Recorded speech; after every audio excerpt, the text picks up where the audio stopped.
The teachings of the Buddha. The wheel of Dharma. The wheel of Dharma is the Sanskrit translation of the word dharmakakra, similar to a cartwheel that keeps rolling. It symbolizes the Buddha's teachings as they continue to spread widely and endlessly. The 8 spokes of the wheel represent the 8 noble paths of Buddhism, the most important of the practices. The 8 noble paths refer to right view, right aspiration, right speech, right conduct, right effort, right thought, and right concentration. In ancient times, before statues and images of the Buddha were made, this wheel of Dharma served as an object of veneration. Today, the wheel is used internationally as the common symbol of Buddhism. Copyright 1978. 2006 by Bukkyoudendo Kyoke. Any part of this book may be freely quoted without permission. We only ask that you credit Bukkyo Dendo Kyoke Tokyo and send us a copy of the publication. Thank you very much. Bukkyoudendo Kyoke, the Foundation for the Promotion of Buddhism, 3-14, Shiba 4 Chome, Minato-ku, Tokyo, Japan, 1080014. Telephone 03-3455-5851. Fax 03-3798-2758. Email bdk@bdk.or.jp. http://www.bdk.or.jp. The 28th edition 2017, printed by Kosaido Printing Company, Limited. Tokyo, Japan. The wisdom of Buddha is as vast as the ocean, and his soul is filled with great compassion.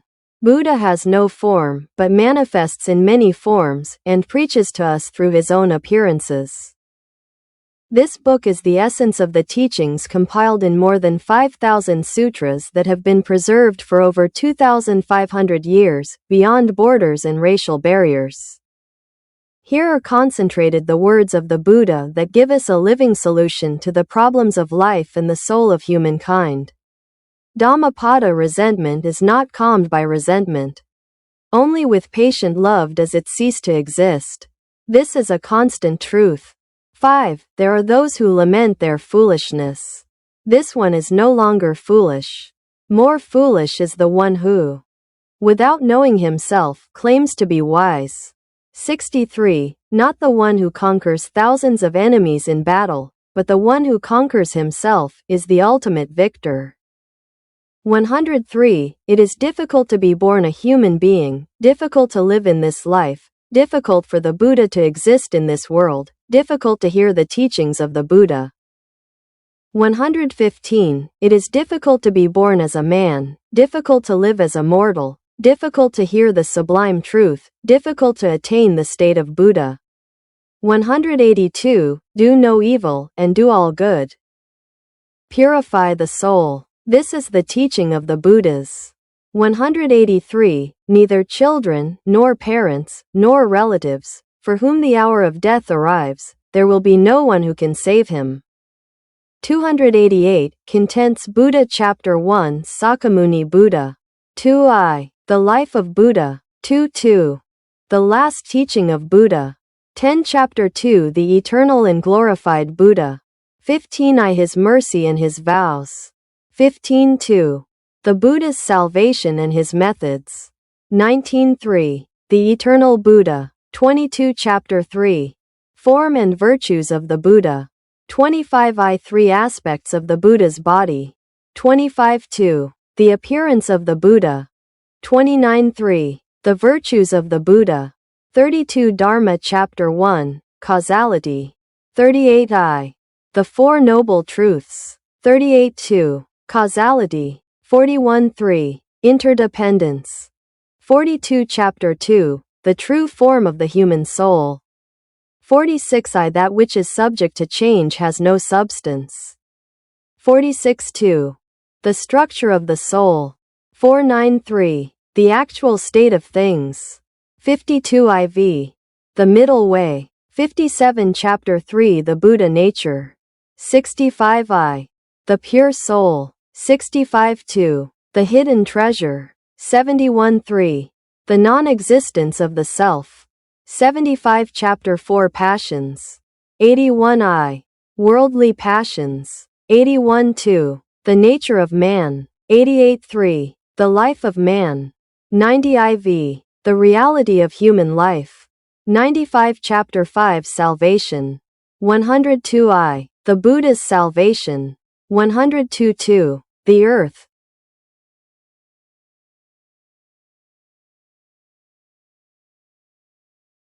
Of purity. 110 The path of practice. Chapter 1 The path of purification. 116 The purification of the soul. 116-2. Good deeds. 123-3. The teachings of ancient fables. 134 Chapter 2 The path of practice. 150 In search of truth. 152. The practices of the path. 1633. The path of faith. 176 IV. Sacred sayings. 184 The Brotherhood. Chapter 1 Duties of a believer of the Brotherhood. 194 The life of the priest.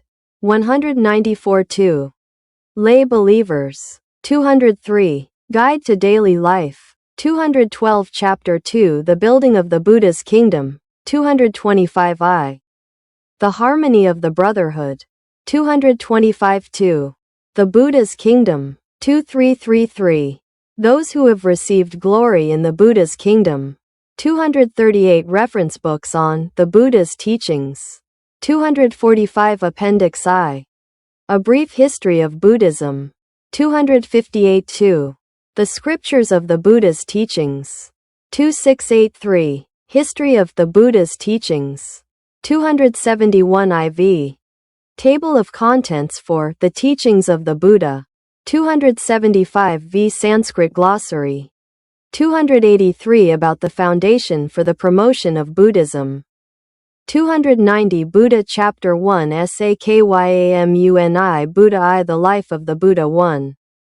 In the southern foothills of the Himalayas. On the banks of the Rohini River, lay the fortified city of Kapila, capital of the Sakya kingdom. King Suddhodana Gautama, who had inherited the pure blood of his noble ancestors, ruled wisely and was acclaimed with jubilation by the people. His wife, Queen Maya, was the daughter of the ruler of Devadaha Castle, from the Korya family, belonging to the Sakya clan. The king and queen were cousins. 20 years had passed since their marriage, but they had not yet been blessed with a child. One night the queen, while sleeping, dreamed that a white elephant entered her womb through her right side, and she became pregnant. The royal family and the people eagerly awaited the birth of the infant. Queen Maya, in the 10th lunar month, according to the custom of her country, went to her parents' house to give birth. Halfway there, they stopped in Lumbini Park to rest. 2 Sakyamuni Buddha 3 The spring sun flooded every corner, and the Asoka trees displayed beautiful blossoms with an enchanting fragrance. The queen reached out her right hand to grasp a branch. And at that moment, she gave birth. Heaven and earth raised their voices in jubilation to congratulate the mother and the newborn. It was April 8th. King Suddhodana's joy was indescribable. And he named the child Siddhartha, which means the fulfillment of all desires. 2. However, alongside this joy, there was also sorrow. Soon after, Queen Maya passed away. From then on, Prajapati, Queen Maya's younger sister, took charge of caring for the prince. Around that time, a hermit named Asita, who meditated on the mountain, noticed the strange radiance emanating from the castle and went there. Seeing the prince, he prophesied, if the child remains in the castle until adulthood, he will become a great king who will rule the 4 seas, and if he enters the religious life, he will be the Buddha who will save the world. At first, the king was overjoyed to hear this prediction. But then he grew saddened at the thought of losing his son if he entered the religious life. Sakyamuni Buddha 4. At the age of 7, the prince began to study the arts of letters and warfare. One spring day, on the occasion of a sowing festival, he went to the fields with his father. Watching the farmer till the soil, he saw a small bird carrying away in its beak a tiny insect that had been caught on the plowshare as the earth was turned. Poor creatures! Living things eat one another. Saying this, he sat alone under a tree to meditate. The loss of his mother shortly after his birth, and now this sight of creatures devouring one another, were etching the sufferings of life into the prince's heart from an early age. And like a wound inflicted on a tender tree, which grows day by day, it plunged the prince ever deeper into profound thought. The king, concerned about the prince's condition and the hermit's prognosis, tried to encourage the prince's spirit.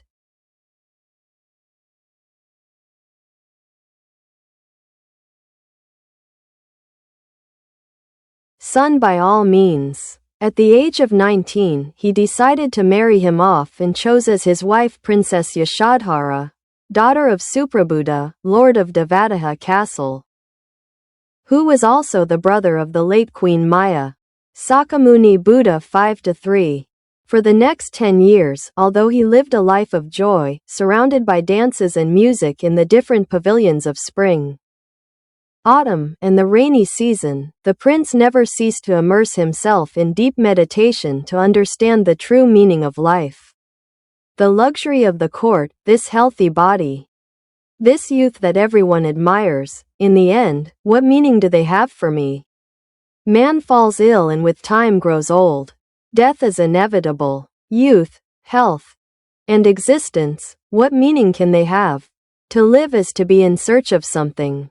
However, in this same search, some seek the wrong thing, while others seek the true. He who pursues the wrong thing is he who desires not to grow old, not to get sick, and not to die. These being inescapable realities, the true search is to recognize error and seek that which is free from human suffering, beyond the idea of old age, sickness, and death. Now I am nothing more than he who seeks the wrong thing. 4. Thus the days of meditation continued, the months and years passed, and at the age of 29, when his only son Rahula was born, he made the firm decision to enter the religious life. The prince left the palace where he had lived for so many years, on his white horse, Kanthaka, accompanied only by the servant Chandaka. And thus he became a religious man, without a home anywhere in the world. Sakyamuni Buddha 6. The demon of temptation immediately approached him. Return to the palace and await your opportunity. Then this world will be yours. The prince replied forcefully, Demon, be gone from me. Nothing in this world interests me. The prince drove the demon away, shaved his head, and went south, begging for food with his bowl in hand. The prince first visited the hermit Bhagava and observed his practices. Then he went to Arala Kalama and Adaka Ranaputa to learn their disciplines. But convinced that this was not the path that would lead him to enlightenment, he went to the land of Magadha and began his own practice in the forest of Uruvilva on the banks of the river that flows near Gaya Castle. Sakyamuni Buddha 7-5. It was an intensely ascetic life. So much so that he himself described it as the ultimate austerity, never before practiced by anyone, neither in the past nor in the future. However, even this asceticism did not give the prince what he sought. He ended this long, 6-year practice without any regret.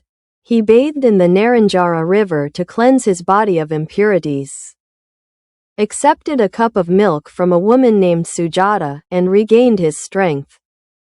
The 5 monks who had accompanied the prince during his 6 years in the forest were astonished to see him receive milk from a woman. They thought he had been defeated, abandoned him, and went to other lands. Thus the prince was left alone. He sat under a tree and silently entered his final meditation, even at the risk of losing his life. Let the blood dry up, let the flesh rot.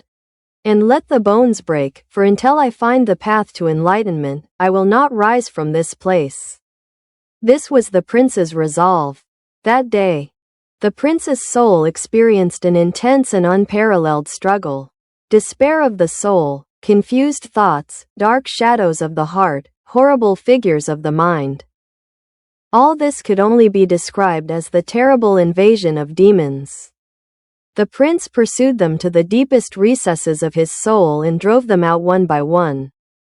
It was truly a struggle in which the blood grew weaker, the flesh more pliable, and the bones crumbled.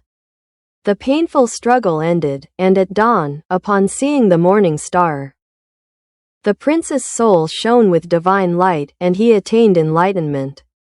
He became a Buddha. This was on the morning of December 8, when the prince was 35 years old. Sakyamuni Buddha 8-6. From then on, the prince was known by different names such as Buddha, the perfect enlightened one, the honored one of the world, Sakyamuni, the great sage of the Sakyas, and others. First, he went to Marigadava in Varanasi, where the 5 religious men who served him during his 6 years of asceticism lived, to explain the path to them. Then he entered Rajagriha castle and preached the path to King Bimbisara, making this place the base for spreading his teachings. Men gathered around him as the Sakyamuni Buddha 9 thirsty seeks water and hungry seeks food. More than 2,000 disciples, including the great masters Sariputta and Moggallana, believed in him and were converted. King Suddhodana, Buddha's father, who felt great sorrow for the loss of his son,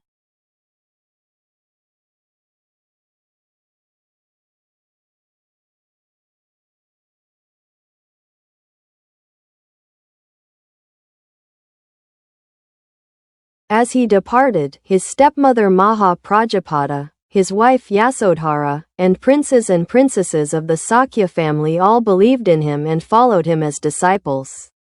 7. Thus he continued his preaching journeys for 45 years and reached the age of 80. On the road from Rajagriha to Savatthi, in the city of Vaisali, he fell ill and predicted that he would enter nirvana in 3 months. He continued his journey, and upon arriving in Pava, he received an offering of food from Kunda, the blacksmith, which made him ill, and his condition worsened.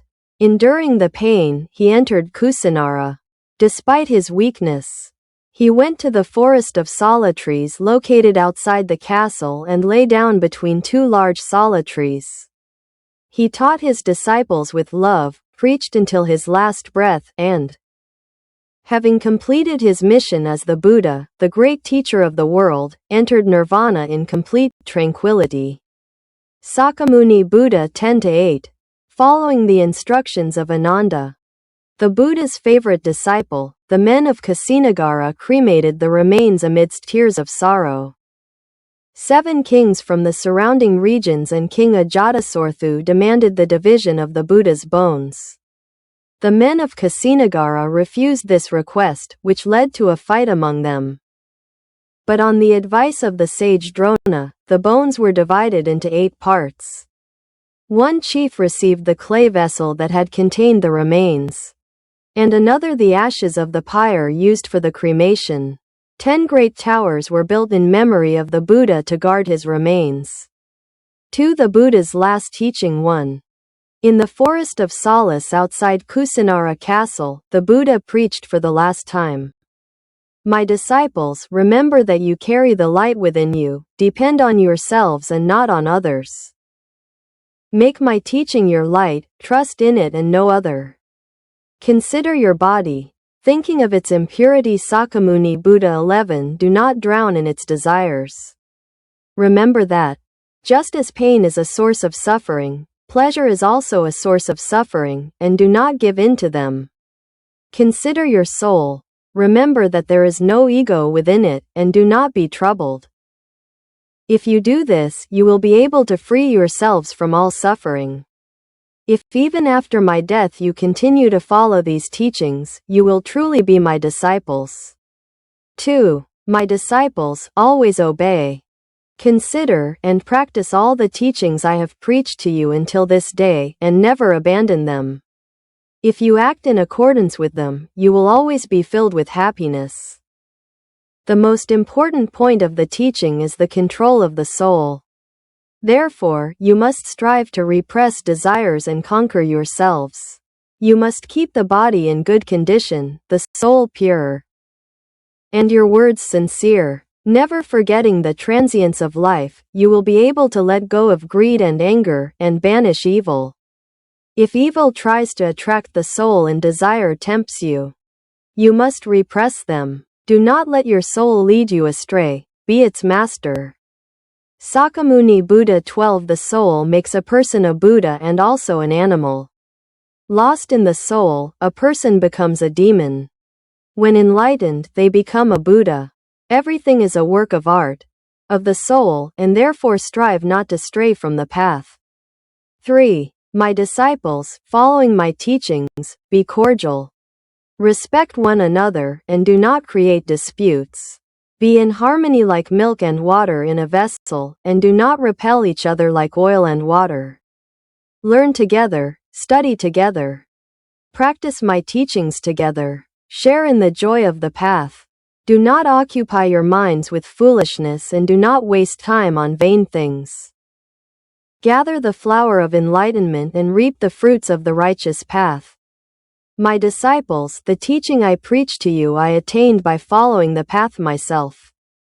Follow this teaching and act accordingly. Therefore, whoever does not follow my teachings, even if they are near me, does not see me. They are far from me even when they are close to me. Thus, whoever does according to my teachings, though far away, will be with me. 4. My disciples, my end is near. The hour of our separation is approaching, but do not grieve. Life is transient. Everything that is born dies. Now my body collapses like a rotten wooden cart. With my own death I demonstrate to you the transience of life. Do not grieve in vain, marvel at this law of mutability, and open your eyes to the reality of the human world. It is impossible to pretend to eternalize something that is subject to change. My disciples, the demon of desires is always looking for an opportunity to make you fall.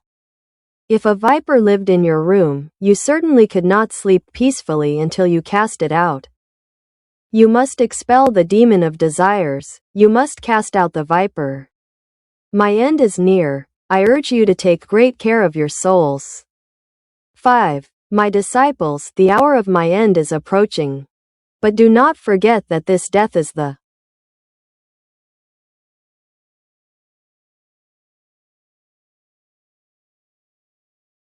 As he departed, his stepmother Maha Prajapata, his wife Yasodhara, and princes and princesses of the Sakya family all believed. Death of the flesh. The body is born from parents and sustained by food. Therefore, it is inevitable that it will become ill, deteriorate, and perish. The Buddha is not flesh, he is enlightenment. The human body must vanish, but the wisdom of enlightenment Sakyamuni Buddha 14 will continue to live eternally in the truth and in the practice of the teaching. Therefore, the one who looks at my body is not the one who sees me. Only the one who accepts my teaching will see me. After my death, my teachings will be your teacher. Preserve them, and you will be faithful to me. My disciples, in these 45 years of my life, I have preached all that needed to be preached. No secret remains with me. Everything has been said clearly and openly. And I have finished. My disciples, this is my end. Now I enter the stillness of nirvana. This is my final teaching. 15 Chapter 2 The Eternal and Glorified Buddha I His Mercy and His Vows 1. The soul of Buddha is mercy. It is the spirit of love that saves humankind by all means, and it is mercy that suffers and becomes ill alongside humankind. The soul of Buddha is like a mother who loves her child, cares for us, educates us, and saves us without ever leaving our side. Your suffering is my suffering. Your happiness is my happiness. Thus he says, and he remains with us every moment. The spirit of Buddha's mercy is born in contact with humankind, and in contact with him, faith is born in humankind. With this faith, enlightenment is attained. In the same way, a mother feels like a mother when she has a child, and the child, perceiving her love, feels calm and safe. 16. The eternal and glorified Buddha. However, humankind does not know the mercy of Buddha, and because of this ignorance, they feel attached to earthly things, they suffer, they crave. They are burdened by the heavy weight of sin, and they wander panting among the mountains of disillusionment. 2. Do not think that the Buddha's mercy is only for this present life. It lasts from all eternity. It has existed since the moment humans were born and reborn, died and died again, following the path of darkness. The eternal Buddha always appears before people in the friendliest form and brings them the most effective methods for salvation. Sakyamuni Buddha was born a prince of the Sakya family. He left his home to live an ascetic life. Through the practice of meditation, he attained enlightenment. He propagated the Dharma among humankind and demonstrated his teaching through his own death. Because human ignorance is limitless, the Buddha's work is endless. Because the depths of human sin are unfathomable, the Buddha's mercy is infinite. The Buddha eternal and glorified. 17. Buddha made 4 great vows when he decided to leave worldly life, to save humankind, to renounce all desires, to learn all the teachings, and to attain enlightenment. Buddha's ascetic life was founded on these 4 vows.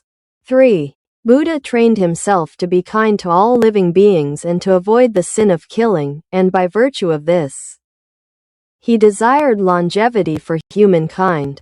He avoided the sin of stealing, and by this virtue, he desired the satisfaction of humankind's needs. He avoided the sin of adultery, and by this virtue, he desired that the souls of humankind be blessed as pure spirits and that the bodies not experience insatiable desires.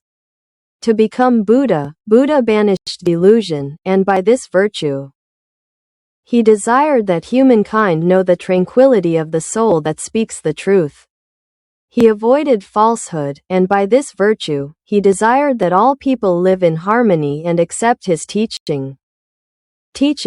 The eternal and glorified Buddha. 18. He avoided slander and through this virtue desired tranquility for the souls of humankind. He remained free from idle words and through this virtue desired that all might have a compassionate soul toward humankind. The Buddha, wanting to realize his ideals, trained himself to banish greed and through this virtue desired that there be no greed in the souls of humankind.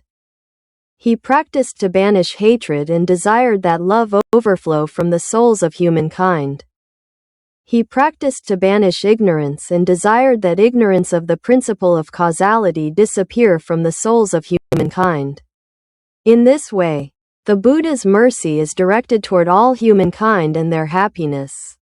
The Buddha feels compassion for each person as a father or mother feels for their children and desires that all may cross the ocean of darkness. The eternal and glorified Buddha. 19.2. The Buddha's salvation and his methods. 1. The Buddha's voice from the shore of enlightenment does not easily reach the ears of those struggling in a world of disillusionment. Therefore, the Buddha ventures into the sea of darkness to extend his hands of salvation. I am going to tell you a parable, said the Buddha. Once upon a time, a rich man returned home to find it engulfed in flames. His children, engrossed in their games, did not notice the fire.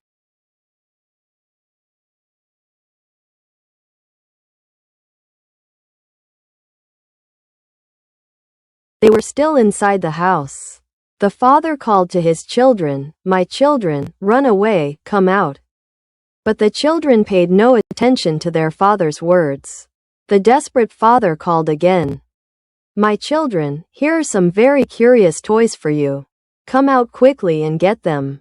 Hearing this, the children ran out of the burning house and were saved from perishing in the fire. The world is In truth, a house on fire, but people don't know that the house is burning, and they remain in danger of being burned alive. That is why Buddha uses all methods for the salvation of humankind. The eternal and glorified Buddha 20-2. I am going to tell you another parable, said Buddha. Once, the only son of a wealthy man left his house to wander the world and fell into poverty. The father set out to search for him throughout the world, but despite all his efforts, he could not locate him. Many years had passed when the wandering son happened to pass through the city where his parents lived. The father recognized him immediately and, filled with joy, sent his servant to bring him back. But the son refused to enter for fear of being deceived. So the father sent his servant to approach his son and offer him a well-paid job. The son, thus attracted by the offer, entered his father's house as just another servant. The father greatly favored his son, who worked in that house, unaware that it was his own. He even went so far as to have him manage his possessions and treasures. Even so, the son still did not know that he was his father. The father, pleased to see his son's faith and feeling himself dying, one day summoned his relatives, friends, and acquaintances and said to them, "My lords, this is my son. The son I have been searching for so long. From now on, all my possessions belong to him." The son, surprised and happy at his father's confession, said, "Now, not only have I found my father, but even all his possessions become mine." The rich man here is Buddha. The wayward son corresponds to humankind. Buddha's mercy is directed toward all human beings. Like the love a father feels for his only son, Buddha teaches and guides people as if they were his children, and enriches them with the treasure of enlightenment. 3.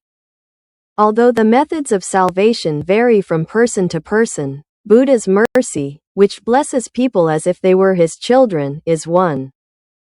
The plants that receive the blessing of heaven may be different, but the rain that falls is the same. 4. However many children parents have, they love them all equally.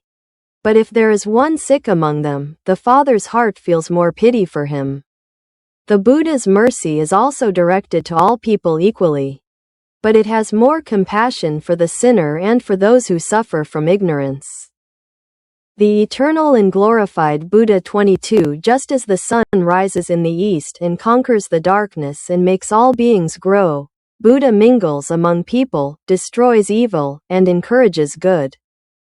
He bestows the light of clarity, banishes the darkness of ignorance, and leads them to enlightenment.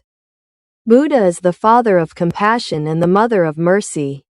People behave like madmen driven by desire and ignorance. Buddha also acts like a madman moved by compassion to save them. Without his mercy there can be no salvation, and as children of Buddha, they must follow his path of liberation. 3. The eternal Buddha 1.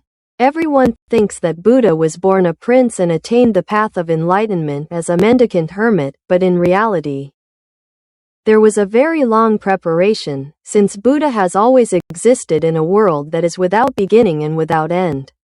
All this unlimited time, Buddha has always been in this world. And as an eternal Buddha who knows the tendencies of humankind, he has been saving them by all means. The eternal and glorified Buddha 23. There is no falsehood in the eternal teachings of Buddha, because he knows all things in the world as they are, and he teaches them to humankind. In truth, it is difficult to know the world as it really is, because even if it seems true, it may not be. And even if it seems false, it may not be. The ignorant cannot know the true world. Only Buddha knows the world truly and completely as it is, and therefore, he never says that it is real or false, good or bad. He simply presents it as it is. What Buddha preaches is this: all people should cultivate the roots of goodness according to their nature, their actions, and their beliefs. This doctrine transcends all affirmation or denial of the world. 2. Buddha teaches not only with words but with his own life. Buddha's life has no limit. But to awaken those who are never satisfied with desiring worldly goods, he uses his birth and death as a means to draw people's attention. Suppose there is a doctor who has several children. The father passes away, and in his absence they took poison and suffered from its effects. The doctor, upon his return, the eternal and glorified Buddha 24 took charge of the situation and gave them a good antidote for the poison. Those who had not been seriously affected took the medicine and were able to recover. But those who had been more severely poisoned refused it. The father decided to take the last resort. He said to his sons, "I have to make a long journey. I am very old. Who knows how long my life will last? If you hear that I have died, take this medicine that I leave here, and you will all regain your health." Saying this, he set out on his journey again. Then he sent a messenger to announce his death. The sons were saddened to hear the news and lamented, saying, "Our father has died. We no longer have anyone to care for us." Remembering their father's last words, filled with sadness and despair, they took the medicine and recovered. Will people condemn this doctor's lie? Buddha is also like this father. To save those tormented by desire, he shows them the mutability of this world through his life and his own death. 25 Chapter 3 Form and Virtues of the Buddha. I 3 Aspects of the Buddha's Body. 1. Do not try to know the Buddha through his form or his attributes, because neither form nor attributes are the real Buddha. The true Buddha is enlightenment itself. Therefore, whoever attains enlightenment will see the Buddha. If someone sees an excellent image of the Buddha and says that they have seen the Buddha, they are mistaken because of their ignorance. Because the true image of the Buddha cannot be seen by anyone. The Buddha cannot be known even through the most perfect description. His attributes are indescribable in human words. We speak of his image, however, the truth is that the image is not the Buddha. Buddha has no image, but can manifest himself in any form he desires. 26 Form and Virtues of Buddha. He who clearly discerns the image and manifestations of Buddha, yet is not possessed by them, is truly capable of seeing and knowing Buddha. 2. The body of Buddha is enlightenment itself. Therefore, it is eternal and indestructible. It is not a physical body sustained by food. It is an eternal body whose substance is wisdom. Therefore, Buddha does not fear, does not fall ill, and is eternally unchanging. Buddha does not die. As long as enlightenment exists, Buddha will not perish.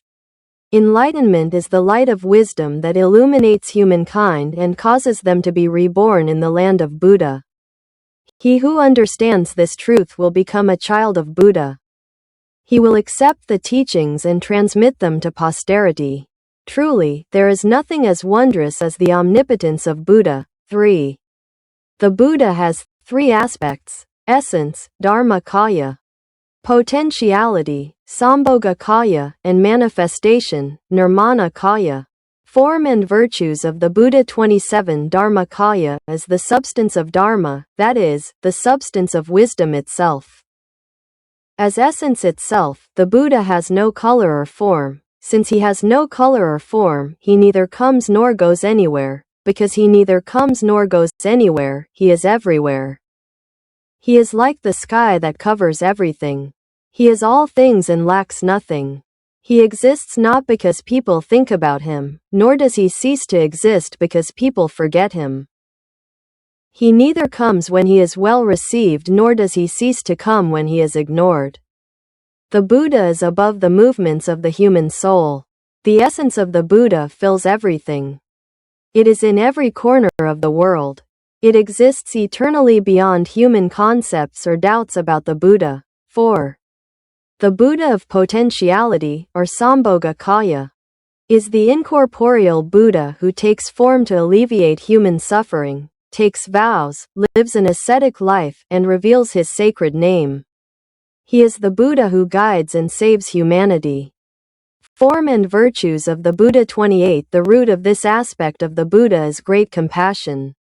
He saves humanity by employing different methods, like fire that ceaselessly burns away all things. So the Buddha's compassion destroys the passions of desire. Like the wind that cleanses, so it disperses the dust of human suffering. The Buddha of manifestation, or Nirmana Kaya, appears in this world in human form to accomplish salvation. He is born as a man, lives as a hermit, and attains enlightenment. He guides humanity by all means and warns them by showing them sickness and death. Although the original aspect of Buddha is one, the Dharmakaya, Buddha takes on various forms. Since the nature of humankind differs from one to another. However, although the Buddha that people see varies according to their different desires, actions, and abilities, Buddha reveals only one truth, the Dharma. The Buddha is divided into three aspects but has only one objective, the salvation of humankind. Although he may appear in all circumstances in a wondrous form, this is not Buddha because Buddha is not form and v.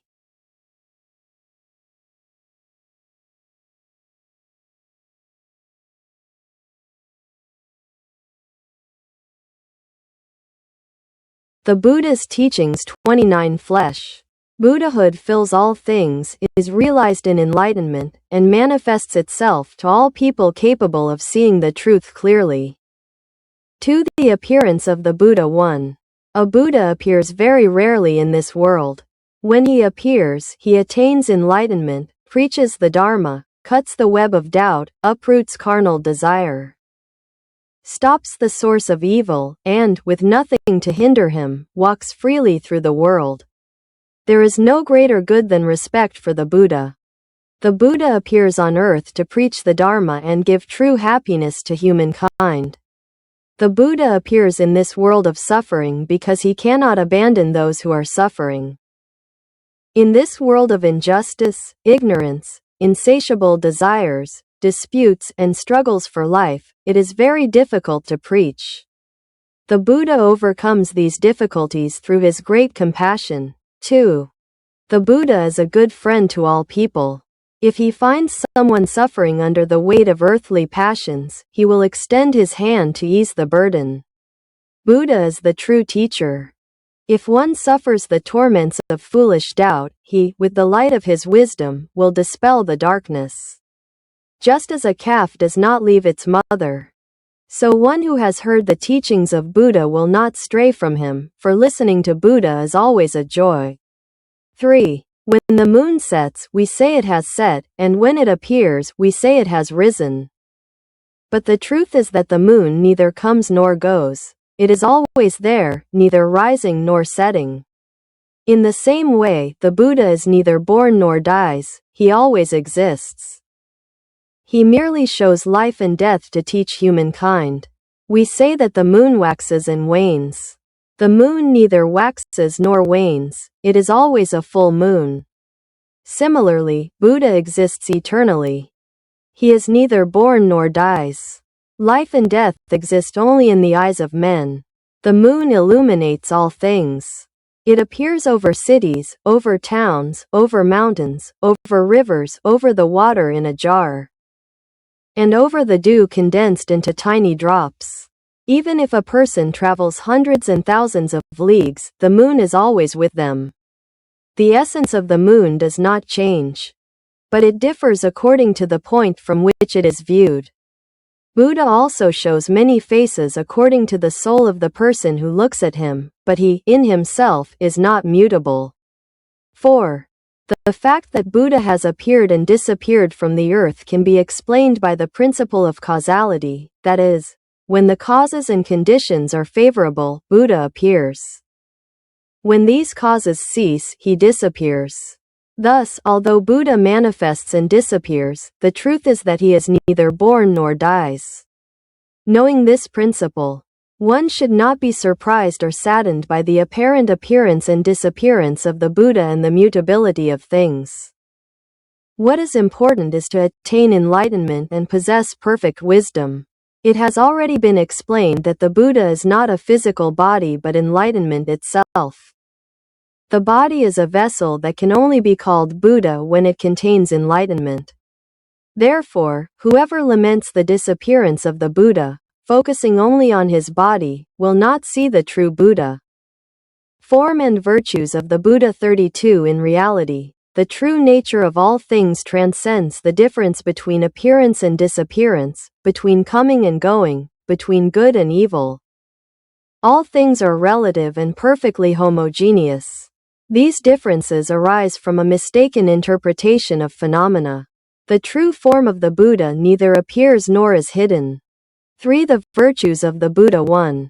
The Buddha receives the world's respect for his 5 great virtues: superior conduct, superior perspective, superior wisdom, superior preaching, and superior power to enable people to practice his teachings well. In addition, the Buddha possesses 8 other great virtues: the offering of blessings and happiness to all people, the practice of his doctrine as a means to achieve immediate benefits in the world, a correct view of good and evil, the teaching of the right path to enlightenment, equality among all, the elimination of pride and arrogance, consistency in doing what he said and saying what he did, and the fulfillment of the vows of his merciful heart. Through the practice of meditation, one attains the form and virtues of the Buddha 33: calm and peace, and feels mercy, compassion, and equanimity toward all people. Cast off all impurities and experience that joy which only the pure can feel. 2. Buddha is both father and mother to humankind.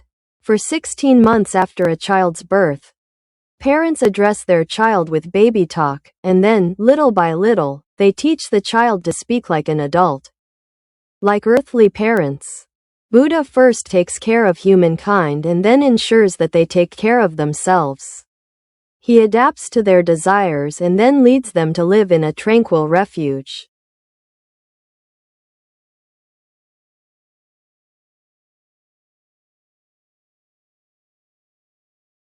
Safe and secure. Buddha preaches with his own words, but people understand him according to their nature and rejoice, thinking that Buddha preached exclusively for them. The state of Buddha is far above the human mind and is indescribable with earthly words. There is no better means than the parable. The Ganges River is always churned up by fish, turtles, horses, and cows, yet it remains always clean. Buddha is also like the river. Although churned up by fish and turtles that represent heretics, his thought is not altered and always remains pure. Form and virtues of Buddha 34-3. The wisdom of Buddha, being perfect, does not incline to any extreme and remains on the middle path of moderation. Because of his omniscience, Buddha knows in an instant all the thoughts of men and is aware in a moment of all things in this world. Just as all the stars in the vast sky are reflected in the tranquil ocean, so too are all the feelings and thoughts of humankind reflected in the waters of Buddha's wisdom. This is why Buddha is called the perfectly enlightened one, the omniscient one.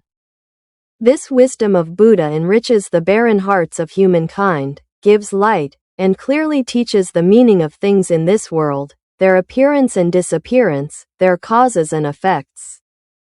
With the help of Buddha's wisdom, people come to understand the facts of this world. 4. Buddha does not only appear to people in the form of a Buddha, sometimes he appears as a punishing demon. Other times in the form of a woman, gods, kings, or politicians. He also appears in a brothel and a gambling house. Form and virtues of Buddha 35. In times of epidemics, he acts as a physician and provides medicine to cure the sick. If war breaks out, he preaches tolerance and mercy to those who suffer, possessed by the idea of the eternity of things. He preaches their mutability. To those who suffer, deceived by selfishness, he preaches humility and self-sacrifice. To those trapped in the web of worldly pleasures, he reveals the miseries of the world. Thus, the mercy and compassion of Buddha overflow upon the actions of humankind and upon all things in the world. Everything emanates from the inexhaustible source of Dharmakaya. Eternal life and the infinite light of salvation also originate in Dharmakaya. 5. This world is restless like a house on fire. People immersed in the fog of ignorance feel anger, envy, prejudice, and other worldly desires that drive them mad. Just as a child needs its mother, people need the mercy of Buddha. Buddha is the father of the world and is the holiest of all saints. All people are children of Buddha. They are engrossed in the pleasures of this world and lack the intelligence to discern the evil they bring. This terrible world is filled with suffering. The flames of old age, sickness, and death never cease to burn. The Buddha's form and virtues. 36. The Buddha saw that the house of pleasures was, in reality, a house on fire and sought refuge in a quiet forest. There, in solitude and silence, his heart was filled with compassion, and he learned to say, "This world of change and suffering is mine. These ignorant and careless people are my children. I am the only one who can save them from delusion and misery." The Buddha is the great king of Dharma, and he can preach to everyone as he wishes. He appeared in this world to alleviate suffering and bless humankind. However, people blinded by worldly desires do not listen to his words. He who listens to his teachings feels happy and will be freed from the world of worries. Only through devotion and faith can one enter the Dharma. People will not find salvation through their intelligence alone. One must believe in order to understand my doctrine, said the Buddha. We must, therefore, listen to his teachings and put them into practice. Dharma 38 Chapter 1 Causality I The Four Noble Truths 1. The world is full of suffering. Birth is suffering, as are old age, sickness, and death. Encountering someone for whom one feels resentment, separation from a loved one, the pursuit of something unattainable, all of these are sufferings.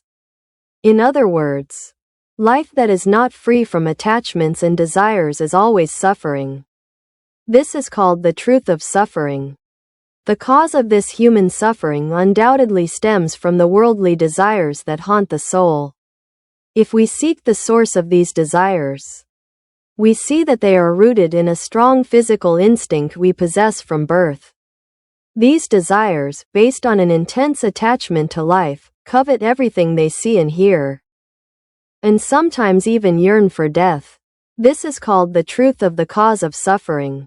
If we destroy the roots of these desires and free ourselves from all attachments,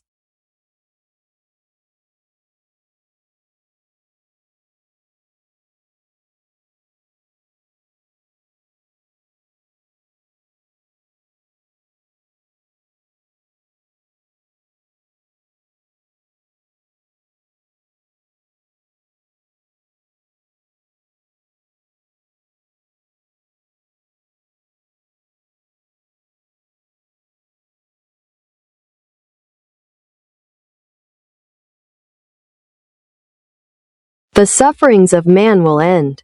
39 Causality This is called the truth of the cessation of suffering. To enter this state in which one no longer has either desire or suffering, one must practice following a certain path. The stages of this noble path are right view, right aspiration, right speech, right action, right livelihood, right effort, right mindfulness, right concentration. This is called the truth of the 8 noble paths for uprooting desires. People must zealously guard these truths because the world is full of suffering, and whoever seeks to be free from it must sever the bonds of desire. The state free from earthly passions and suffering is achieved only through enlightenment, and enlightenment is attained only by fulfilling the 8 noble paths. 2.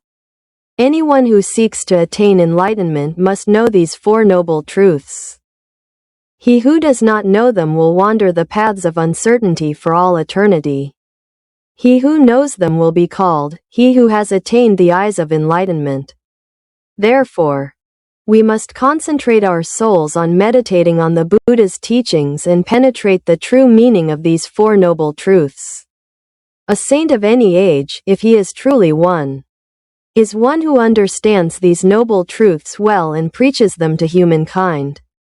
When a person clearly understands the true meaning of these Four Noble Truths, then for the first time he discards desires, ceases to compete, kill, steal, commit adultery, deceive, curse, flatter, envy, and become angry, and, without forgetting the transience of life, he does not stray from the right path. 3. He who follows the noble paths is like one who enters a dark room with a torch in his hand. The darkness flees and everything is filled with light. Causality 40. He who studies the paths and comes to understand the meaning of the Four Noble Truths holds in his hand the light of wisdom and with it dispels the darkness. Buddha addresses humankind, indicating these Four Noble Truths. He who receives them correctly will be able to attain enlightenment and be the guide and guardian of humankind in this ephemeral world.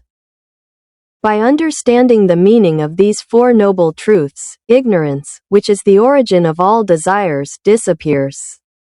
Causality 41. Buddha guides humankind, indicating these Four Noble Truths.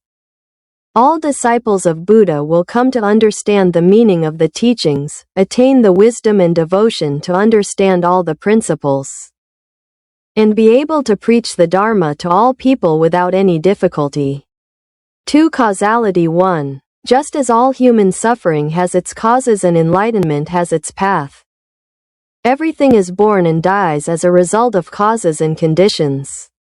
It rains, the wind blows, plants bloom, leaves wither, everything is due to a cause. A child is born to parents. Food sustains its body, just as experiences and knowledge nourish its soul. Therefore, both body and spirit depend on a series of causes and conditions in their formation and in causality 42 their changes.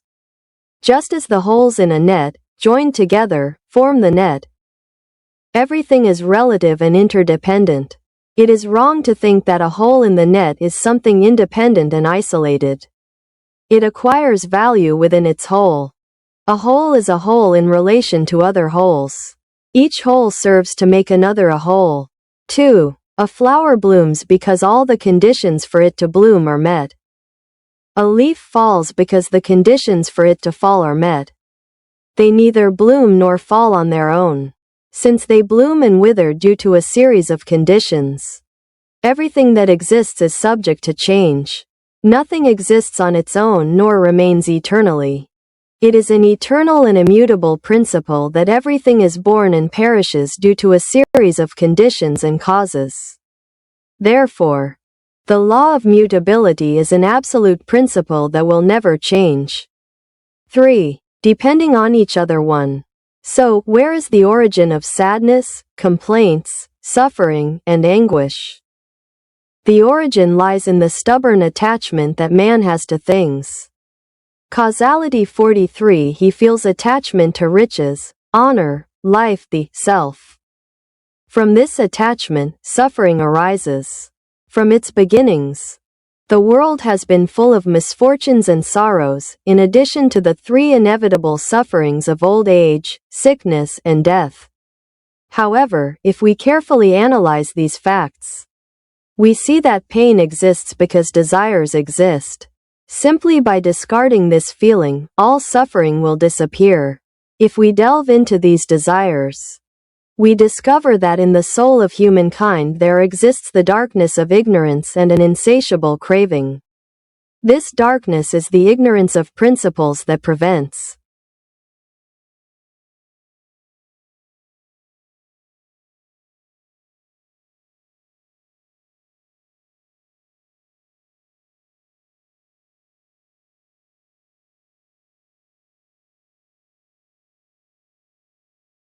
to see the mutability of life. Unsatisfying craving makes us desire something unattainable.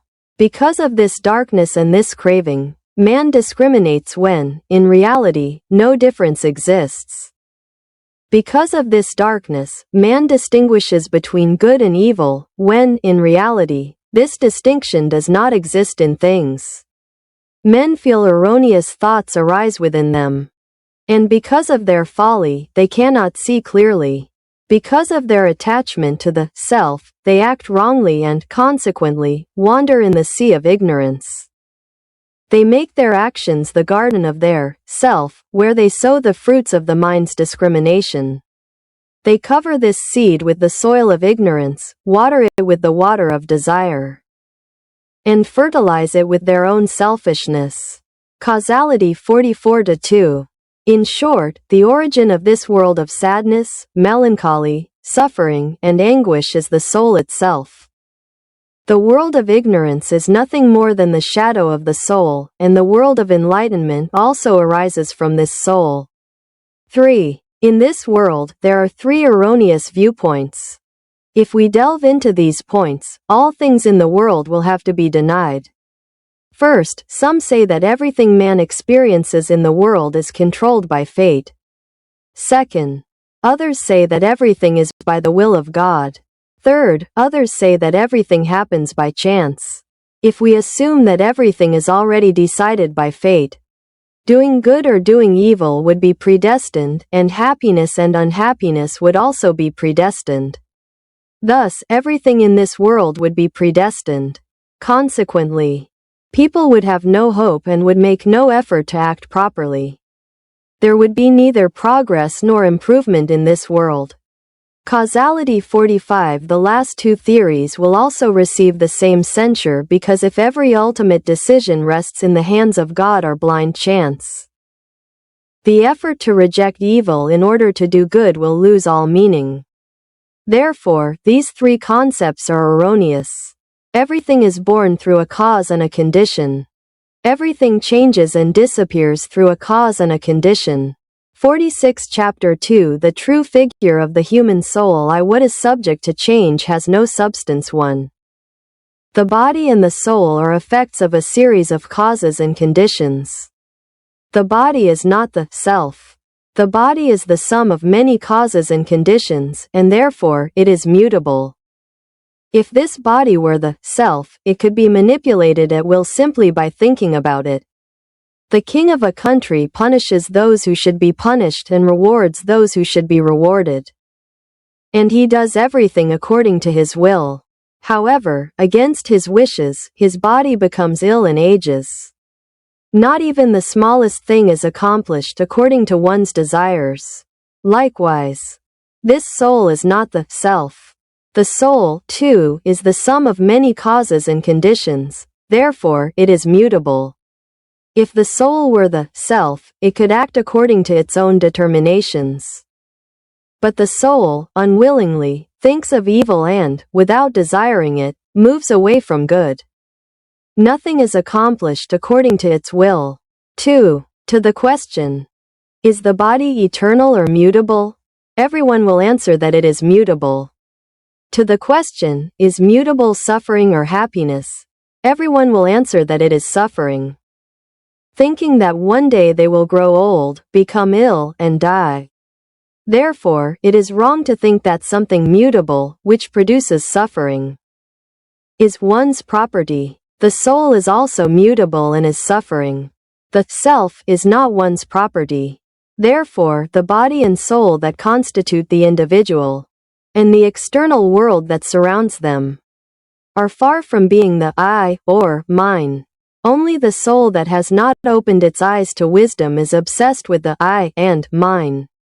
Since the body and everything that surrounds it have originated from a series of causes and conditions, they are in constant flux and can never come to an end.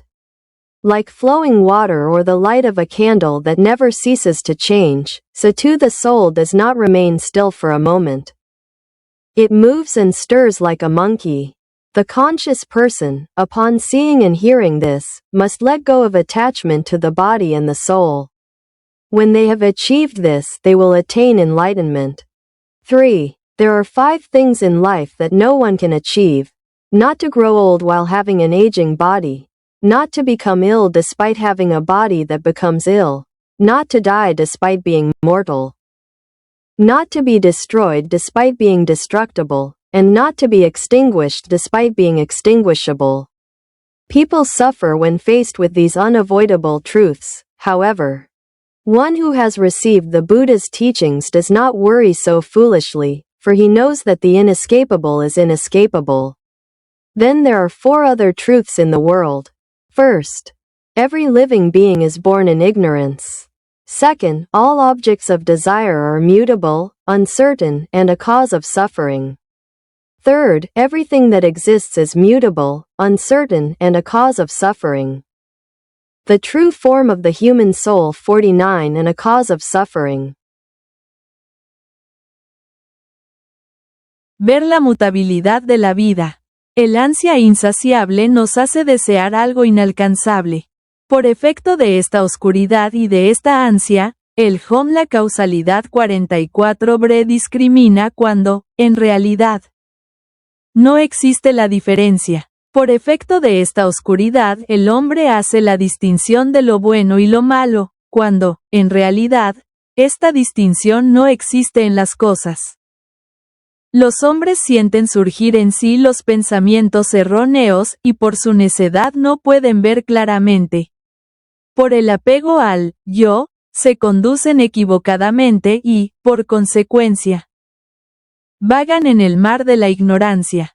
Hacen de sus acciones el huerto de su yo, en donde siembran los frutos de la discriminación de la mente. Se ubren esta simiente con la tierra de la ignorancia. Riegan con el agua del deseo y la fertilizan con su propio egoísmo. 2. En pocas palabras, el origen de este mundo de tristeza, melancolía, sufrimiento y angustia es el alma misma. El mundo de la ignorancia no es más que la sombra del alma y el mundo de la iluminación también nace de esta alma. 3. En este mundo hay 3 puntos de vista erróneos.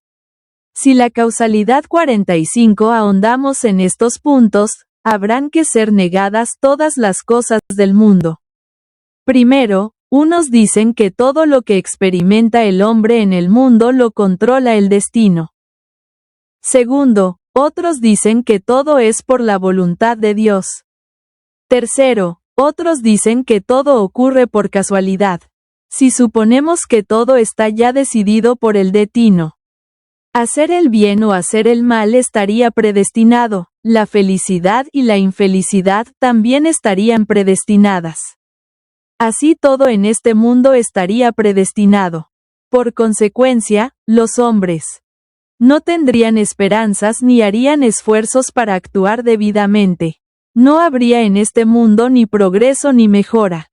Las últimas 2 teorías también recibirán la misma censura porque si toda decisión última se encuentra en las manos de Dios o de un ciego azar, el esfuerzo de desechar el mal para hacer el bien perderá todo sentido. Por ello estos 3 conceptos son erróneos. Todo nace mediante una causa y una condición. Todo cambia y desaparece por una causa y una condición. 46 Capítulo 2 La figura real del alma humana, y lo que está sujeto a cambios no tiene sustancia 1. El cuerpo y el alma son efectos de una serie de causas y condiciones. El cuerpo no es el yo. El cuerpo es la reunión de muchas causas y condiciones, y por ello, es mutable. Si este cuerpo fuese el yo, solo pensándolo podría manejarse a voluntad. El rey de un país castiga al que debe castigarse y premia al que debe premiarse y hace todo según su voluntad. Sin embargo, en contra de sus deseos, su cuerpo enferma y envejece. Ni lo más mínimo se realiza de acuerdo a lo que uno desea. De la misma forma esta alma tampoco es el yo. También el alma es la reunión de muchas causas y condiciones, por lo tanto es mutable. Si el alma fuese el yo, se podría hacer según sus determinaciones, pero el alma, sin quererlo.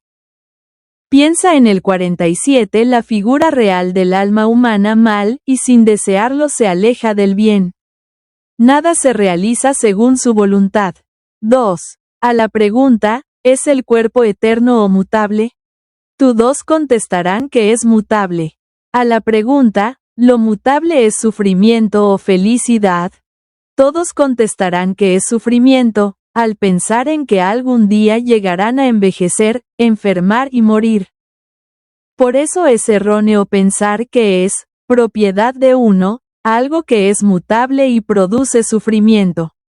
El alma también es mutable y es sufrimiento. El yo no es propiedad de uno. Por ello el cuerpo y el alma que forman al individuo, y el mundo exterior que lo rodea están lejos de ser el yo o lo mío. Tan solo el alma que no ha abierto los ojos a la sabiduría tiene la obsesión al yo y a lo mío. Puesto que el cuerpo y todo lo que lo rodea han sido originados por una serie de causas y condiciones. Ellos es la figura real del alma humana 48 tan en continua mutación, y nunca pueden llegar a su fin. Como el agua que corre o la luz de una candela que no cesa de cambiar. Así también el alma no permanece un momento quieta, se mueve y alborota como un monito. El hombre consciente al ver y escuchar esto debe alejar de sí el apego al cuerpo y al alma. Cuando lo haya conseguido, logrará alcanzar la iluminación. 3. Hay 5 cosas en la vida que no pueden ser logradas por ningún hombre. No envejecer teniendo un cuerpo que envejece. No enfermar teniendo un cuerpo que enferma. No morir siendo mortal. No destruirse siendo destructible, y no extinguirse siendo extinguible. Los hombres sufren al enfrentarse con estas verdades inevitables. En cambio, el que ha recibido las enseñanzas de Buda, no se preocupa tan neciamente puesto que sabe que lo ineludible es ineludible. Luego hay otras 4 verdades en el mundo. Prime Ro, todo ser viviente nace en la ignorancia. Segundo, todos los objetos del deseo son mutables, inseguros y sufrimiento. Tercero, todo lo que existe es mutable, inseguro la figura real del alma humana 49, y causa de sufrimiento.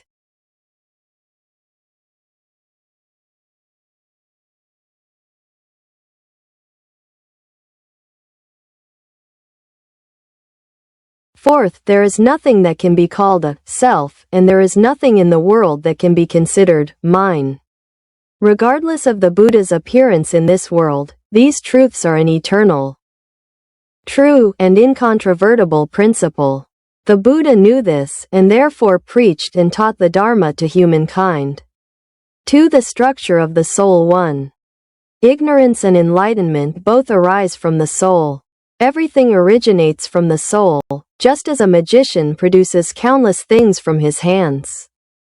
The changes the human soul undergoes are limitless, its activities are also endless. This activity of the soul produces all kinds of circumstances around it. From an impure soul arises an impure environment, from a pure soul arises a pure environment, and so too are circumstances limitless. A painting is created by a painter. The circumstances are created by the soul. The circumstances created by the Buddha are pure because they are free from desire. Those of humankind are contaminated by desire. The true form of the human soul. 50. The soul, like a skilled painter, paints all kinds of environments. In this world, there is nothing that is not created by the activities of the human soul. Just as the soul of the Buddha creates, it also creates the souls of humankind. In the fact that the soul creates everything, the Buddha and humankind are equal. The Buddha knows perfectly well that everything is created by the soul. Whoever also knows this will be able to see the true Buddha, too. However, the soul suffers, fears, and complains continually. It fears what has happened and fears what will happen. This is because it has ignorance and a manic attachment within it. From this hungry soul arises the world of anxiety. In short, the causes and conditions of this world of uncertainty are within the soul itself. Life and death appear only from within the soul, when the soul that dwells on life and death is extinguished. The anxiety about life and death ends. The true form of the human soul 51. In this way, the illusory world of doubt is born from the soul, and because we see through the doubting soul, the world of doubt exists. When people understand that the world of uncertainty exists within the soul, then they will attain enlightenment. The soul leads, pulls, and governs the world. The doubting soul creates a world of suffering. 3. Everything is controlled and constituted by the soul. As the cart follows the ox that pulls it, so suffering follows the soul that surrounds itself with impure thoughts and worldly passions. But if one speaks and acts with a pure soul, happiness will follow like a shadow. Those who do wrong suffer in this world thinking about what they have done, and in the next life they suffer much more, receiving the punishment for their misdeeds. He who does good is happy in this world thinking of what he has done, and will be even happier in the next life receiving his reward. The true form of the human soul 52. When the soul becomes clouded, the path ahead is no longer smooth, and therefore one will stumble. If the soul is pure, the path will be smooth, and the journey will be more peaceful. He who enjoys purity of soul and body has broken the snares of the devil and walks on the land of Buddha. He who has a calm soul obtains peace and can cultivate his soul more diligently, day and night. 3. The true state of things 1. Since all things in this world have originated from a series of causes and conditions, fundamentally there is no difference between them. The apparent distinction exists because the human soul perceives it that way. In heaven, there is no difference between east and west, but men have created the distinction and believe it to be true. Numbers, from 1 to infinity, are, in themselves, complete numbers that have no quantitative difference, but people, for their own convenience, differentiate between much and little. The true form of the human soul 53. In the evolutionary process of humanity, there is no essential distinction between life and destruction. People discriminate and call the former birth and the latter death. In action, there is no difference between good and evil, but people make this distinction for their own convenience. Buddha remains aloof from these distinctions and sees the world as a passing cloud, as a mirage. He knows that everything the mind grasps and discards is vain and avoids the images created by the soul. 2. People cling to the products of their imagination. They feel a strong attachment to wealth, fortune, honor, and life. People distinguish between what exists and what does not exist, what is bad and what is good, what is right and what is wrong. Feeling attached to everything and wandering in darkness, they attract suffering. Once upon a time, there was a man on a long journey. One day he came to the shores of a large lake and thought, "This side of the lake is dangerous, but the other shore looks calmer and one can be safe." The true figure of the human soul 54 construct. Oh, cuarto, no existe nada que pueda ser llamado un yo, y no existe ninguna cosa en el mundo que pueda ser considerada mía, independientemente de la aparición de Buda en este mundo. Estas verdades son un principio eterno, verdadero e incontrovertible. El Buda lo supo y por ello las predicó y enseñó el Dharma a los hombres. 2. La estructura del alma 1. La ignorancia y la iluminación, ambos nacen del alma. Todo es originado por el alma, así como el prestidigitador saca de sus manos infinidad de cosas. Los cambios que sufre el alma humana no tienen límite, sus actividades tampoco tienen fin. Esta actividad del alma produce a su alrededor toda clase de circunstancias. De un alma impura nace un ambiente impuro, de un alma pura nace un ambiente puro, y así tampoco las circunstancias tienen límite. Un cuadro es pintado por un pintor. Las circunstancias son hechas por el alma. La circunstancia creada por Buda es pura porque está libre de deseos, la del hombre está contaminada por el deseo. La figura real del alma humana 50. El alma, como un hábil pintor, pinta toda clase de ambientes. En este mundo no hay nada que no sea creado por las actividades del alma humana. Así como crea el alma de Buda, crea también el alma de los hombres. En el hecho de que el alma lo crea todo, el Buda y los hombres son iguales. Buda sabe perfectamente que todo es creado por el alma. El que también lo sabe podrá ver al verdadero Buda. 2. Sin embargo, el alma sufre, teme y se queja continuamente. Teme lo que ha ocurrido y teme lo que ocurrirá. Esto es porque tiene dentro del alma, la ignorancia y un maniático apego. De esta alma hambrienta nace el mundo de la inquietud. En resumidas cuentas, las causas y condiciones de este mundo de incertidumbre están dentro del alma misma. La vida y la muerte aparecen tan solo de dentro del alma. Cuando se extingue el alma que piensa en la vida y en la muerte, la inquietud sobre la vida y la muerte termina.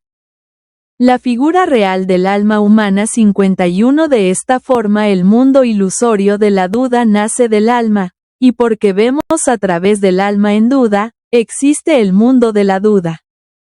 Cuando los hombres comprendan que el mundo de la incertidumbre existe dentro del alma, entonces alcanzarán la iluminación.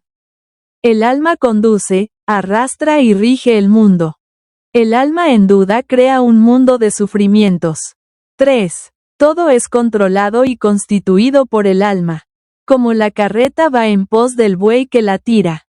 Así el sufrimiento sigue al alma que se rodea de pensamientos impuros y de pasiones mundanas. Pero si se habla y actúa con un alma limpia, la felicidad seguirá al hombre como una sombra. El que actúa mal sufre en este mundo pensando en lo que hizo, y en la otra vida sufre mucho más recibiendo el castigo de su mala conducta. El que hace el bien es feliz en este mundo pensando en lo que hizo, y lo será mucho más en la otra vida recibiendo su premio. La figura real del alma humana 52. Cuando se enturbia el alma. El camino por seguir ya no será plano y por eso tropezará. Si el alma está pura, el camino será plano y será más tranquilo el andar. El que goza de la pureza del alma y del cuerpo ha roto las redes del diablo y camina por la tierra de Buda. El que tiene el alma en calma obtiene la paz y puede cultivar, día y noche, su alma con más diligencia. 3. El estado real de las cosas 1. Ya que todas las cosas de este mundo han sido originadas por una serie de causas y condiciones. Fundamentalmente no existe diferencia entre ellas. La aparente distinción existe porque el alma humana ve de ese modo. En el cielo no existe la diferencia de este y oeste. Pero los hombres han creado la distinción y creen que eso es la verdad. Los números, del 1 al infinito, son, en sí, números completos que no tienen diferencia cuantitativa. Pero los hombres para su propia conveniencia hacen la diferencia de lo mucho y lo poco. La figura real del alma humana 53. En el proceso evolutivo de la humanidad no existe ninguna distinción esencial entre la vida y la destrucción. Los hombres hacen una discriminación y llaman a la primera nacimiento y a la segunda muerte. En la acción no existe diferencia entre el bien y el mal. Pero los hombres la hacen para su propia conveniencia. Buda se mantiene alejado de estas distinciones y ve el mundo como una nube pasajera, como un espejismo. Sabe que todo lo que la mente coge y tira es vano, y evita las imágenes creadas por el alma. 2. Los hombres se adhieren a los productos de su imaginación. Sienten fuerte apego a la riqueza, la fortuna, el honor y la vida. Los hombres hacen la distinción entre lo existente y lo no existente, lo malo y lo bueno, lo correcto y lo falso. Sintiendo apego por todo y vagando en la oscuridad. Atraen los sufrimientos. Había una vez un hombre que hacía un largo viaje. Un día llegó a orillas de un gran lago, y pensó, este lado del lago es peligroso. Pero la otra orilla se ve más tranquila, figura real del alma humana 54 la y uno puede estar a salvo. Constru.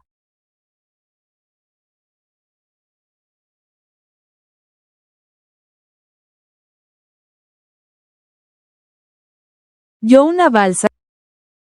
He made a raft of tree branches, reeds, and leaves to cross to the other side, where he arrived safe and sound. Once on the other side, he thought, this raft brought me to this shore. It has served me well, so I won't throw it away and will continue on my way carrying it on my shoulders. Do you think this man did what he should have done with the raft? Certainly not. This parable explains that we should not cling to even good things, we must distance ourselves from them. If we must distance ourselves from good things, how much more so if they are not good? 3. Things neither come nor go, they neither appear nor disappear, they neither are nor cease to be. Therefore, nothing is gained or lost. Buddha explains that all things are outside the idea of being and non-being. They are neither existence nor non-existence, they are neither born nor die. That is to say, all things are due to a series of conditions and causes, therefore that being in itself has no existence. On the other hand, since they originate from relative conditions and causes, it cannot be said that they do not exist. The real figure of the human soul 55. The source from which darkness emanates is the feeling of attachment to things upon seeing their form. If one does not look at the form, this feeling does not arise. Enlightenment is seeing this truth and turning away from this illusory feeling. The world, in truth, is a dream. Riches are illusions. As in the apparent perspective of a painting, things are seen but do not truly exist. Everything is like a mirage. 4.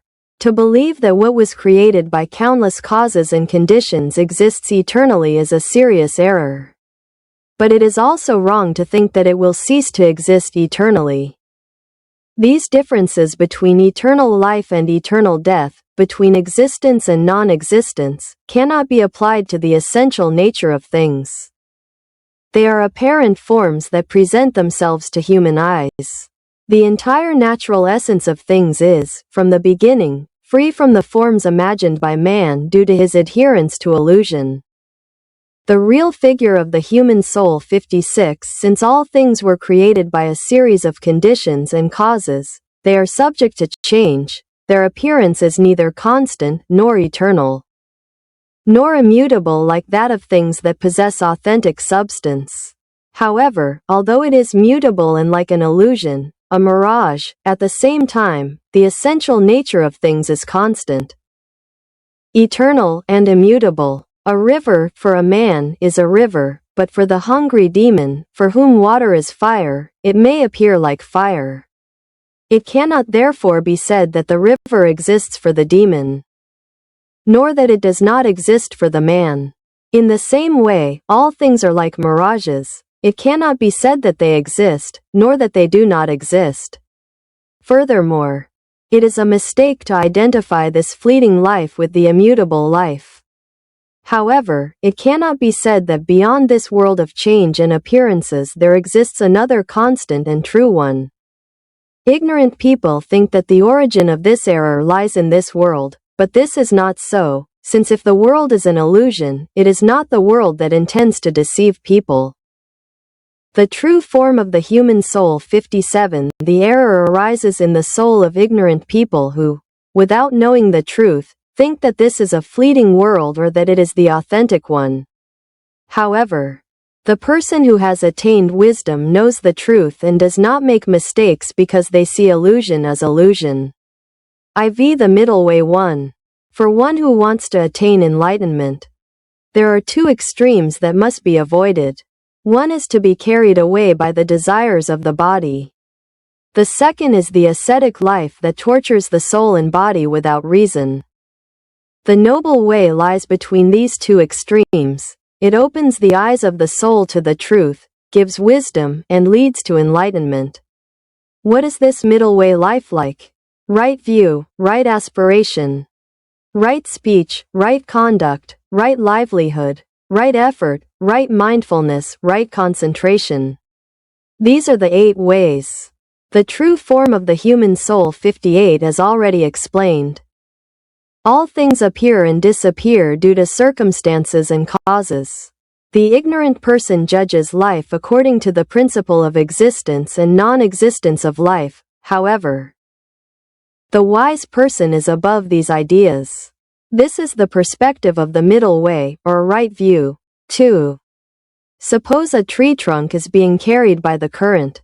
If that log doesn't approach either bank and remains in the middle of the current, neither sinking nor rising to shore, neither caught by a man nor caught by a whirlpool, nor rotting in the water, it will surely eventually reach the ocean.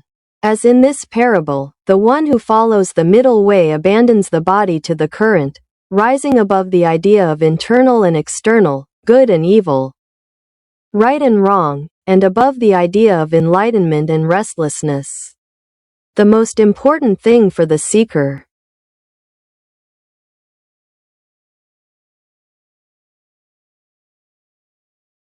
Yo una balsa con ramas de árboles, juncos y hojas para cruzar a la otra orilla, a donde llegó sano y salvo.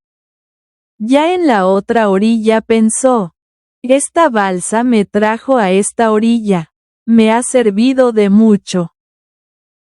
Por eso no la tiraré y seguiré el camino llevándola en hombros. ¿Pensáis que este hombre hizo lo que debía hacer con la balsa? Por cierto que no. Esta parábola explica que no debemos adherirnos ni a las cosas buenas, hay que alejarlas. Si hay que alejar de sí las cosas buenas, cuanto más si no lo son. 3. Las cosas no vienen ni van. No aparecen ni desaparecen, no son ni dejan de ser. Por lo tanto, nada se consigue ni se pierde. Buda explica que todas las cosas están fuera de la idea de ser y no ser. No son la existencia ni la no existencia, no nacen ni mueren. Es decir, todas las cosas son, debido a una serie de condiciones y causas. Por lo tanto, ese ser en sí no tiene existencia. Por otro lado, puesto que son originados por condiciones y causas relativas, la figura real del alma humana 55 poco se puede decir que no existen. La fuente de donde emana la oscuridad es el sentir adhesión por las cosas al ver su forma. Si no se mira la forma no nace este sentimiento. La iluminación es ver esta verdad y alejarse de este sentimiento ilusorio. El mundo, en verdad, es un sueño, las riquezas son ilusiones.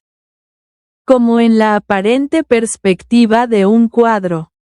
Las cosas se ven pero no existen realmente. Todo es como un espejismo. 4. Creer que lo que fue creado por infinidades de causas y condiciones exista eternamente es un serio error. Pero también es erróneo pensar que dejará de existir eternamente. Estas diferencias entre vida eterna y muerte eterna, entre existencia y no existencia no se pueden aplicar a la naturaleza esencial de las cosas.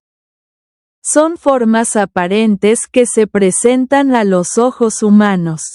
Toda la esencia natural de las cosas está, desde el principio, libre de las formas imaginadas por el hombre debido a su adhesión a lo iluso río. La figura real del alma humana 56. Puesto que todas las cosas fueron creadas por una serie de condiciones y causas, están sujetas a los cambios. Su apariencia no es constante, ni eterna, ni inmutable como la de las cosas que tienen sustancia auténtica. Sin embargo, aunque es mutable y es como una ilusión, un espejismo, al mismo tiempo, la naturaleza esencial de las cosas es constante, eterna e inmutable. Un río, para un hombre es un río, pero para el demonio hambriento para quien el agua es fuego podrá parecer semejante al fuego. No por ello se puede decir que existe el río para el demonio, ni que no existe para el hombre. De la misma manera todas las cosas son como espejismos. No se puede decir que existen ni que no existen. Además, es un error identificar esta vida pasajera con la vida inmutable. Sin embargo, no se puede decir que más allá de este mundo de cambios y de apariencias existe otro constante y verdadero. Los hombres ignorantes piensan que el origen de este error está en este mundo. Pero no es así, puesto que si el mundo es una ilusión, no es este el que pretende engañar la figura real del alma humana 57 a los hombres. El error nace en el alma de los hombres ignorantes que sin saber la verdad, piensan que este es un mundo pasajero o que es el auténtico. Sin embargo, el hombre que ha alcanzado la sabiduría conoce la verdad y no comete errores porque ve la ilusión como ilusión. El camino medio 1. Para el que quiere alcanzar la iluminación, hay dos extremos que tienen que ser evitados. Uno es dejarse arrastrar por los deseos del cuerpo. El segundo es la vida ascética que tortura el alma y el cuerpo sin razón. El camino noble está entre estas dos vidas extremas. Abre los ojos del alma a la verdad, da sabiduría y conduce a la iluminación.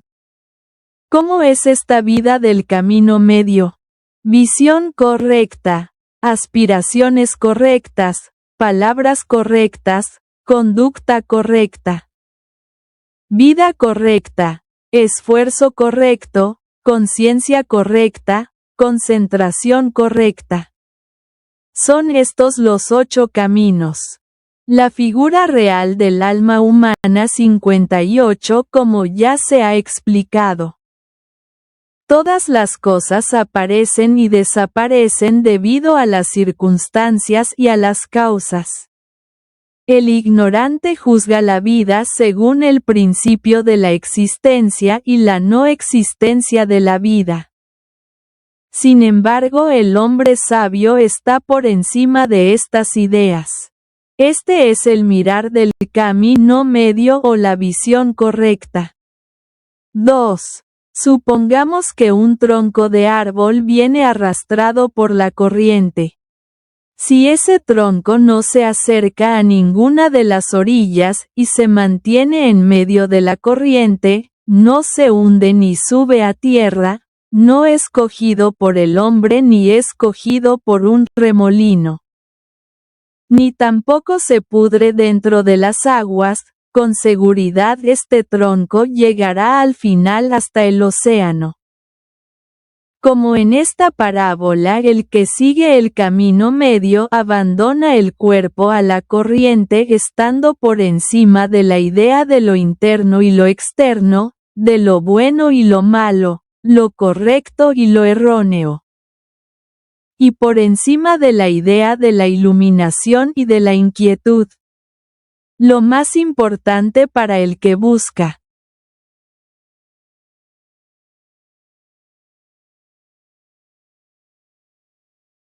The path to enlightenment is to follow this middle way, without leaning towards either extreme. One must be free from all things, without thinking that one is doing good. And without feeling attachment to things, knowing that nothing is born nor dies, and that everything passes like a dream.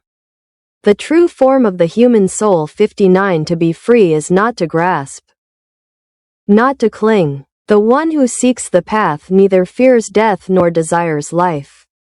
They do not pursue any form of things. When a person feels attachment, a life of uncertainty immediately begins.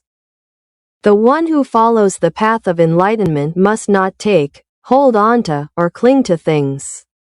3. Enlightenment itself also has no essence, therefore, in reality, it does not exist. Enlightenment exists because illusion and ignorance exist. If ignorance disappears, enlightenment will also disappear. Enlightenment does not exist without illusion. And illusion does not exist without enlightenment. The very existence of enlightenment becomes an obstacle. It is illuminated because darkness exists. If darkness were to cease to exist, there would be no illumination. Both the one who illuminates and the one who is illuminated cease to exist. One who truly seeks enlightenment, once enlightened, does not remain in that state. Since the existence of enlightenment still signifies the existence of ignorance. Upon reaching this state, everything is enlightenment, even amidst obstacles. Darkness is itself light. One must attain such a state of enlightenment that even worldly passions become enlightenment in themselves. 4. Sunyata is the non-existence of differences, the equality of things. This is because all things in themselves have no essence, and as has already been explained, they have no real form, they are neither born nor die, it is something that cannot be explained in words. That is why it is called sunyata, which means the emptiness that fills everything. The real figure of the human soul 61. All things exist and cease to exist due to a series of causes and conditions. Therefore, nothing exists completely alone. Everything has its being in relation to something else. It is like the relationship between light and shadow, long and short, white and black.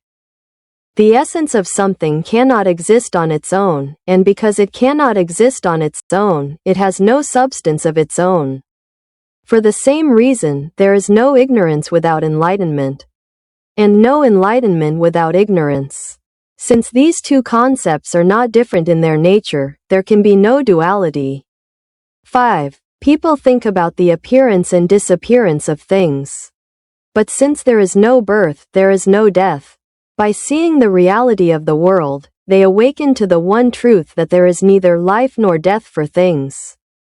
Because men think that the I exists, feeling attached to what is mine, but there can be nothing mine, since the I does not actually exist. By knowing the non-existence of the I, and what is mine, one comes to realize the truth of non-duality. The real form of the human soul 62. Men make the distinction between the pure and the impure. However, the nature of things is neither pure nor impure. Both are products of the human mind.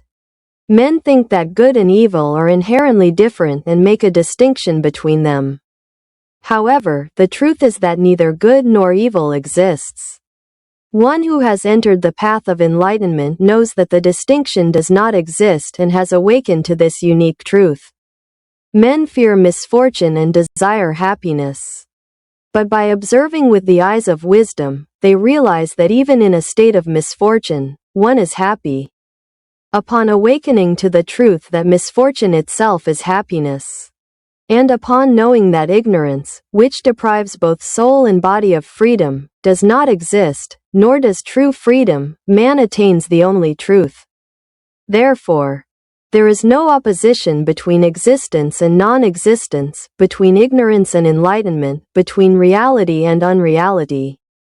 It is not possible to speak, demonstrate, or discern their true form.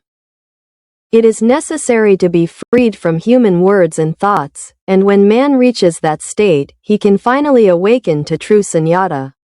The real form of the human soul 63-6. Just as the lotus flower does not bloom on high mountains with pure air, but rather in the dirty mud, enlightenment does not exist without ignorance. This very ignorance becomes the seed of enlightenment. 6.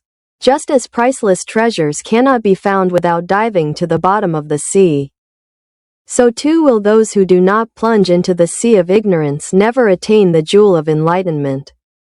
Only after feeling lost in the ravines of the mountains of selfishness can one desire to seek the path that will lead to enlightenment.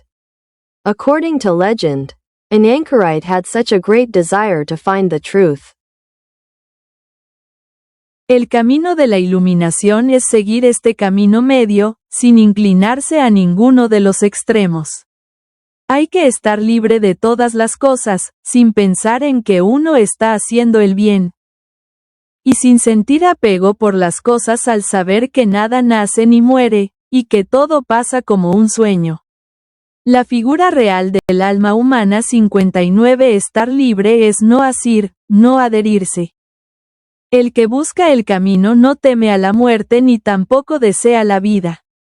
No va en pos de ninguna forma de las cosas. Cuando el hombre siente apego, enseguida comienza una vida de incertidumbre. El que sigue la senda de la iluminación no debe tomar, permanecer, ni apegarse a las cosas. 3. La iluminación en sí tampoco tiene esencia, por eso, en realidad, no existe. La iluminación existe porque existe la ilusión y la ignorancia.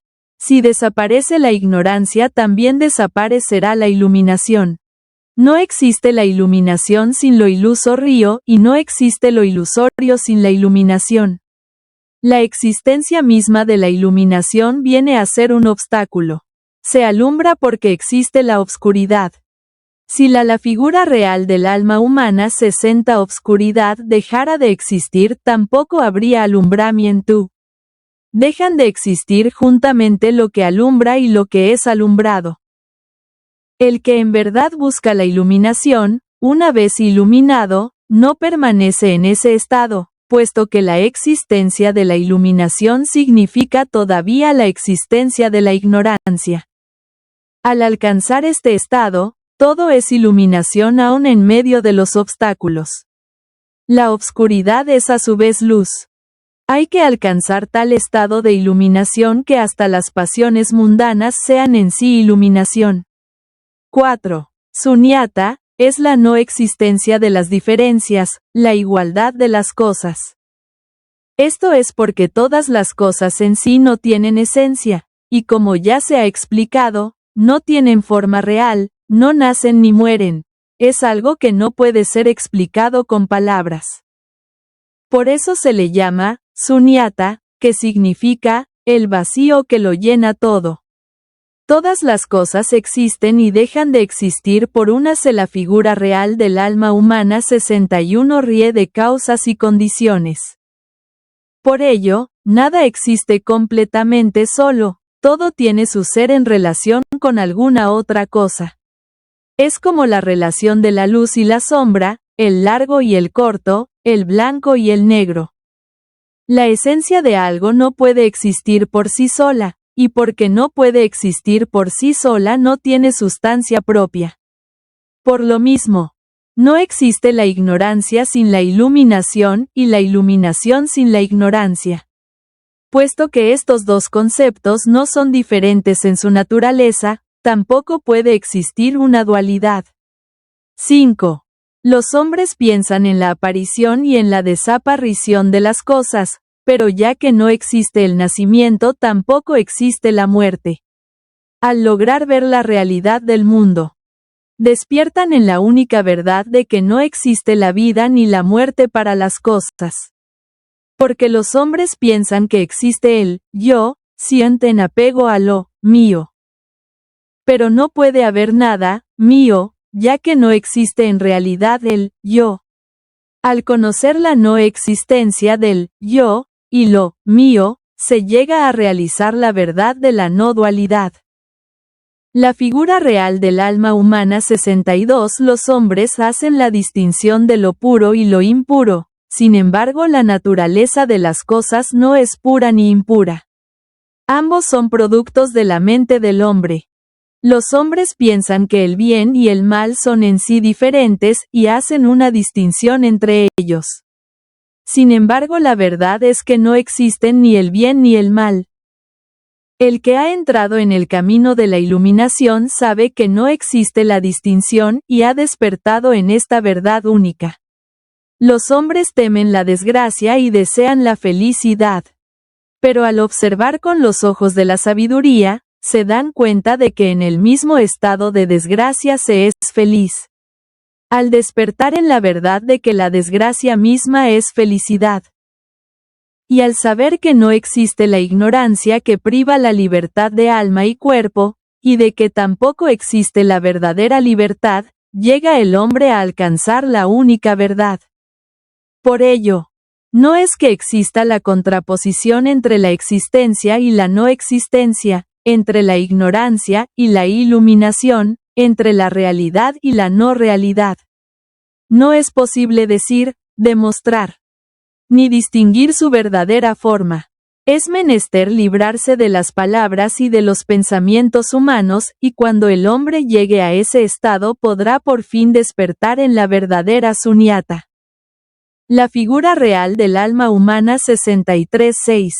Así como la flor de loto no florece en las altas montañas de aires puros, sino más bien en el sucio lodo, la iluminación no existe sin la ignorancia.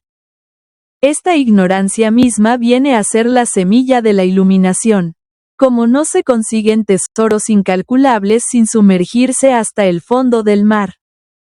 Así quien no se sumerge en el mar de la ignorancia no alcanzará la joya de la iluminación.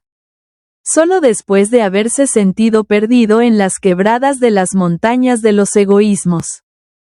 El hombre podrá desear de ir en búsqueda del camino que lo llevará a la iluminación. Según la leyenda, una anacoreta tenía un deseo tan grande de encontrar el verdad.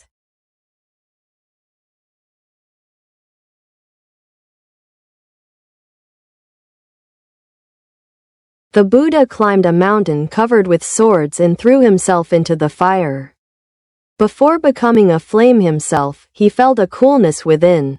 For ignorance is, in turn, enlightenment.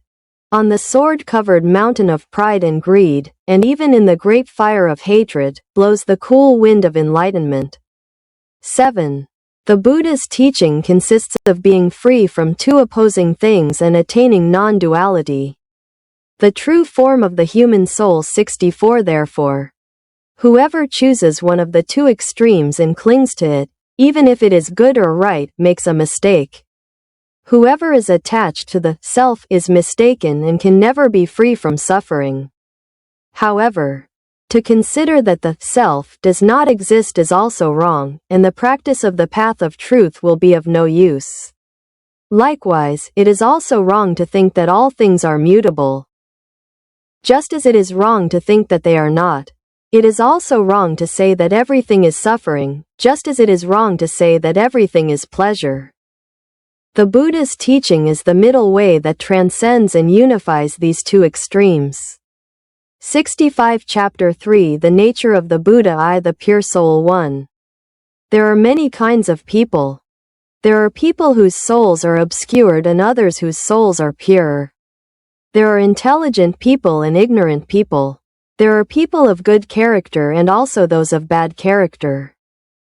There are some who easily receive the teaching, others who take a long time to assimilate it.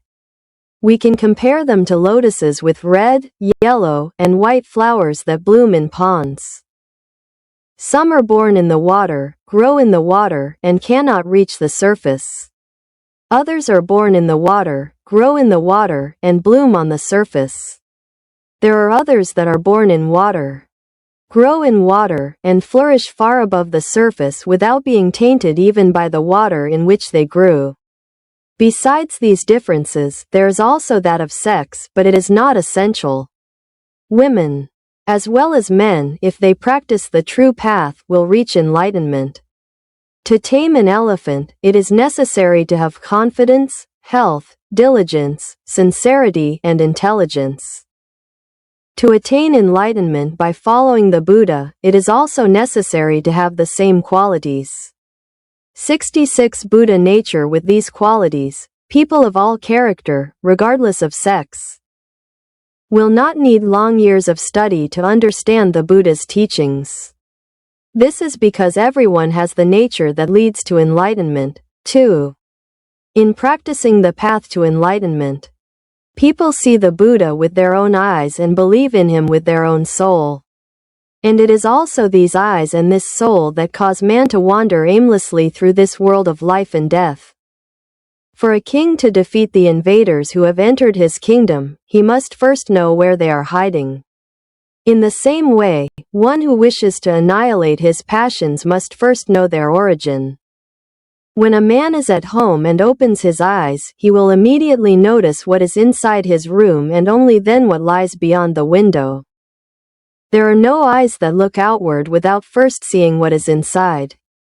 If we suppose that the soul is inside the body, we should know in detail what happens within us. But men see only what happens outside of them, and know almost nothing of the internal. Consequently, we cannot say that the soul is inside the body.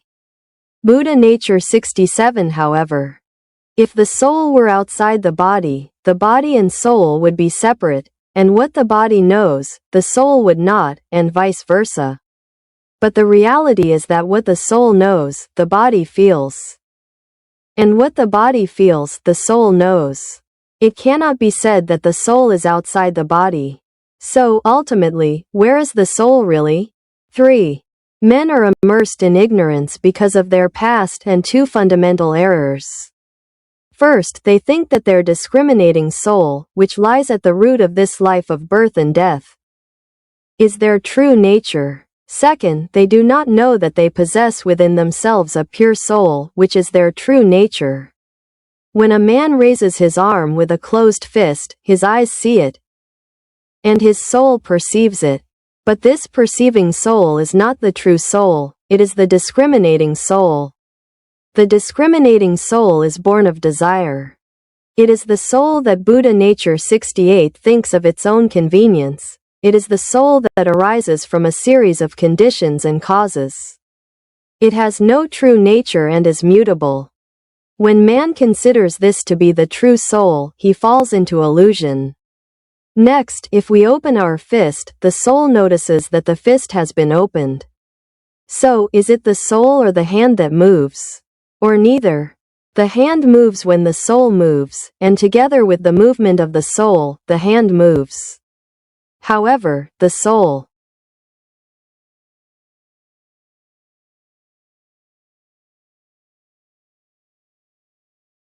what moves is not the true soul, but a superficial one. 4. All people are endowed with a pure soul, which is their ultimate foundation, but it is covered with the dust of doubt and illusion, originating from external conditions and causes. This tainted soul is not our true nature, it is something added, a guest that cannot be identified with its owner. Even if clouds cover the moon for a long time, they cannot stain it or move it. Therefore, people should not think that the fickle, dust-covered soul is their own essence. People must awaken to the pure soul nature of enlightenment and return to themselves. People wander aimlessly through the world of illusion because they allow themselves to be dragged along by the tainted, fickle soul. The impurities and movements of the human soul originate in desire and reactions to the changing circumstances of life. Buddha nature 69. The true soul of man, the master, the host, is the soul that has nothing to do with changing circumstances. It remains eternally immutable and indestructible, just as one cannot say that the inn disappears when the traveler leaves. It is not possible to say that the true self disappears because the discerning soul that appears and disappears according to the mutable circumstances of life ceases to exist.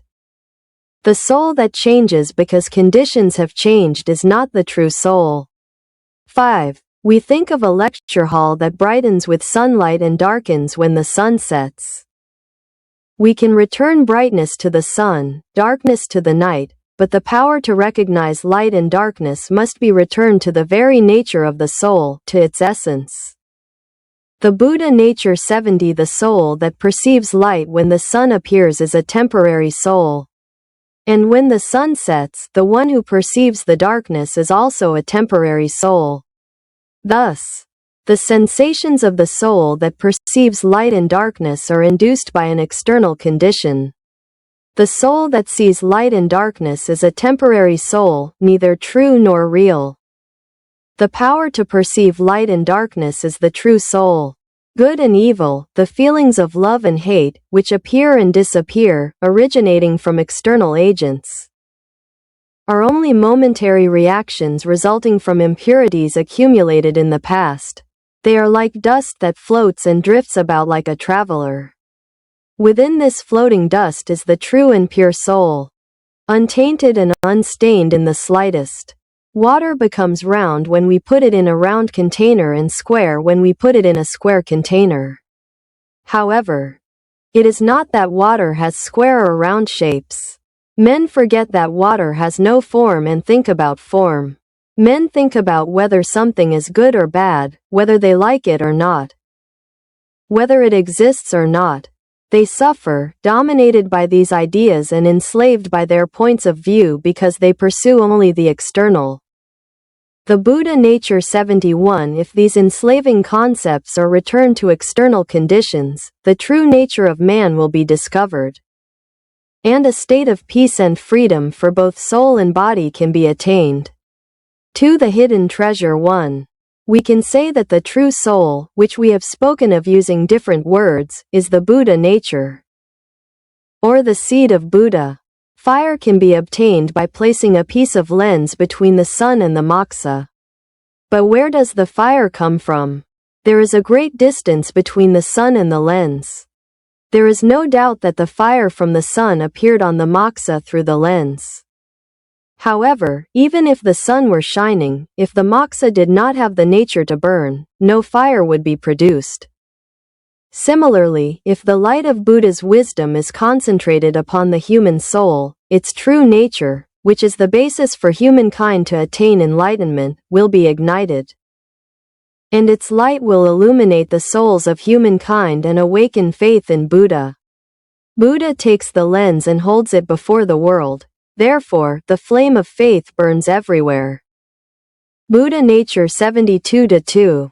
People lament that they do not attain their freedom, neglecting the Buddha nature that leads to enlightenment. They are possessed by the dust of passions, their souls dominated by the discriminating form of good and evil. Why do people, even possessing this pure nature that leads them to enlightenment, produce a series of false images, conceal the light of Buddha's wisdom, and wander aimlessly in this world of suffering and illusion? Once upon a time, a man woke up one morning, looked in the mirror, and saw that he had neither head nor body. The poor man nearly went mad. Neither his face nor his body had disappeared. What had happened was that he looked at his reflection in the mirror, and when he didn't see himself, he thought he had lost both his body and his head. It is absurd and pointless to suffer because one cannot attain the ill. Que se mueve no es el alma verdadera, es un alma superficial. 4. Todos los hombres están dotados de un alma pura que es su fundamento último, pero está cubierta con el polvo de la duda e ilusión, originado por condiciones y causas externas. Esta alma manchada no es nuestra verdadera naturaleza, es algo añadido, un huésped que no puede ser identificado con el dueño. Aunque las nubes cubran la luna por un tiempo largo, no la manchan ni la pueden mover. Por ello el hombre no debe pensar que el alma voluble y cubierta de polvo es su propia esencia. El hombre debe despertar en la naturaleza del alma pura de la iluminación y volver en sí. Los hombres vagan errantes por el mundo de la ilusión porque se dejan arrastrar por el alma manchada y voluble. Las impurezas y la naturaleza de Buda 69. Los movimientos del alma humana. tienen su origen en el deseo y en las reacciones a las circunstancias mutables de la vida. El alma verdadera del hombre, el dueño, el anfitrión. Es el alma que no tiene nada que ver con los cambios de las circunstancias. Permanece eternamente inmutable e indestructible. Así como no se puede decir que desaparece la posada cuando se va el viajero. No es posible decir que desaparece el yo verdadero porque deja de existir el alma discriminante que aparece y desaparece según las circunstancias mutables de la vida. El alma que se cambia porque se cambiaron las condiciones, no es el alma verdadera. 5. Pensamos en una sala de conferencias que se aclara con la luz del sol y se obscurece cuando el sol se oculta. Podemos devolver la claridad al sol, la oscuridad a la noche, pero el poder de reconocer la claridad y la oscuridad, hay que devolverlo a la naturaleza misma del alma, a su esencia. La naturaleza de Buda 70. El alma que se percata de la claridad cuando aparece el sol es un alma temporal. Y, cuando se oculta el sol, la que se percata de la oscuridad es también un alma temporal. De esta forma, las sensaciones del alma que se percata de la claridad y de la oscuridad, son inducidas por una condición externa. El alma que ve la claridad y la oscuridad es un alma temporal, que no es verdadera ni real. El poder para percibir el claro oscuro es el alma verdadera, el bien y el mal. Los sentimientos de amor y odio, que aparecen y desaparecen originados por agentes externos, son solo reacciones momentáneas fruto de las impurezas acumuladas en el pasado. Se parecen al polvo que flota y va de un lado a otro como un viajero. Dentro de este polvo flotante está el alma verdadera y pura, sin ser manchada ni teñida en lo más leve. El agua se vuelve redonda cuando la ponemos en un recipiente redondo y cuadrada cuando la ponemos en un recipiente cuadrado. Sin embargo, no es que el agua tenga formas cuadradas ni redondas. Los hombres olvidan que el agua no tiene forma y piensan en la forma. Los hombres piensan en si algo es bueno o malo, en si le gusta o no, en si existe o no. Sufren dominados por estas ideas y esclavizados por sus puntos de vista porque persiguen solo lo externo. La naturaleza de Buda 71 si se devuelve estos conceptos esclavizadores a las condiciones externas. Se descubrirá la verdadera naturaleza del hombre y se podrá alcanzar un estado de paz y libertad para el alma y el cuerpo. 2. El tesoro escondido 1. Podemos decir que el alma verdadera, de la que hemos hablado con diferentes palabras, es la naturaleza de Buda, o sea, la simiente de Buda. Se puede obtener fuego poniendo entre el sol y la moxa un pedazo de lente. ¿Pero de dónde viene el fuego? Entre el sol y la lente hay mucha distancia. No existe duda de que el fuego del sol ha aparecido sobre la moxa a través de la lente. Sin embargo, aunque hubiere sol si la moxa no tuviera la naturaleza de arder no se produciría el fuego. De la misma manera, si se concentra la luz de la sabiduría de Buda sobre el alma humana, su verdadera naturaleza que es la base para que el hombre alcance la iluminación se encenderá y su luz iluminará las almas de los hombres y despertará la fe en Buda. Buda coge la lente y la pone ante el mundo, por ello arde por doquier la llama de la fe. La naturaleza de Buda 72.2. Los hombres se lamentan porque no consiguen su libertad, desatendiendo la naturaleza de Buda que lleva a la iluminación. Están poseídos por el polvo de las pasiones y con el alma dominada por la forma discriminativa del bien y del mal. ¿Por qué los hombres, aun teniendo esta naturaleza pura que los conduce a la iluminación, producen una serie de imágenes falsas? Ocultan la luz de la sabiduría de Buda y vagan errantes en este mundo de sufrimiento y de ilusión. Una vez un hombre se levantó por la mañana, se miró al espejo y vio que no tenía ni cabeza ni cuerpo.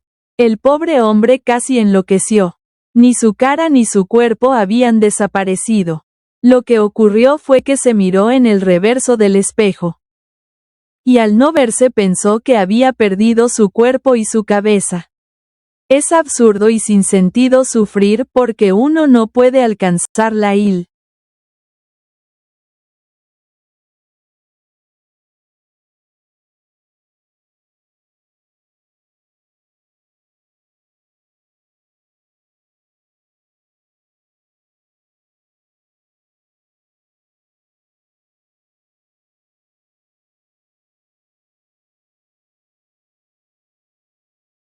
Enlightenment, despite one's efforts. It is impossible to fail in the pursuit of enlightenment if one believes that one's discerning soul is illusory and the product of accumulated past desires.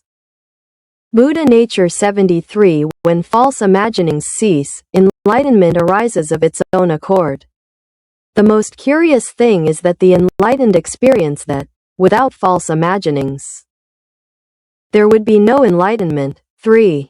This Buddha nature exists eternally. Even if a wicked person is born as an animal, suffers as a demon in hell, this Buddha nature is never extinguished. In an impure body, even in the depths of a wretched passion, the forgotten Buddha nature lies hidden, obscuring its brilliance. 4. An old story tells us that a man went to a friend's house and there, drunk, fell asleep. The host had an urgent matter to attend to and left on a journey, but thinking that his friend might fall into need, he sewed a jewel into the collar of his suit. The man awoke, went out, and, ignoring his friend's kindness, suffered hunger and poverty. After a long time, he found his friend again and asked for help. The friend replied that he should use the hidden jewel.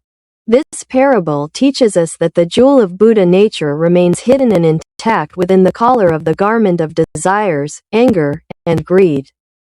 Even if people are unaware of possessing this sublime nature, and even if they are wicked and ignorant, Buddha never loses faith in them because he knows that in the most distant of them, potentially, all the virtues of his nature exist.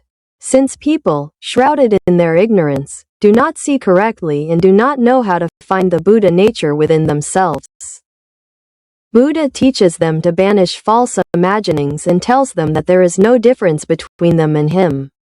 5. Buddha is one who has attained Buddhahood. People are future Buddhas. There is no qualitative difference between them. However, although men are Buddhas in the making, they are not yet Buddhas, therefore, they make a great mistake if they think they are at the end of the path to enlightenment. Even if they possess Buddha nature, if they do not diligently practice the path, it does not manifest itself. And if it does not manifest itself, it means they have not reached the goal. Buddha Nature 75-6. There was once a king who gathered many blind men and had them touch an elephant and ordered them to describe the animal. The one who touched the tusks said it was like a giant carrot. The one who touched the ears said it was like a large fan. The one who touched the trunk said it was like a long pestle. The one who touched the legs said it was like a mortar. And the one who touched the tail said it was like a rope. None of them could grasp the true form of the elephant. The same is true for man.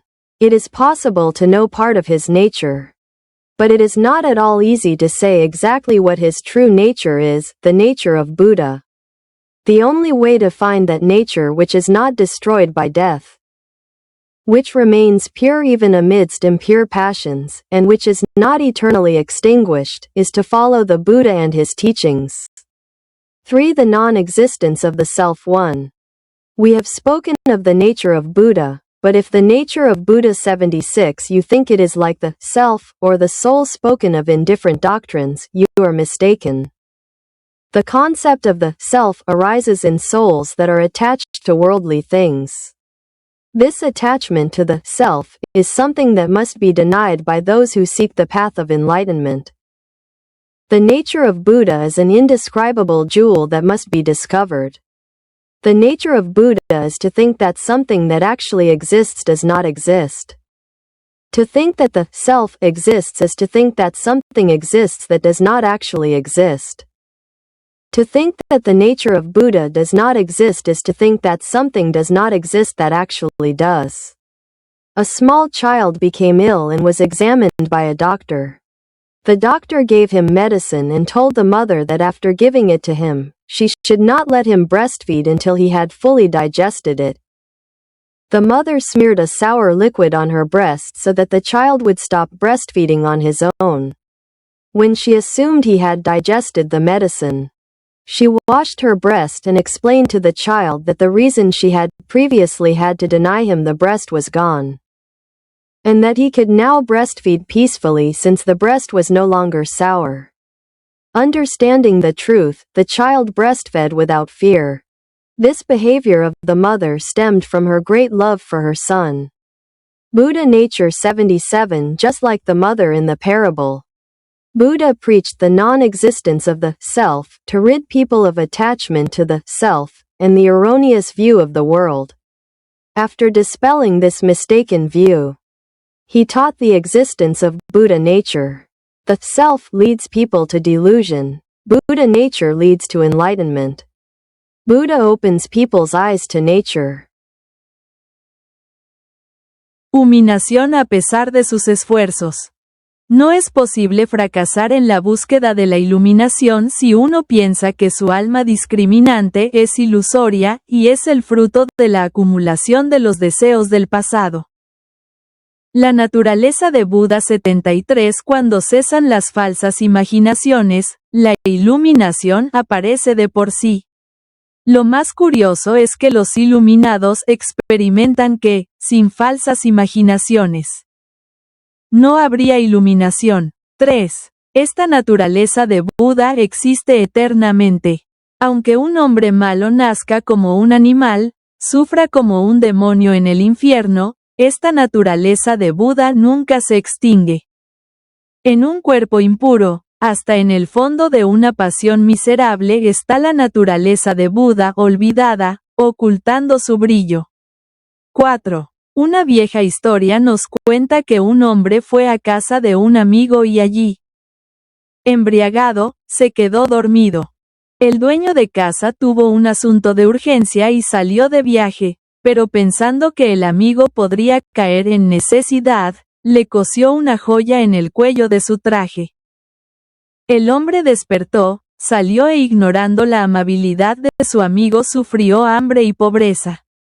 Después de mucho tiempo volvió a encontrar al amigo y le pidió ayuda. A lo que el amigo contestó que hiciera uso de la joya escondida. Esta parábola nos enseña que la joya de la naturaleza de Buda 74 de Buda permanece oculta e intacta dentro del cuello del traje de los deseos, la ira y la avaricia.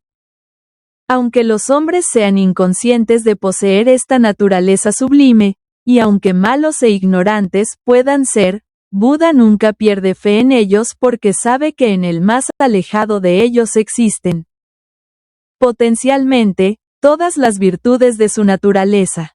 Puesto que los hombres, cubiertos en su ignorancia, no ven correctamente, y no saben encontrar la naturaleza de Buda que tienen dentro de sí. Buda les enseña que alejen las imaginaciones falsas y les dice que no existe diferencia entre ellos y él. 5. Buda es aquel que ha llegado al estado de Buda. Los hombres son futuros Budas. No existe ninguna diferencia cualitativa entre ellos. Sin embargo, aunque los hombres son Budas en vías de serlo, no lo son todavía. Por eso, cometen un gran error si piensan que están al final del sendero de la iluminación.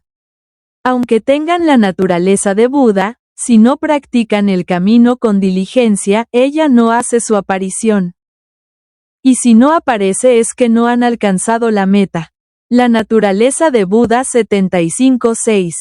Hubo una vez un rey que reuniendo a muchos ciegos les hizo tocar un elefante y ordenó que dijesen cómo era el animal. El que tocó los colmillos dijo que era como una zanahoria gigantesca, El que tocó las orejas dijo que era como un gran abanico, el que tocó la trompa dijo que era como una mano larga de mortero.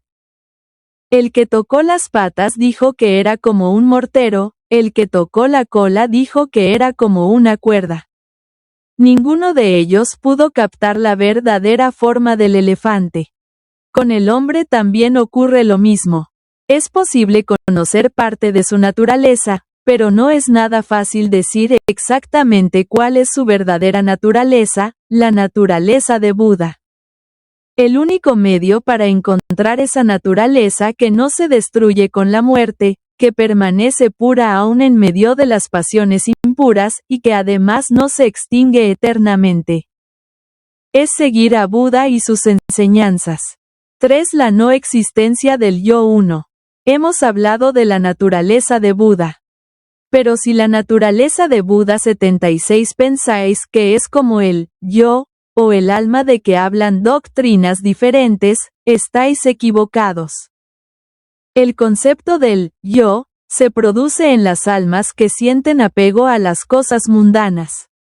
Esta adhesión al yo es algo que tiene que ser negado por los que buscan el sendero de la iluminación. La naturaleza de Buda es una joya indescriptible que debe ser descubierta. La naturaleza de Buda es pensar que no existe algo que en realidad existe. Pensar que existe el yo es pensar que existe algo que en realidad no existe. Pensar que no existe la naturaleza de Buda es pensar que no existe algo que en realidad existe. Un niño pequeño se enfermó y fue auscultado por un médico. Este le dio una medicina y le dijo a la madre que después de darle no le hiciese mamar hasta que hubiera digerido del todo. La madre untó un líquido agrio en su pecho para que el niño mismo desistiera de mamar. Cuando supuso que había digerido la medicina, se lavó el pecho y le hizo comprender al niño que la razón por la que antes había tenido que negarle había desaparecido, y que ya podía mamar tranquilo puesto que el pecho ya no estaba agrio. El niño, comprendiendo la verdad, mamó sin temor. Esta conducta de la madre se debe a su gran amor por el hijo.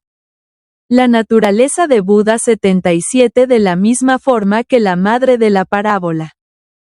Buda predicó la no existencia del yo, para alejar de los hombres el apego al yo, y la errónea idea del mundo. Después de haber alejado esta idea equivocada, enseñó la existencia de la naturaleza de Buda. El yo conduce a los hombres a la decepción, la naturaleza de Buda a la iluminación. Buda abre los ojos de los hombres a la natura. Enlightenment despite one's efforts.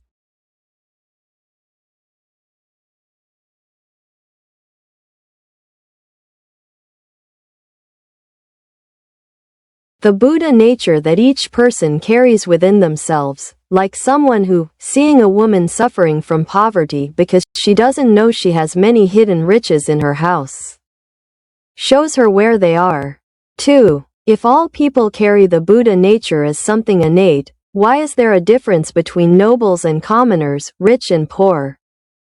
And why do such unfortunate things happen as killing or being killed, deceiving or being deceived?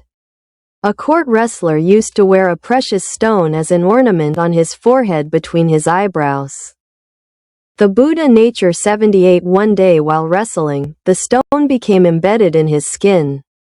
The wrestler thought he had lost the jewel and simply went to the doctor to have the wound treated. The doctor, upon seeing him, immediately realized that the stone had caused the wound. He took a mirror and showed him the jewel embedded beneath the scab.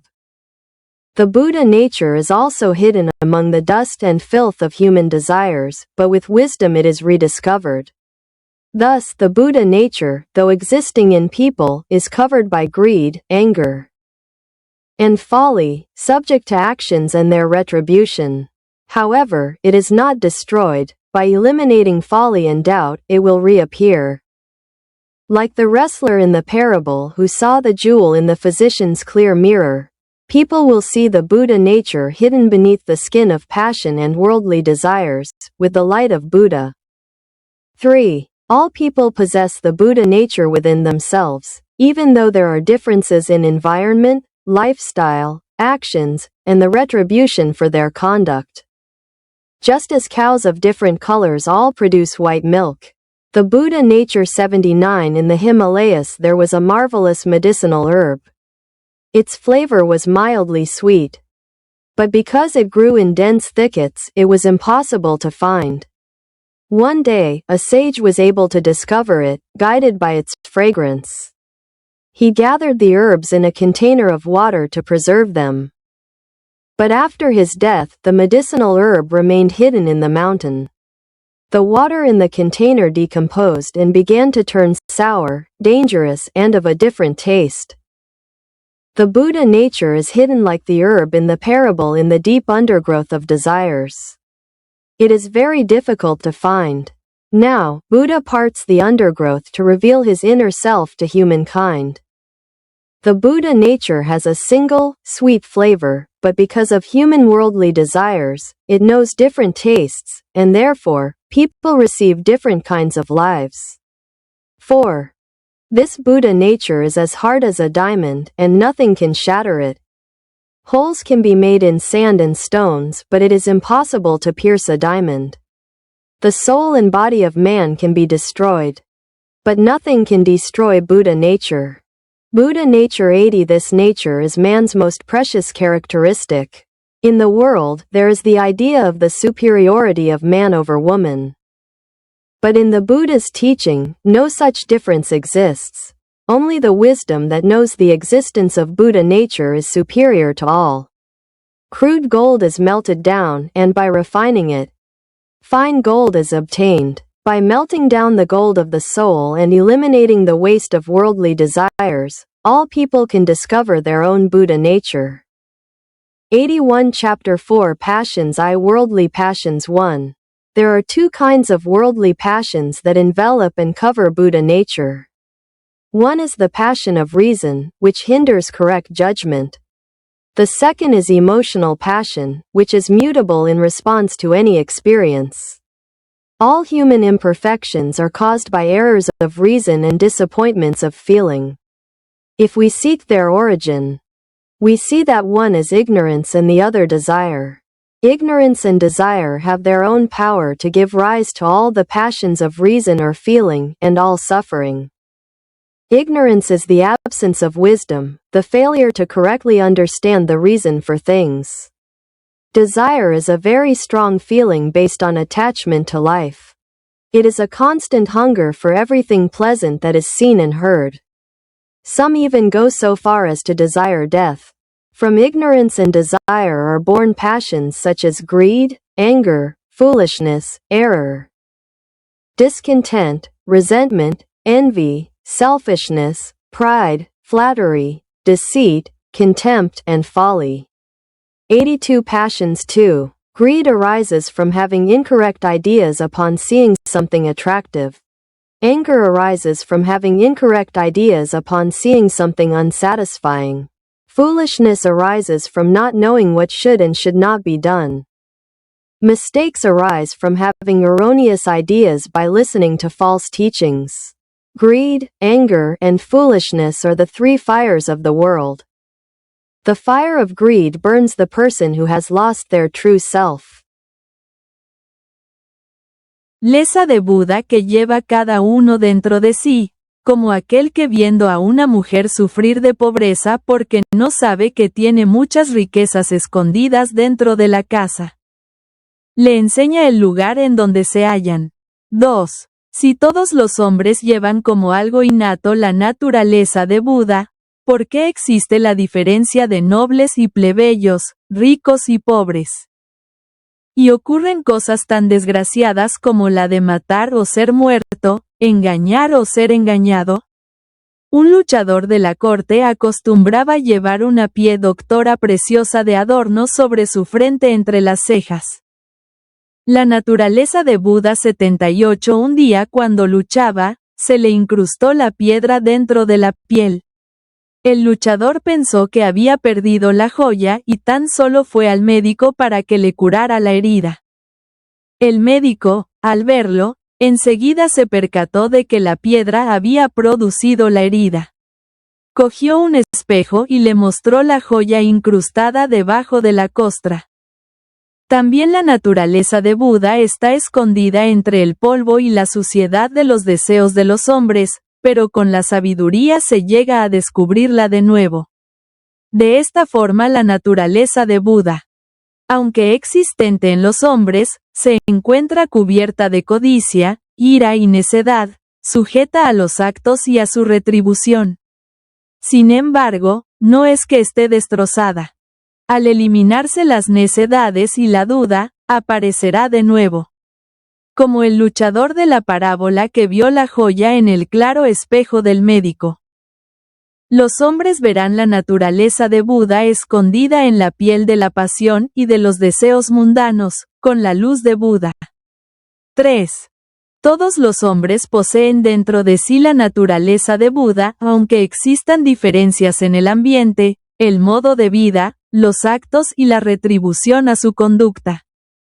Así la naturaleza de Buda 79 como vacas de diferentes colores dan por igual una leche blanca. En el Himalaya existía una hierba medicinal maravillosa. Su sabor era de suave dulzura, pero por crecer en grandes espesuras era imposible encontrarla. Un día un sabio pudo descubrirla guiado por su perfume. Reunió las hierbas en un recipiente con agua para poderlas conservar, pero después de su muerte, la hierba medicinal permaneció oculta en la montaña. El agua del recipiente se descompuso y empezó a hacerse agria, peligrosa y de sabor diferente. La naturaleza de Buda está oculta como la hierba de la parábola en la profunda maleza de los deseos. Es muy difícil encontrarla. Ahora Buda abre la maleza para mostrar su interior a los hombres. La naturaleza de Buda es de un único sabor dulce. Pero debido a los deseos mundanos de los hombres sabe de diferentes gustos, y por ello los hombres reciben diversas clases de vidas. 4. Esta naturaleza de Buda es tan dura como el diamante y no hay nada que la pueda destrozar. Se pueden abrir agujeros en la arena y en las piedras, pero es imposible agujerear un diamante. El alma y el cuerpo del hombre pueden ser destruidos, pero nada puede destrozar la naturaleza de Buda. La naturaleza de Buda 80. Esta naturaleza es la característica más preciosa del hombre. En el mundo existe la idea de la superioridad del hombre sobre la mujer, pero en la enseñanza de Buda no existe tal diferencia. Solo es superior a todo la sabiduría que conoce la existencia de la naturaleza de Buda. Se funde el oro bruto y, refinándolo, se obtiene el oro fino. Al fundir el oro del alma y al suprimir los desperdicios de los deseos mundanos, todos los hombres pueden descubrir su propia naturaleza de Buda. 81 Capítulo 4 Pasiones y pasiones mundanas 1.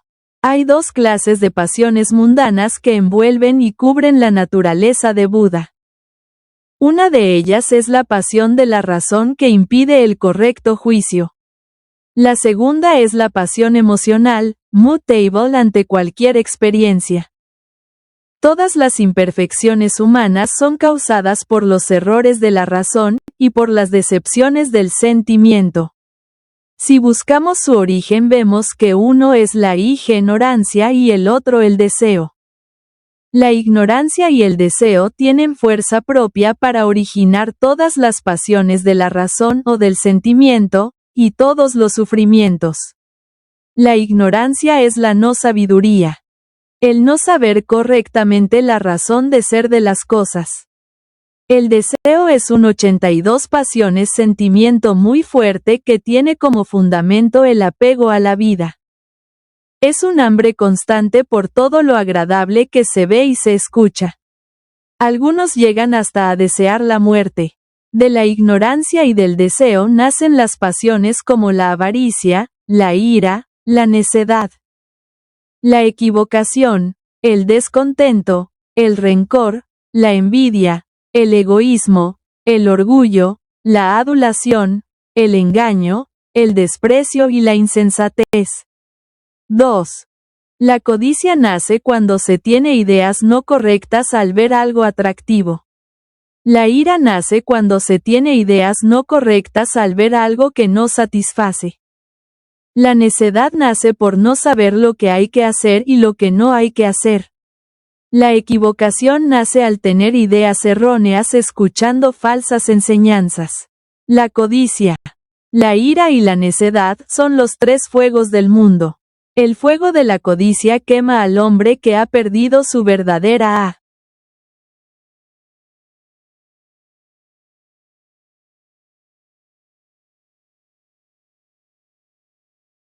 The soul is consumed by desires. The fire of anger burns those who, driven by rage, harm the lives of living beings. And the fire of folly burns those who do not heed the Buddha's teachings and wander in the world of ignorance. This world burns under various fires. The fire of passions 83 greed. The fire of anger, the fire of folly, the fire of life, of death, of sickness, of old age, and the fire of sadness, melancholy, suffering, anguish, and despair. These fires of desire not only burn oneself but also others, leading them to commit sins of body, speech, and thought. Moreover, the pus that oozes from the wounds caused by this burning poisons those who come near and leads them astray. 3. Greed comes from dissatisfaction, anger from discontent, and folly from impure thoughts. The sin of greed doesn't stain much, but it's very difficult to get rid of it. The sin of anger causes a great stain, but it's easy to get rid of it. The sin of folly stains much and is very difficult to get rid of it. When we see something that satisfies us, we must remember what can give true satisfaction, and when faced with unpleasant things, we must strive to strengthen our sense of mercy. It is necessary to extinguish these three fires by always thinking correctly. If people's souls were filled with purity, justice, and selflessness, there would be no room for the temptations of desire. 4. Greed, anger, and folly are like fevers.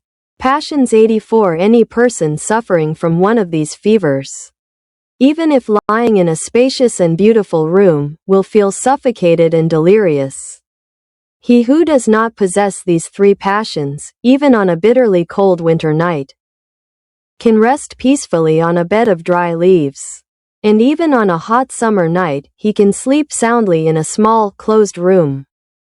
These three passions are the origin of the sorrows and sufferings of this world. Observing moral precepts, concentration, and wisdom will eliminate the causes of these sorrows and sufferings. Observing moral precepts will eliminate the impurities of greed. Concentration of the soul will eliminate the impurities of anger. And wisdom will eliminate the impurities of foolishness. 5. Human desires are limitless. It is like drinking salt water that does not quench thirst. Man is never satisfied, and his thirst grows stronger each day. He tries to satisfy his desires, but all that happens is that his discontent increases. Human desires will never be satisfied. This is the suffering of desiring something and not being able to obtain it. Passions 85. This constant dissatisfaction can lead to madness. Men fight because of desire, they struggle because of desire. King with king, subject with subject, father with son, brother with brother, sister with sister, friend with friend. All fight and kill each other, driven mad by desires. Because of desire, men ruin their lives, they steal, cheat, and commit adultery. Sometimes they are caught by guards and have to receive severe punishments. Because of desires, men commit sins of body, word, and thought. They suffer in this world, and even after death they continue to suffer in the world of darkness. 6. Of all worldly passions, lust is king. The other passions follow behind. Lust is fertile ground for the seed of passions to grow. Lust is a demon that devours and destroys all the good deeds of men. Carnal desire is a poisonous serpent that hides in a flower. It kills with its venom those who delight in the greed of the flower of desire. Passions 86. Carnal desire is the parasite that withers trees. It coils around the souls of men and consumes all the juice of goodness. Lust is the bait the demon lays to lure men and bring them down. If you give a bloody bone to a hungry dog, the dog will lunge for it, but all it gets is weariness and frustration. Lust is exactly the same in man, it never fully satisfies. For a mere piece of meat, animals fight and injure each other. Just as one who faces the wind with a burning torch burns himself. Men, like animals driven by desire, fight among themselves, injure themselves, and burn. 7. Greed, anger, foolishness, and pride are also 4 poisoned arrows that produce a series of illnesses.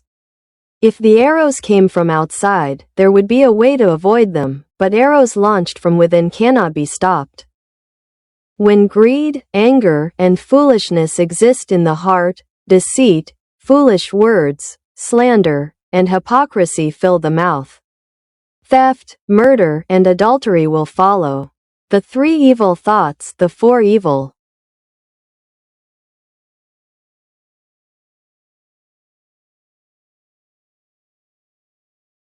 words spoken and 3 evil deeds committed by the body constitute the 10 evils.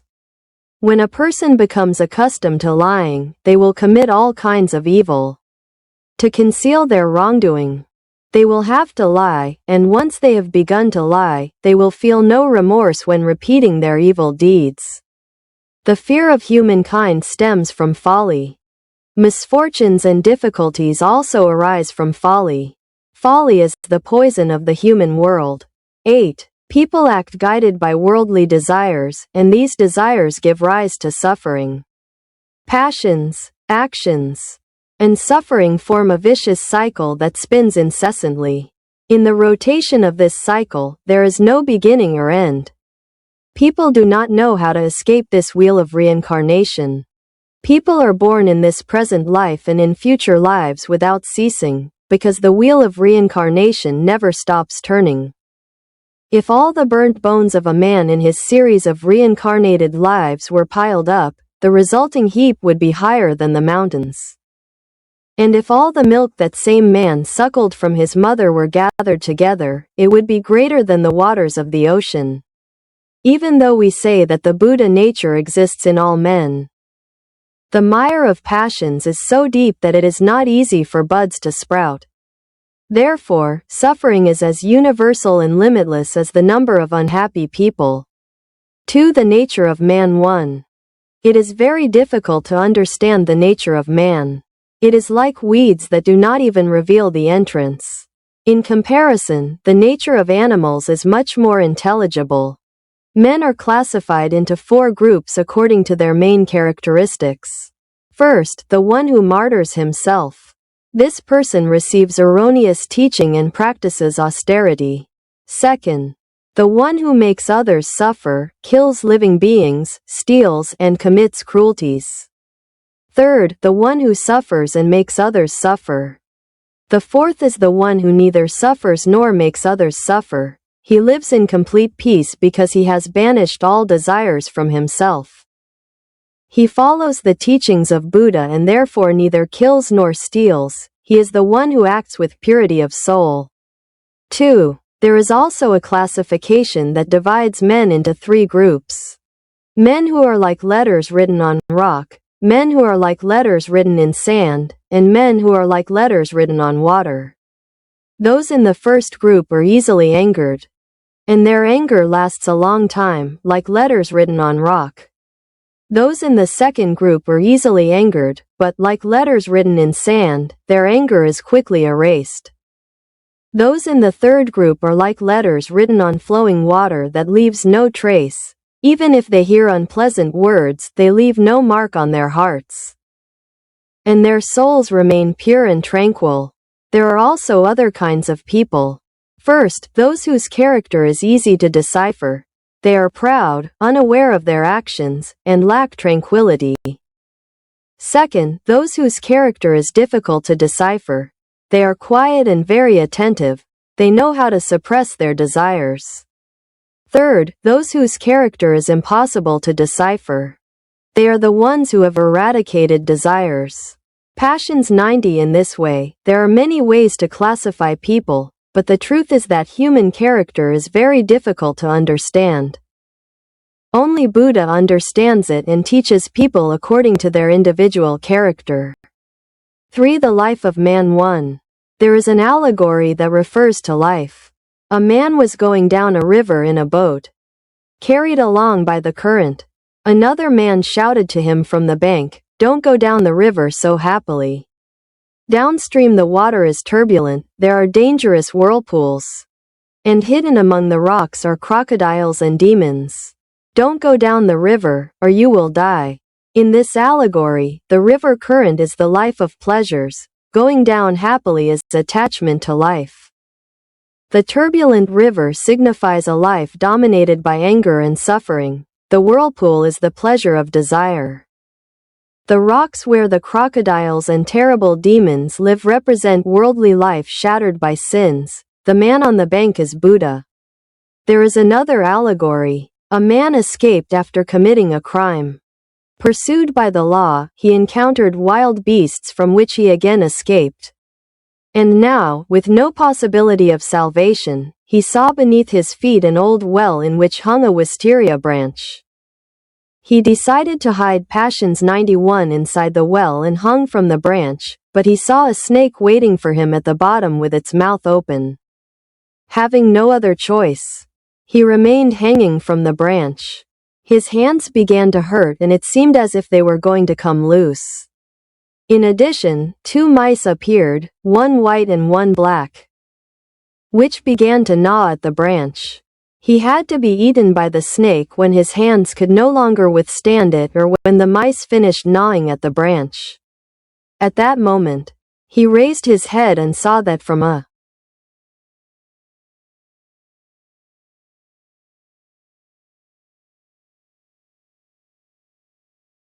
the honeycomb, sweet drops of honey began to fall into his mouth. The man, forgetting his perilous situation, was enraptured by the honey. In this allegory, the man represents the solitude in which we are born and die. The pursuers, the wild beasts, and the snake are the body, the origin of all desires. The wisteria branch in the well is the man's life. The black and white mice are the passing months and years, and the drops of honey are the satisfactions of worldly desires. 2. There is another allegory. A king placed 4 poisonous snakes in a box and ordered a man to raise them. He told him that if one of them became angry, it would take his life. The poor man, filled with fear, decided to escape, leaving the box. When the king found out, he ordered 5 of his vassals to pursue him. They approached him with lies in order to lure him back. The man didn't believe them and fled again. Passions 92. He reached a village where he looked for a house to hide in. At that moment, a voice from heaven told him that no one lived in that village, and that 6 bandits would arrive that night to attack him. The man was afraid and fled again. He came across a huge river with a very fast and dangerous current. It wasn't easy to cross, but thinking that danger lurked on the bank where he stood, he made a raft and, with great difficulty, managed to cross the river, and at last he was able to achieve his longed-for peace. The box of the 4 serpents is the body composed of 4 elements: earth, water, fire, and air. The body is the origin of desire, the enemy of the soul. Therefore, this man, despising the body, escaped from it. The 5 men who approached him with lies are the 5 aggregates that form the soul and body: form, feeling, perception, volition, and consciousness. He distanced himself from them and went in search of a hiding place. The hiding place represents the 6 senses of the body, and the 6 bandits are the objects of the senses. Seeing that there was also danger in the 6 senses, he continued his escape. The river with its swift current is the turbulent life of desires. The man reached the other bank on the raft of the Buddha's teaching, crossing the river safely. Passions 93-3. There are 3 cases in which the mother can do nothing for the child. Nor can the child do anything for the mother. These are the misfortune of fire, the misfortune of water, and the misfortune of theft. But even in these cases, it can happen that child and mother help each other. However, there are 3 instances in which neither the mother can save the child nor the child can save the mother. These are old age, sickness, and death. How can a child grow old in place of the mother? How can a mother become ill in place of the child, even if she weeps when the child is sick? The child cannot die for the mother, nor the mother for the child. 4. One day, Yama asked a sinner who had fallen into hell after death for having acted wickedly in life, when you were in the world, did you not encounter the 3 angels? No, my lord, I did not encounter them. Then tell me, have you not seen men groping with their walking sticks, their backs bent with age? Yes, my lord. I have often seen such old men. And you did not recognize in the old man a heavenly messenger sent to warn you that you too would grow old and that you had to do good soon. That is why you are paying for your sins. Have you not seen any sick person unable to get up, so emaciated that it makes one look away? Yes, great Lord, I have seen these sick people. And you, seeing the angel within those sick people, did you not think that you too are not immune to illness? That is why you are in this hell. Because you did not take them into account. Have you not seen, perhaps, dead men around you? And the sadness of the men who weep for the dead? Yes, great Lord, I have seen many dead in my life. And you, seeing the angel who warns men about the inevitability of death, did not think about death and neglected to do good. And that is why you are now receiving the punishment. According to what you have done, you will then receive payment for it. 5. The wife of a rich man named Kisagatami went mad after the death of her young son. Ignoring the words of her relatives, she left with her child's body in her arms in search of a doctor who could cure him. Passions 95. The villagers shed tears of compassion for the distraught woman, but they could do nothing for her. One of the followers of the Enlightened One, seeing her so desperate, advised her to go to Jetavana, where the Buddha resided. The woman quickly went to the indicated place with the child. The Enlightened One looked at her calmly and said, "Woman, to cure this child, a few poppy seeds are needed. Go to the city and ask for them as a gift. But keep in mind that they must come from a house where there are no poppy seeds." Panal de abejas empezaban a caer dulces gotas de miel en la boca. El hombre, olvidando su peligrosa situación, se extasiaba con la miel. En esta alegoría, el hombre significa la soledad en que nacemos y morimos. Los perseguidores, las fieras y las serpientes son el cuerpo, origen de todos los deseos. La rama de la glicinia en el pozo es la vida del hombre, los ratones blanco y negro son los meses y los años que pasan, y las gotas de miel son las satisfacciones de los deseos mundanos. 2. Existe otra alegoría. Un rey puso 4 serpientes venenosas en una caja y ordenó a un hombre que las criase. Le dijo que si una de ellas se enojara le quitaría la vida. El pobre hombre lleno de miedo decidió escapar dejando la caja. El rey, al saberlo, mandó a 5 vasallos suyos que lo persiguieran. Estos se acercaron a él con mentiras para poder llevarlo de vuelta. El hombre no les creyó y volvió Pasiones 92 a huir llegando a una aldea en donde buscó una casa para esconderse. En eso, Se escuchó una voz del cielo que le decía que en esa aldea no vivía nadie, y que esa noche llegarían 6 bandidos a atacarle. El hombre tuvo miedo y volvió a huir. Encontró en su paso un enorme río de corriente muy rápida y peligrosa. No era fácil cruzarlo, pero pensando que en la orilla donde se encontraba le acechaba el peligro, hizo una balsa y, a duras penas, logró cruzar el río, y por fin pudo conseguir su anhelada paz. La caja de las 4 serpientes es el cuerpo compuesto de 4 elementos: tierra, agua, fuego y aire. El cuerpo es el origen del deseo, el enemigo del alma. Por eso, este hombre, despreciando al cuerpo, escapó de él. Los 5 hombres que se le acercaron con mentiras. Son los 5 agregados que forman el alma y el cuerpo: la forma, el sentimiento, la percepción, la volición y la consciencia. De ellos, se alejó y fue en busca de un escondite. El escondite son los 6 sentidos del cuerpo y los 6 bandidos son los objetos de los sentidos. Viendo que también había peligro en los 6 sentidos, siguió su fuga. El río con su rápida corriente es la vida revuelta de los deseos. El hombre alcanzó la otra orilla en la balsa de la enseñanza de Buda, cruzando el río con seguridad. Pasiones 93.3.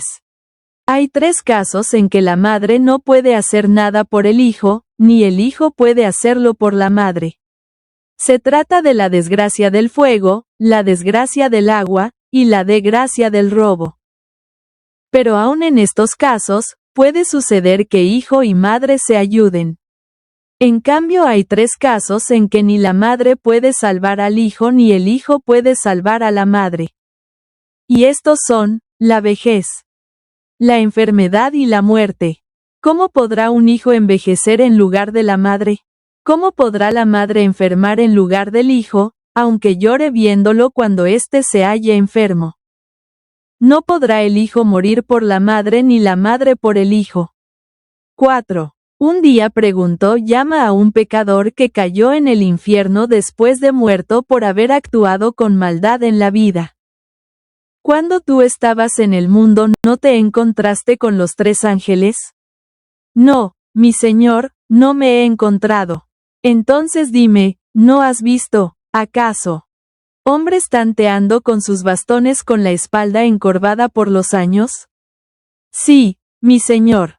Esa clase de ancianos la he visto a menudo. ¿Y tú no has reconocido en el anciano un Pasiones 94 sajero celestial enviado para avisarte que tú también envejecerías y que tenías que hacer pronto el bien? Por eso te encuentras pagando tus pecados. ¿No has visto algún enfermo sin poderse levantar, tan demacrado que induce a desviar la vista del que lo mira? Sí, gran señor. Estos enfermos los he visto. Y tú viendo al ángel dentro de esos enfermos, ¿no pensaste que tampoco eres inmune a la enfermedad? Por eso estás en este infierno. Porque no los tomaste en cuenta. ¿No has visto, acaso, a tu alrededor, hombres muertos? ¿Y la tristeza de los hombres que lloran a los muertos? Sí, gran señor. Muertos he visto muchos en mi vida. Y tú, viendo al ángel que advierte a los hombres sobre la fatalidad de la muerte, no pensaste en la muerte y descuidaste de hacer el bien. Y por eso estás recibiendo ahora el castigo. De acuerdo a lo que hayas hecho, recibes luego el pago a ello. 5. La esposa de un hombre rico llamado Kisagotami enloqueció por la muerte de su pequeño hijo. Sin escuchar las palabras de los familiares, salió con el cadáver de su niño en los brazos en busca de un médico que pudiera curarlo.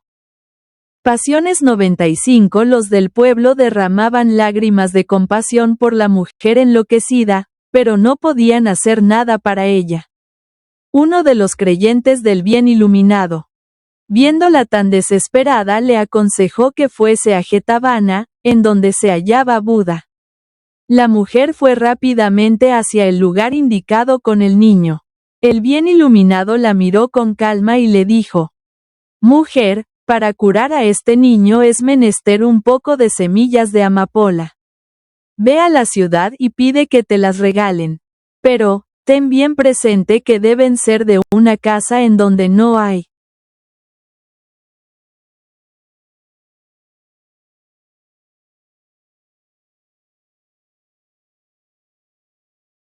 There have been no deaths. The distraught mother went out into the city in search of poppy seeds. It wasn't difficult to obtain the seeds. But she searched in vain for a house where no one had ever died. She finally understood the Buddha's words and, as if awakening from a dream, regained her understanding. She went to lay her son's cold body in the grave and returned to the Buddha to become his disciple. IV The reality of human life 1. The people of this world are selfish and do not know how to love and respect their neighbors. Furthermore, they fight over trivial matters and live, working only for themselves. Enveloped in evil and suffering. The rich, the poor, the upper and lower classes, without difference, all suffer because of wealth.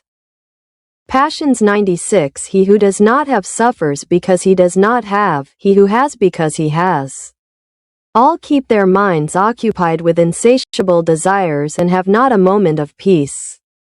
The rich, if they have land, are anxious about it. If they have, the poor man is troubled by his own desires. He is troubled because he feels attached to all things. If misfortune befalls him, if he faces a difficulty, if something burns or he is robbed and is left with nothing, he suffers so much that he completely loses his peace of mind. Moreover, he fears death and is preoccupied with distributing his wealth. Indeed, he dies alone, with no one to accompany him. The poor man suffers from insufficiency.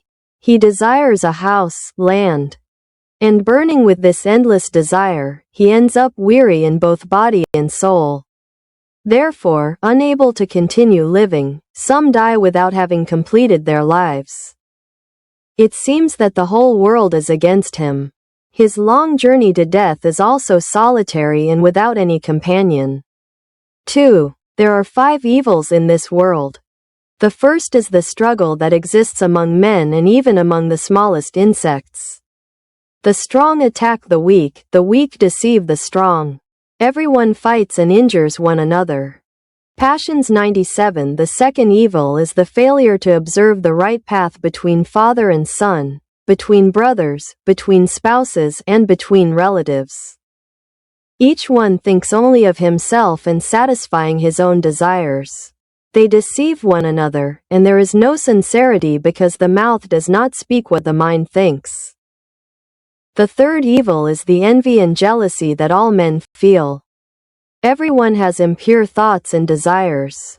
There are no right relationships between men and women, and for this reason, disputes, fights, injustices, and evil deeds occur. The fourth evil is that men forget to do good to one another. They act with malice, with lies, slander, foolishness, hypocrisy, and they offend one another. They do not know how to respect each other and think that only they are the most important and the greatest. They feel no remorse in offending others. The fifth evil is that men neglect their duty to do good. They forget favors received, they do not fulfill their obligations, they are led only by desires, and they cause trouble to others and then go on to commit terrible sins. 3. Men should love and respect their neighbor and help others in their difficulties. But what they do is fight and hate each other over a few petty interests. They don't know that however small the reason, with time the grudge grows and worsens. The quarrels of this world, although they harm both parties, do not immediately lead to perdition. But the poison remains, the hatred increases, the anger leaves deep marks on the soul, and even after death, even after reincarnation, it continues to wound. Man comes into this world from greed and lust, completely alone, and dies completely alone. He comes and goes in complete solitude.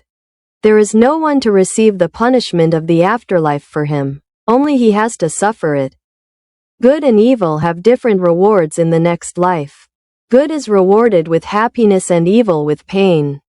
According to the law of cause and effect, each man must bear his sins and follow only the path chosen as payment for his own actions.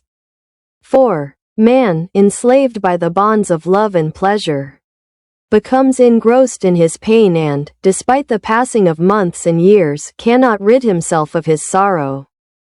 Drunk with desire, he surrounds himself with evil, does as he pleases, fights with others, and cannot walk the path of truth.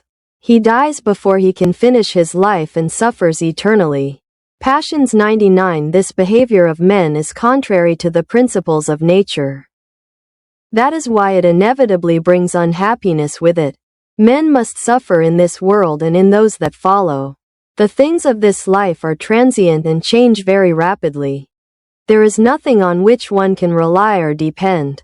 In these circumstances, it is undoubtedly lamentable that everyone is captive to pleasure.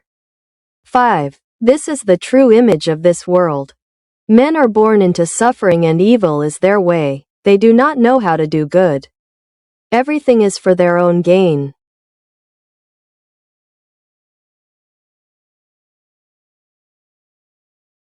Ha habido ningún muerto. La madre enloquecida salió a la ciudad en busca de las semillas de amapola. No era difícil conseguir las semillas, pero buscó en vano la casa en donde nunca hubiera habido muertos. Comprendió, por fin, las palabras de Buda y, como si hubiera despertado de un sueño, recobró el entendimiento.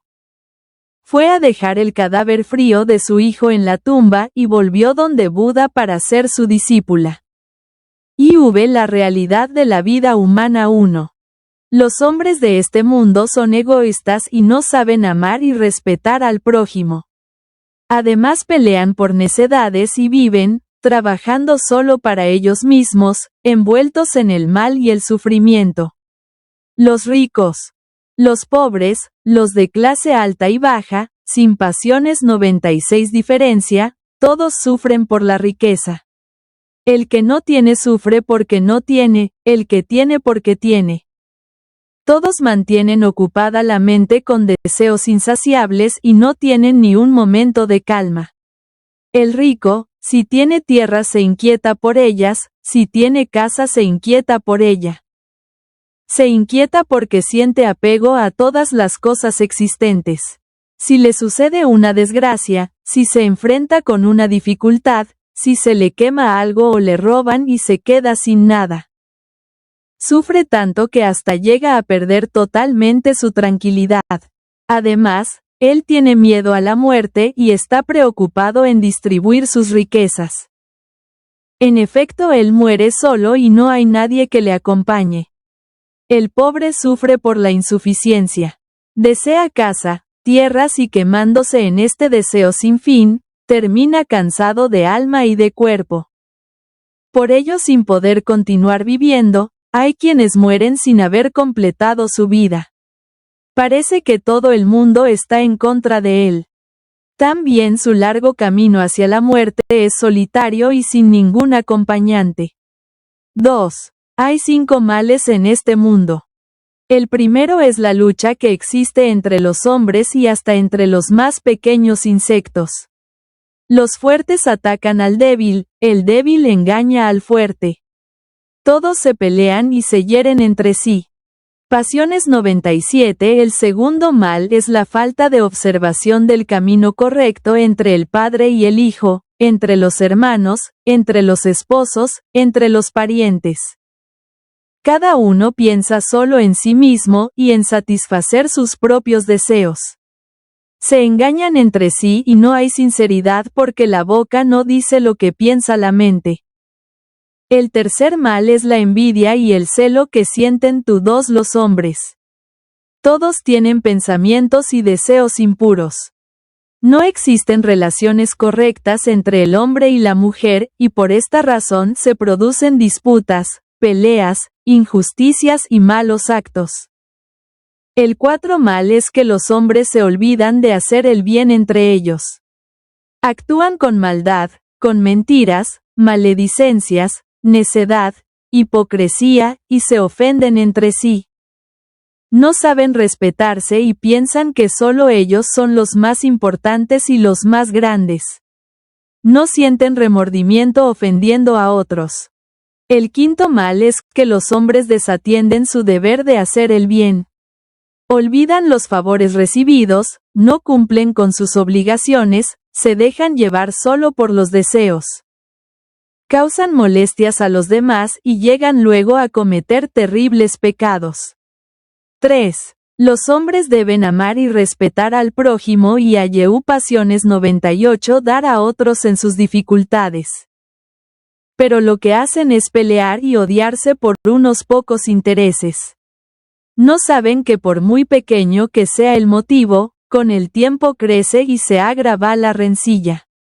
Las rencillas de este mundo, aunque dañan a las dos partes, no llevan enseguida a la perdición. Pero el veneno queda, el odio se acrecenta, la ira marca profundas huellas en el alma, y hasta después de la muerte. Hasta después de la reencarnación, sigue hiriendo. El hombre viene a este mundo de la codicia y de la lujuria, completamente solo, y muere completamente solo. Viene y se va en completa soledad. No hay quien reciba por él el castigo de la vida futura. Solo a él le toca sufrirlo. El bien y el mal tiene pagos diferentes en la otra vida. El bien es pagado con la felicidad y el mal con el dolor según la ley de la causa y del efecto. Cada hombre debe cargar con sus pecados y seguir solo el camino decidido en pago a sus propios actos. 4. El hombre, esclavizado por los lazos del amor y del placer, se enfrasca en su dolor y, a pesar del paso de los meses y los años, no logra deshacerse de su tristeza. Borracho por el deseo. Se rodea de maldad, hace lo que le place, pelea con otros, y no puede caminar por el sendero de la verdad. Muere antes de poder terminar su vida y su Pasiones 99 free eternamente. Esta conducta de los hombres está en contra de los principios de la naturaleza. Por eso trae ineludiblemente la infelicidad consigo. Los hombres tienen que sufrir en este mundo y en los que siguen. Las cosas de esta vida son transitorias y cambian con mucha rapidez. No hay nada en lo que uno pueda confiar ni apoyarse. En estas circunstancias, indiscutiblemente, es lamentable que todos estén cautivos del placer. 5. Esta es la verdadera imagen de este mundo. Los hombres nacen en el sufrimiento y el mal es su conducta. No saben hacer el bien. Todo es para su p.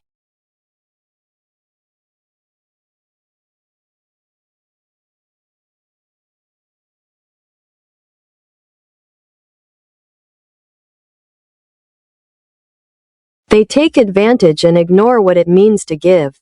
As a natural consequence, they cannot escape the punishment of suffering. Desire drives all passions, and as a result, endless suffering follows. The time of luxury and prosperity does not last forever, it passes quickly.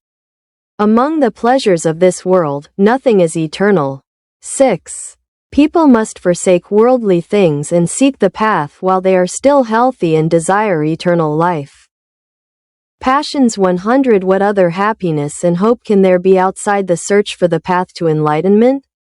People do not believe that if they act in accordance with good, they will receive good in return. If they act in accordance with the right,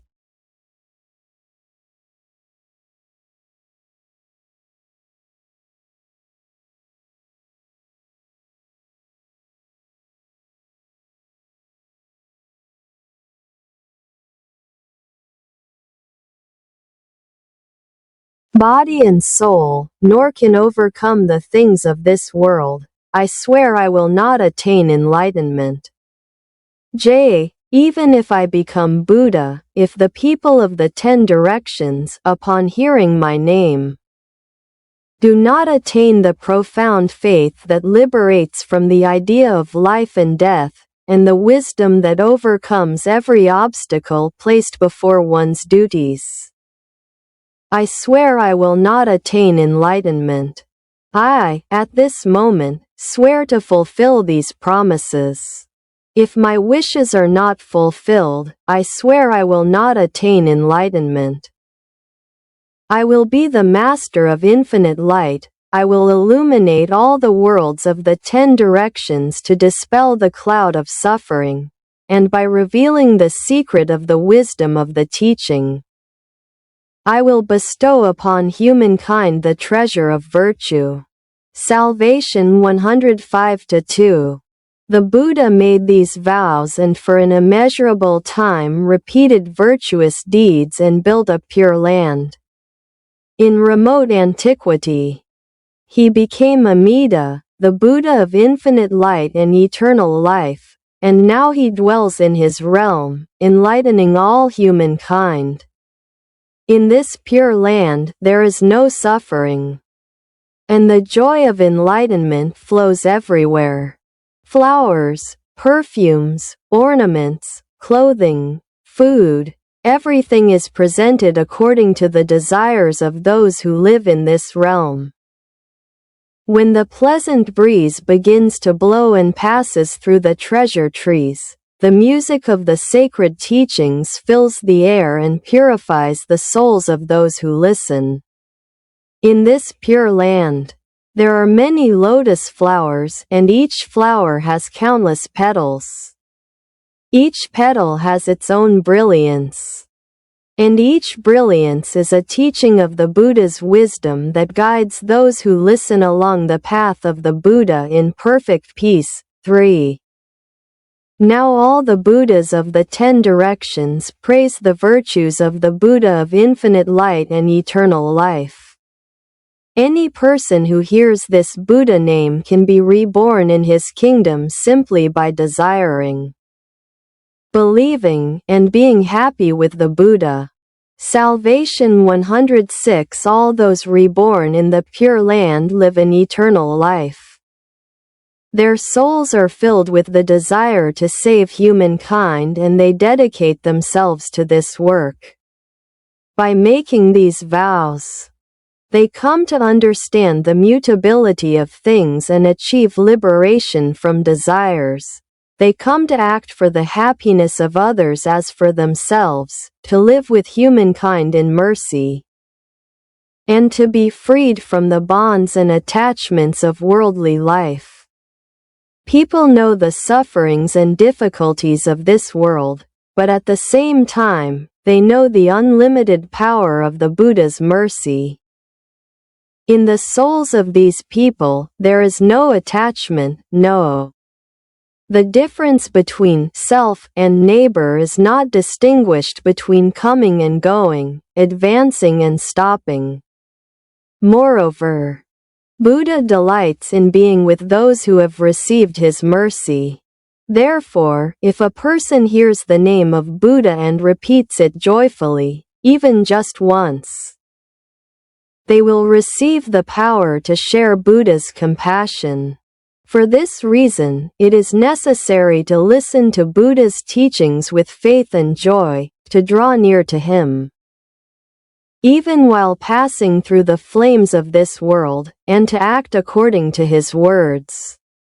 Salvation 107. If a person sincerely desires to attain enlightenment, the help of Buddha is essential. Attaining enlightenment without Buddha's help is beyond the reach of the average person. 4. Buddha is not far from here. The kingdom of Buddha is the distant paradise to the west, but it is also within the soul of the one who thinks and believes in Buddha. When one imagines the figure of Buddha, it appears with millions of different golden glimmers and has 48,000 characteristic features. Each of these the Buddha has 48,000 luminous features and characteristics. And each luminous feature illuminates every corner of the worlds in the 10 directions and envelops those who repeat his name. By contemplating this figure of the Buddha, we come to know the soul of the Buddha. The heart of the Buddha is full of mercy and saves all who have faith, even those who do not know him or have forgotten his mercy. To those who have faith, the Buddha grants an opportunity to become one with himself. Since the body of the Buddha can occupy all spaces, the Buddha enters all the souls that think of him.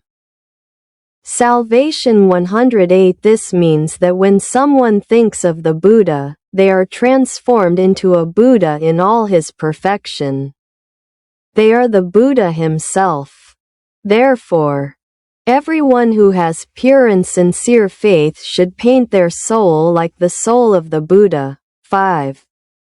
The body of the Buddha has many forms and appears according to each person's capacity. The body of the Buddha is immense and infinite. It covers all spaces. It is beyond the reach of human imagination. We can see his manifestation in the form of nature, of man, of the universe. For all who recite the name of Buddha, he always appears in the company of 2 bodhisattvas, the bodhisattvas of compassion and the bodhisattvas of wisdom. He comes in search of those who pray to him. Buddha appears in all the worlds, but only those who have faith in him. Salvation 109.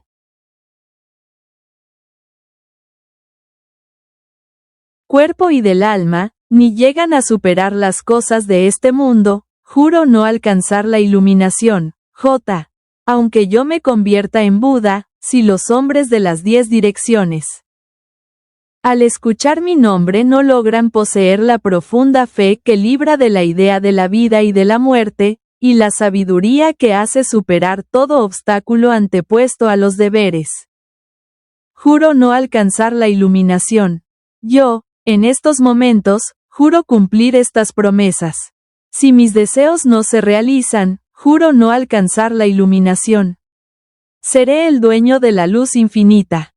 Alumbraré a todos los mundos de las 10 direcciones para disipar la nube de los sufrimientos, y manifestando el secreto de la sabiduría de la enseñanza. Entregaré a los hombres el tesoro de la virtud. La salvación 1052. Buda hizo estos juramentos y durante un tiempo incalculable repitió obras virtuosas y construyó un reino puro. En la remota antigüedad se convirtió en Amida, el Buda de la luz infinita y de la vida eterna, ahora se encuentra en su reino iluminando a todos los hombres.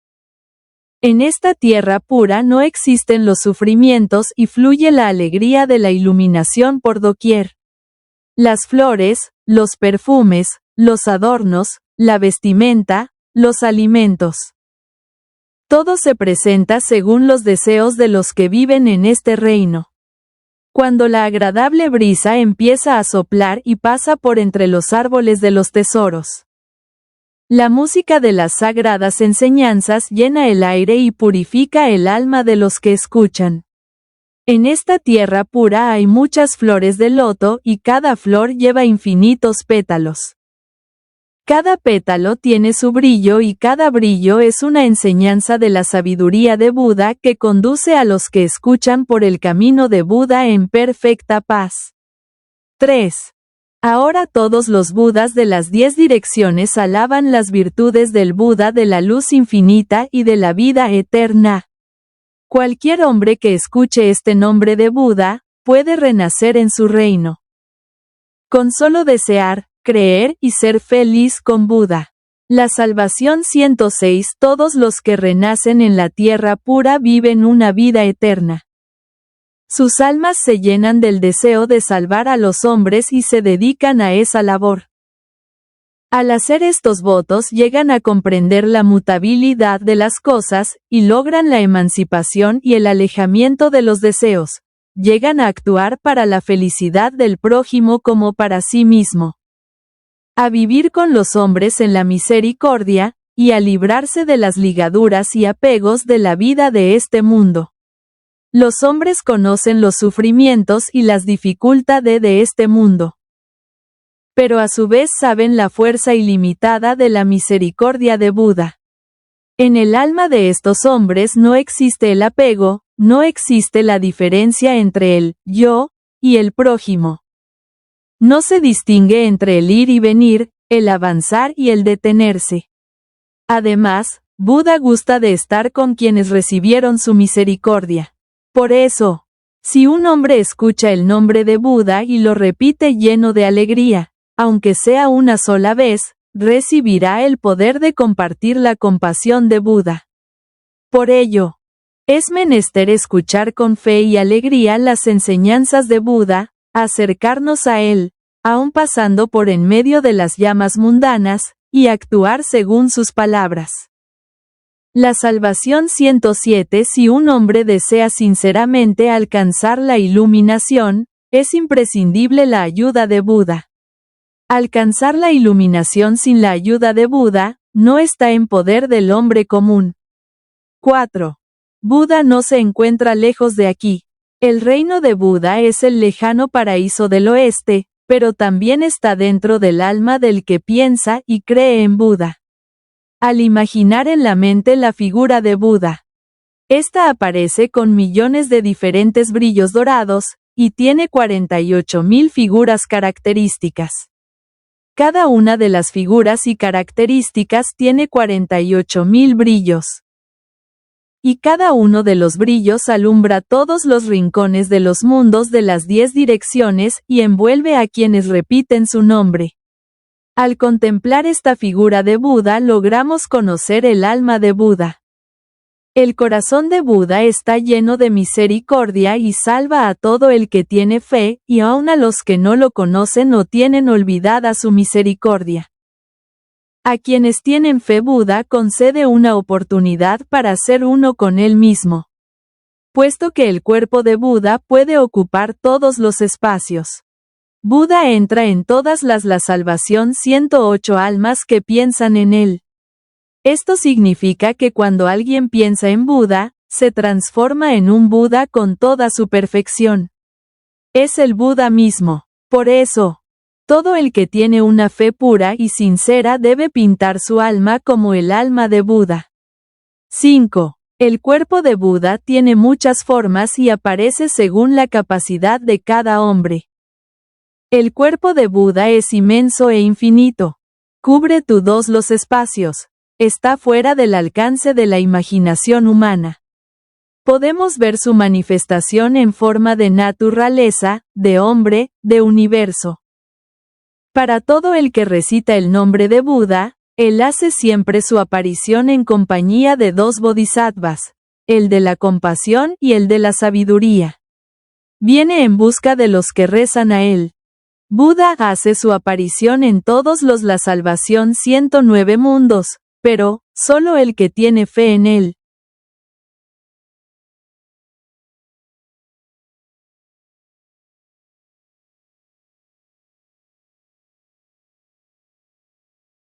The Buddha has many forms and appears according to each person's capacity.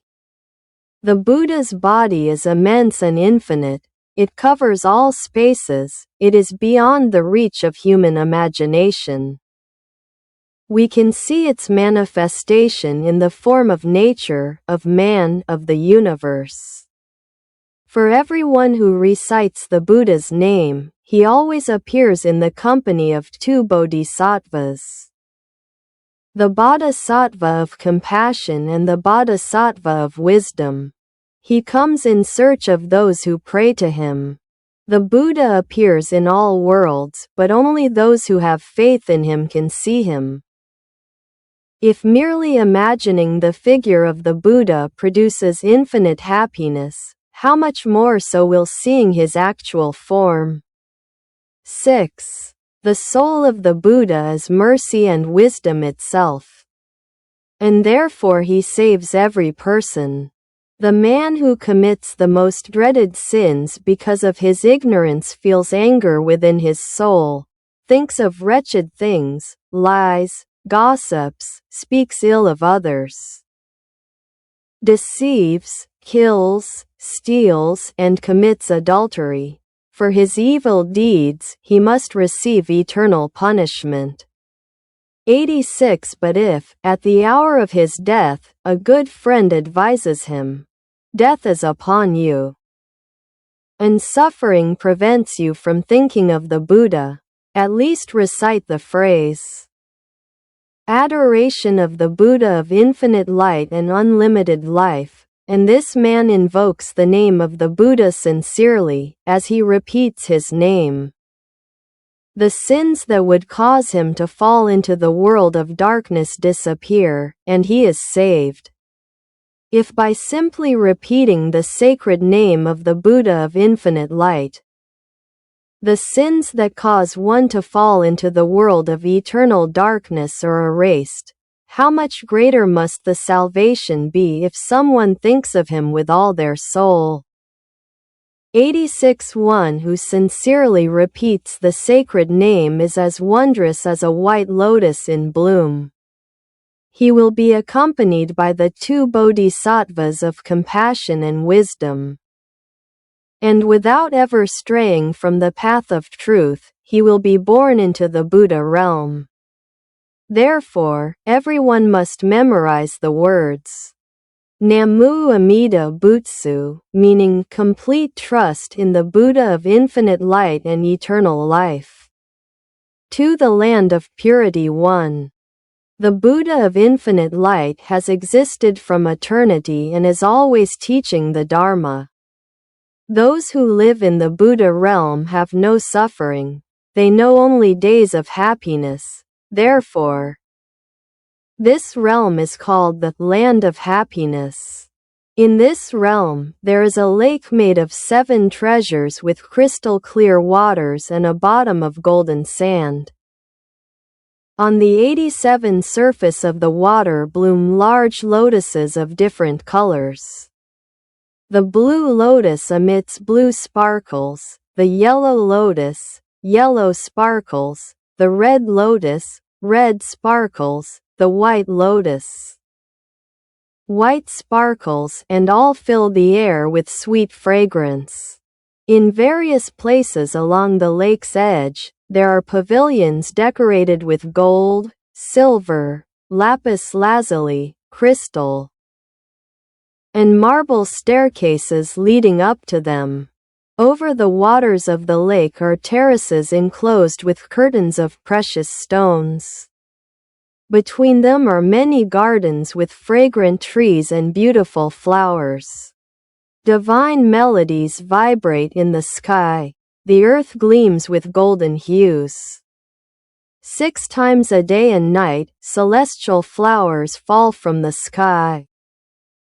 Those who live in the kingdom gather them to offer to all the Buddhas, too.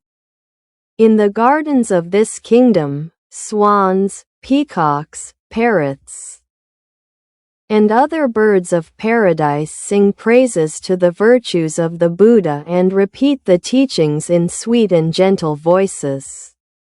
Everyone who hears these chants thinks of the Buddha and his teachings, and longs for peace and unity.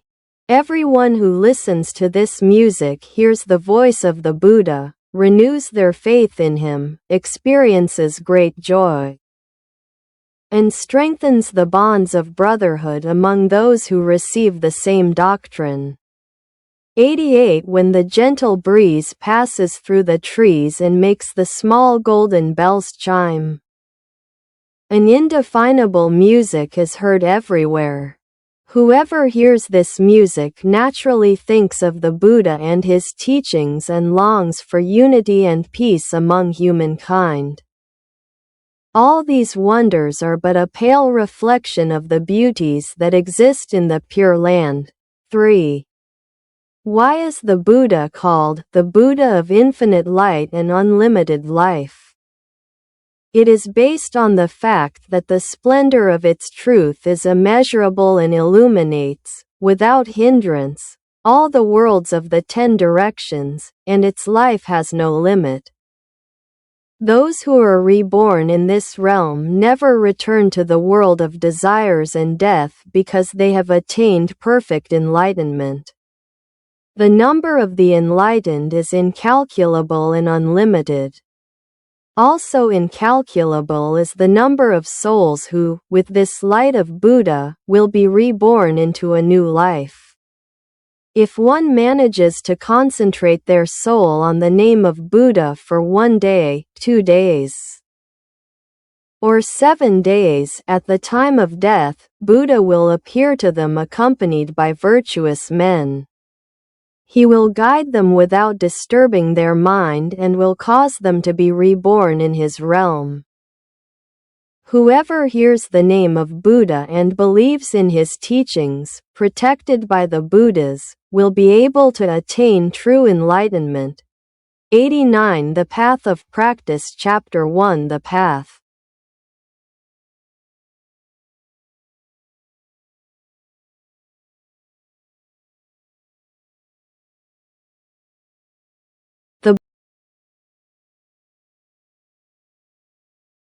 Not on purification I the purification of the soul 1. Man has within himself earthly passions, which are the origins of suffering and illusion. There are 5 ways to be freed from these passions. The first is to have a correct understanding of things, their causes, and their effects. That is, to know that the cause of all suffering is the earthly passions within the soul, and that when these passions are extinguished, one enters a state of tranquil peace. Because one has a mistaken perspective, one thinks of the self and ignores the law of causality. And it is through this error that one experiences earthly passions. This is why people suffer and lose peace of mind. The second way to appease earthly passions is through the control of desires. That is, to avoid, with a pure and clear soul, the desires that arise from the sensations of the eyes, ears, nose, tongue, body, and mind. In this way, the origin of earthly passions is cut off at the root. The third is to have a correct understanding of the proper use of all things. Clothing and food are related to the needs of the body and should not be used for comfort and pleasure. Clothing is necessary to protect the body from heat and cold, and to cover the private parts. Food is to nourish the body that practices the path of virtue. From these correct understandings, earthly passions cannot arise. The fourth is to learn to endure everything: heat, cold, hunger, thirst, and also injuries and abuses. By enduring all these things, the fire of earthly passions that burns the body will not burn again. The fifth is to avoid dangers, places one shouldn't go, and to distance oneself from friends one shouldn't associate with. In this way, the flames of earthly passions will be extinguished. 2. There are 5 groups of passions in the world. Desires that arise from what the eyes see, what the ears hear, what the nose smells, what the tongue tastes, and what the touch feels as pleasurable. Many people experience the attraction of these pleasurable things, become intoxicated by them, and fail to see their disastrous effects. They are caught in the snares set by the devil, just as a deer falls into the hunter's traps. Indeed, these 5 desires are snares. Those caught in them feel earthly passions and suffer. Therefore, it is necessary to see the disasters of the 5 desires and to know the way to free oneself from these snares. 3. There is not just one way. For example, if you tie a snake, a crocodile, a bird, a dog, a fox, and a monkey, 6 animals of different natures, together with the same rope, each will try to return to its habitat according to its own nature. The snake to a solitary corner, the crocodile to the water, the bird to the sky, the dog to the village, the fox to the plains, the monkey to the forest, and so they will fight among themselves, ultimately being drawn to the side toward which the strongest one goes. Similarly, what the eyes see, what the ears hear, what the nose smells, what the tongue tastes, what the touch feels, And what the mind thinks will all clash, with the strongest attraction ultimately prevailing. If you tie each of these animals separately to a strong column, they will all initially try to escape and return to their homes, but eventually, their strength will be exhausted, and they will lie wearily around the column. Likewise, if one disciplines and controls the soul, one will not be swept away by the 5 desires of the eyes, ears, nose, tongue, and touch. If the soul is under control, one will achieve happiness now and in the future. 4. Men, driven by the flame of desires, seek fame, but fame and glory are like incense that soon burns out and disappears. Those who do nothing but pursue glory and fame and neglect the search for the path of truth will find themselves in grave danger, and their souls will suffer remorse. 92. A person who pursues fame, money, and power is like a child licking honey smeared on a sword. While tasting it, they risk cutting their tongue. One who indulges their greed is like someone running with a burning torch against the wind. They cannot prevent the fire from scorching their hands and body. Do not believe in your own soul, which is filled with the 3 poisons of greed, anger, and ignorance. Do not let desires dominate you. Control your passions and do not let them run wild. 5. He who aspires to reach enlightenment must extinguish the fire of desires. Like one who is carrying straw and flees at the sight of fire, he who seeks enlightenment must distance himself from the fire of desires. He who sees beautiful colors and, for fear of being drawn to them, wants to gouge out his eyes is mistaken. The soul is master, and therefore, by casting out desire from the soul, all danger immediately ceases. It is hard.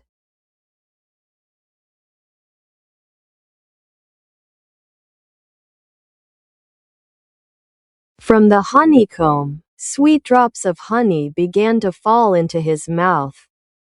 The man, forgetting his perilous situation, was enraptured by the honey.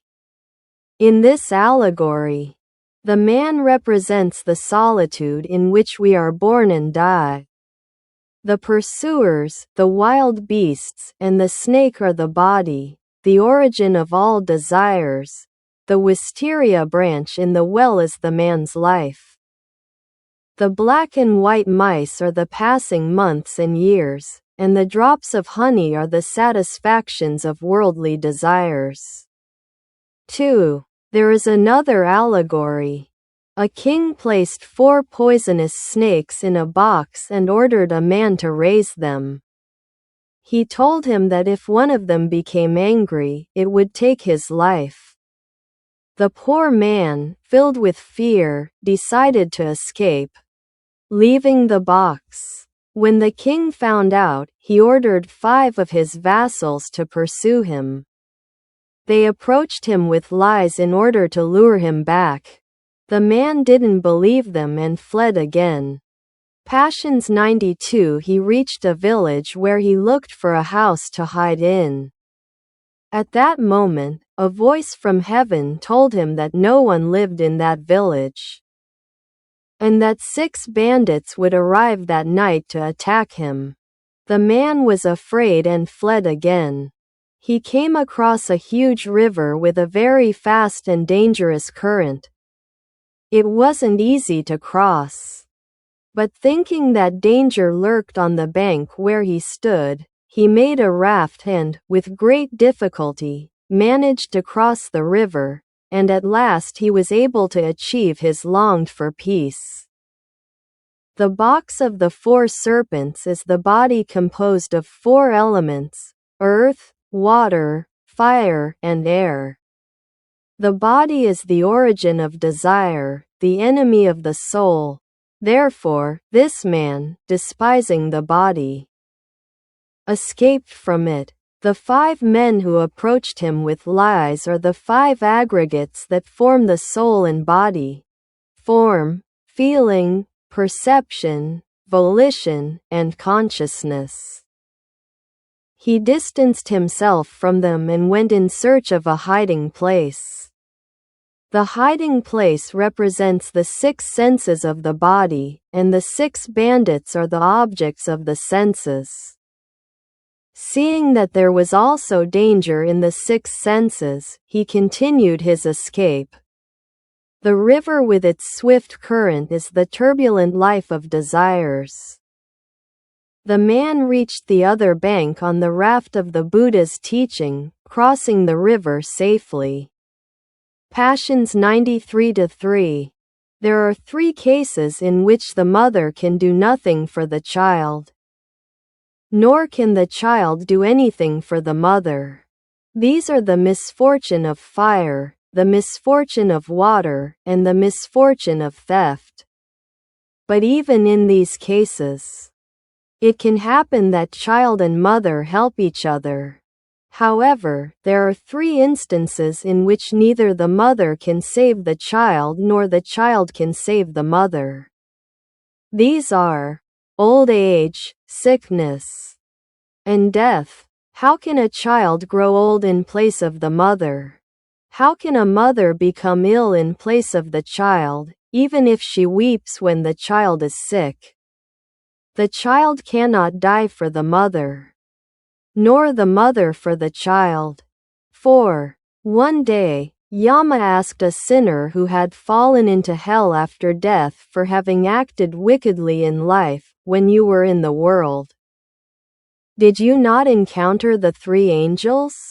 No, my lord, I did not encounter them. Then tell me, have you not seen men groping with their walking sticks, their backs bent with age? Yes, my lord. I have often seen such old men.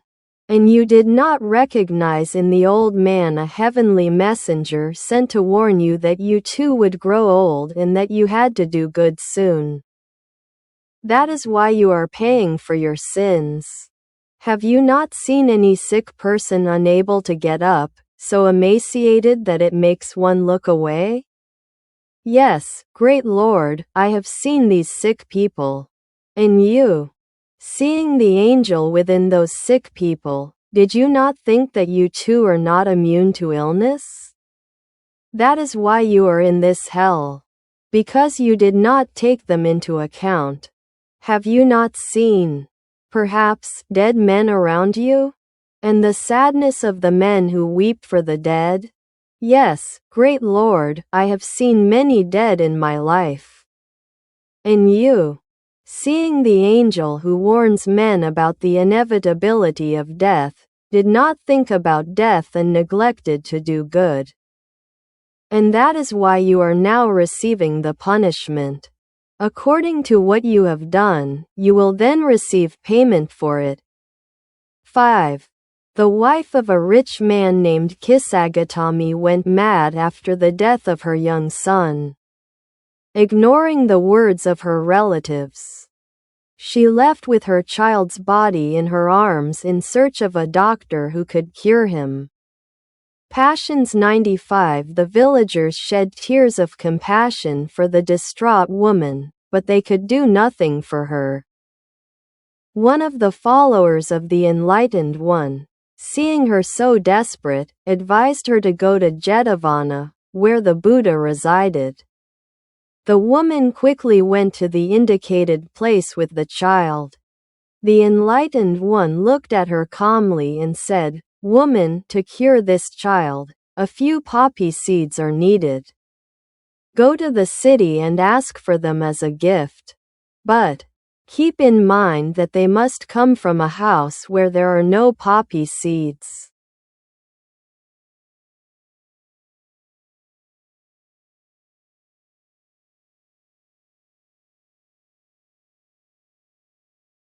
There have been no deaths. The distraught mother went out into the city in search of poppy seeds. It wasn't difficult to obtain the seeds. But she searched in vain for a house where no one had ever died.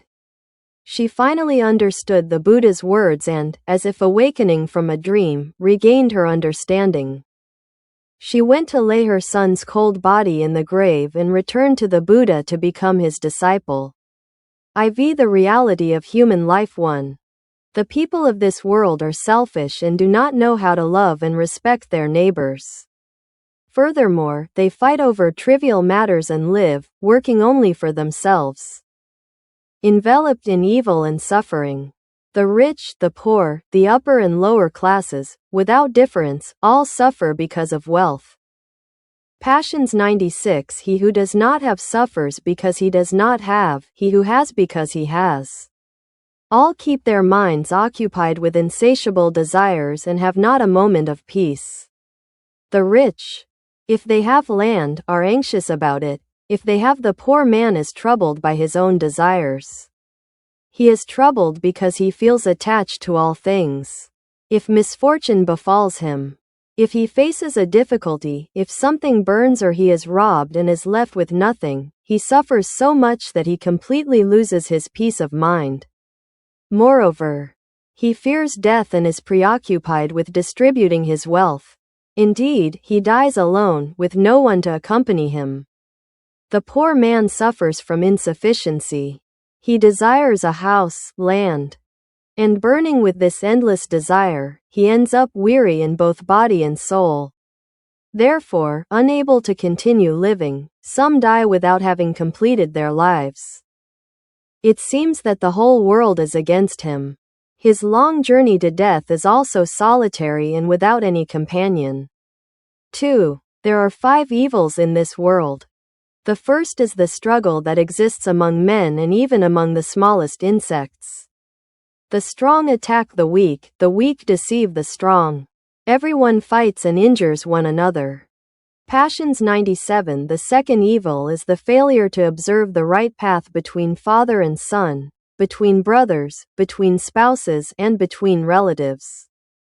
Each one thinks only of himself and satisfying his own desires. They deceive one another, and there is no sincerity because the mouth does not speak what the mind thinks. The third evil is the envy and jealousy that all men feel. Everyone has impure thoughts and desires. There are no right relationships between men and women, and for this reason, disputes, fights, injustices, and evil deeds occur. The fourth evil is that men forget to do good to one another. They act with malice, with lies, slander, foolishness, hypocrisy, and they offend one another. They do not know how to respect each other and think that only they are the most important and the greatest. They feel no remorse in offending others. The fifth evil is that men neglect their duty to do good. They forget favors received, they do not fulfill their obligations, they are led only by desires, and they cause trouble to others and then go on to commit terrible sins. 3. Men should love and respect their neighbor and help others in their difficulties. But what they do is fight and hate each other over a few petty interests. They don't know that however small the reason, with time the grudge grows and worsens. The quarrels of this world, although they harm both parties, do not immediately lead to perdition. But the poison remains, the hatred increases, the anger leaves deep marks on the soul, and even after death, even after reincarnation, it continues to wound. Man comes into this world from greed and lust, completely alone, and dies completely alone. He comes and goes in complete solitude. There is no one to receive the punishment of the afterlife for him. Only he has to suffer it. Good and evil have different rewards in the next life. Good is rewarded with happiness and evil with pain. According to the law of cause and effect, each man must bear his sins and follow only the path chosen as payment for his own actions. 4. Man, enslaved by the bonds of love and pleasure, becomes engrossed in his pain and, despite the passing of months and years, cannot rid himself of his sorrow. Drunk with desire, he surrounds himself with evil, does as he pleases, fights with others, and cannot walk the path of truth. He dies before he can finish his life and suffers eternally. Passions 99. This behavior of men is contrary to the principles of nature. That is why it inevitably brings unhappiness with it. Men must suffer in this world and in those that follow. The things of this life are transient and change very rapidly. There is nothing on which one can rely or depend. In these circumstances, it is undoubtedly lamentable that everyone is captive to pleasure. 5. This is the true image of this world. Men are born into suffering and evil is their way. They do not know how to do good. Everything is for their own gain.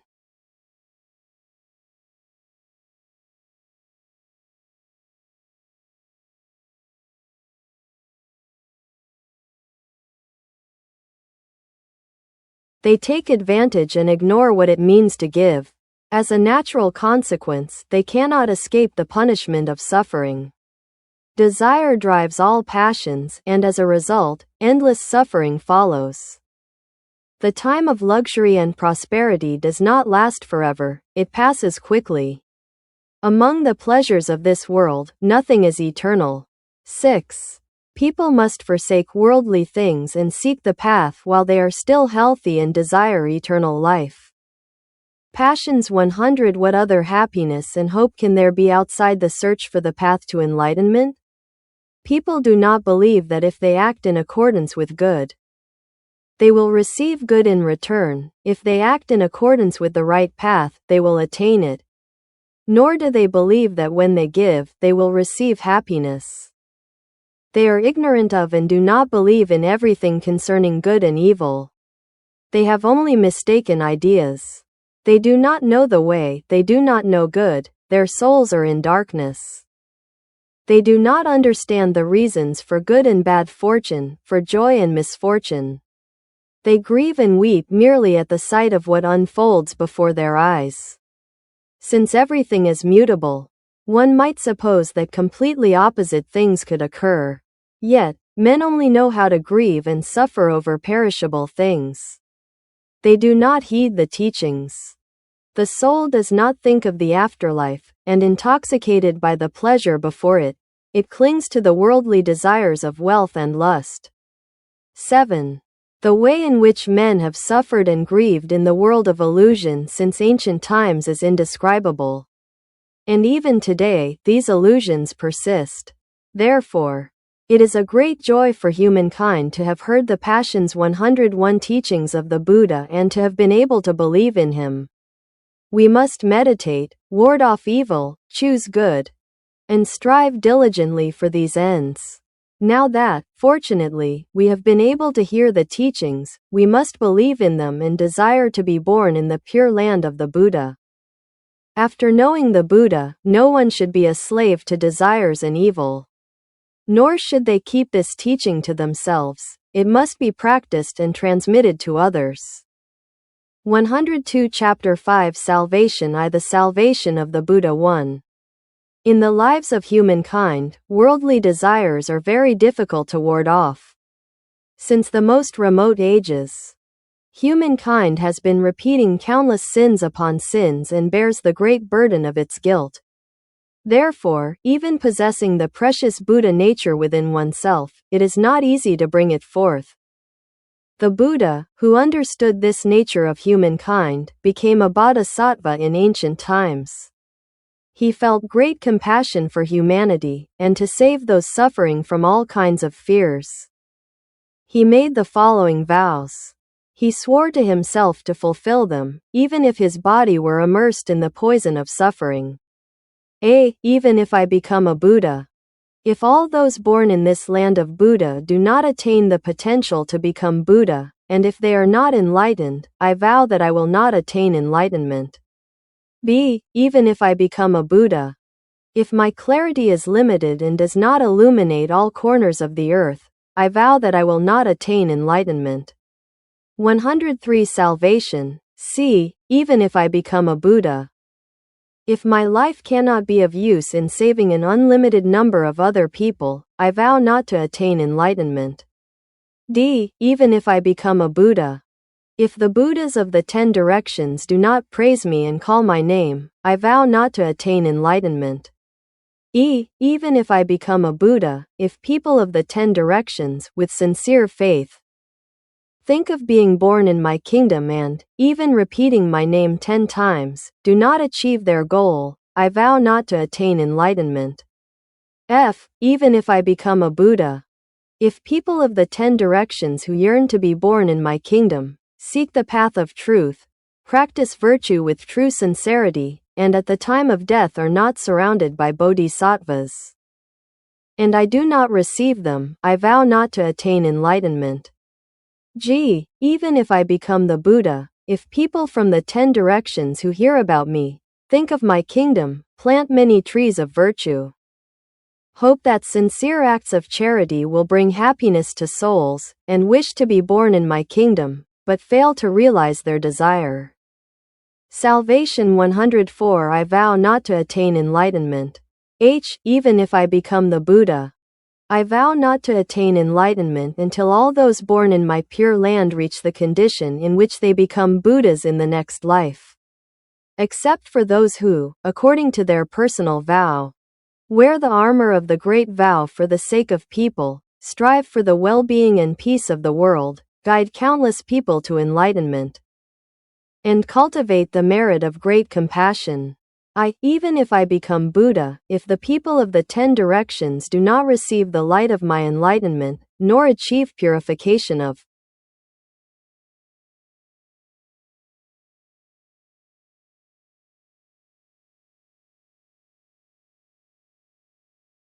body and soul, nor can overcome the things of this world, I swear I will not attain enlightenment. Even if I become Buddha, if the people of the 10 directions, upon hearing my name, do not attain the profound faith that liberates from the idea of life and death, and the wisdom that overcomes every obstacle placed before one's duties, I swear I will not attain enlightenment. I, at this moment, swear to fulfill these promises. If my wishes are not fulfilled, I swear I will not attain enlightenment. I will be the master of infinite light, I will illuminate all the worlds of the 10 directions to dispel the cloud of suffering, and by revealing the secret of the wisdom of the teaching, I will bestow upon humankind the treasure of virtue. Salvation 105-2. The Buddha made these vows and for an immeasurable time repeated virtuous deeds and built a pure land. In remote antiquity, he became Amida, the Buddha of infinite light and eternal life, and now he dwells in his realm, enlightening all humankind. In this pure land there is no suffering, and the joy of enlightenment flows everywhere. Flowers, perfumes, ornaments, clothing, food, everything is presented according to the desires of those who live in this realm. When the pleasant breeze begins to blow and passes through the treasure trees, the music of the sacred teachings fills the air and purifies the souls of those who listen. In this pure land, there are many lotus flowers, and each flower has countless petals.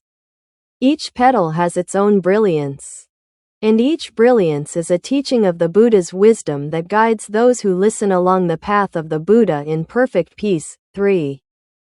Now all the Buddhas of the 10 directions praise the virtues of the Buddha of infinite light and eternal life. Any person who hears this Buddha name can be reborn in his kingdom simply by desiring, believing, and being happy with the Buddha. Salvation 106 All those reborn in the pure land live an eternal life. Their souls are filled with the desire to save humankind and they dedicate themselves to this work. By making these vows, they come to understand the mutability of things and achieve liberation from desires. They come to act for the happiness of others as for themselves, to live with humankind in mercy, and to be freed from the bonds and attachments of worldly life. People know the sufferings and difficulties of this world, but at the same time, they know the unlimited power of the Buddha's mercy. In the souls of these people, there is no attachment, no. The difference between self and neighbor is not distinguished between coming and going, advancing and stopping. Moreover, Buddha delights in being with those who have received his mercy. Therefore, if a person hears the name of Buddha and repeats it joyfully, even just once, they will receive the power to share Buddha's compassion. For this reason, it is necessary to listen to Buddha's teachings with faith and joy, to draw near to him. even while passing through the flames of this world, and to act according to his words. Salvation 107. If a person sincerely desires to attain enlightenment, the help of Buddha is essential. Attaining enlightenment without Buddha's help is beyond the reach of the average person. 4. Buddha is not far from here. The kingdom of Buddha is the distant paradise to the west. But it is also within the soul of the one who thinks and believes in Buddha. When one imagines the figure of Buddha, it appears with millions of different golden glimmers and has 48,000 characteristic features. Each of these, the Buddha, has 48,000 luminous features and characteristics. And each luminous feature illuminates every corner of the worlds in the 10 directions and envelops those who repeat his name. By contemplating this figure of the Buddha, we come to know the soul of the Buddha. The heart of the Buddha is full of mercy and saves all who have faith, even those who do not know him or have forgotten his mercy. To those who have faith, the Buddha grants an opportunity to become one with himself. Since the body of the Buddha can occupy all spaces, the Buddha enters all the souls that think of him. Salvation 108. This means that when someone thinks of the Buddha, they are transformed into a Buddha in all his perfection. They are the Buddha himself. Therefore, everyone who has pure and sincere faith should paint their soul like the soul of the Buddha. 5. The body of the Buddha has many forms and appears according to each person's capacity. The body of the Buddha is immense and infinite. It covers all spaces. It is beyond the reach of human imagination. We can see his manifestation in the form of nature, of man, of the universe. For all who recite the name of Buddha, he always appears in the company of 2 bodhisattvas, the bodhisattvas of compassion and the bodhisattvas of wisdom. He comes in search of those who pray to him. Buddha appears in all the worlds, but only those who have faith in him. Salvation 109.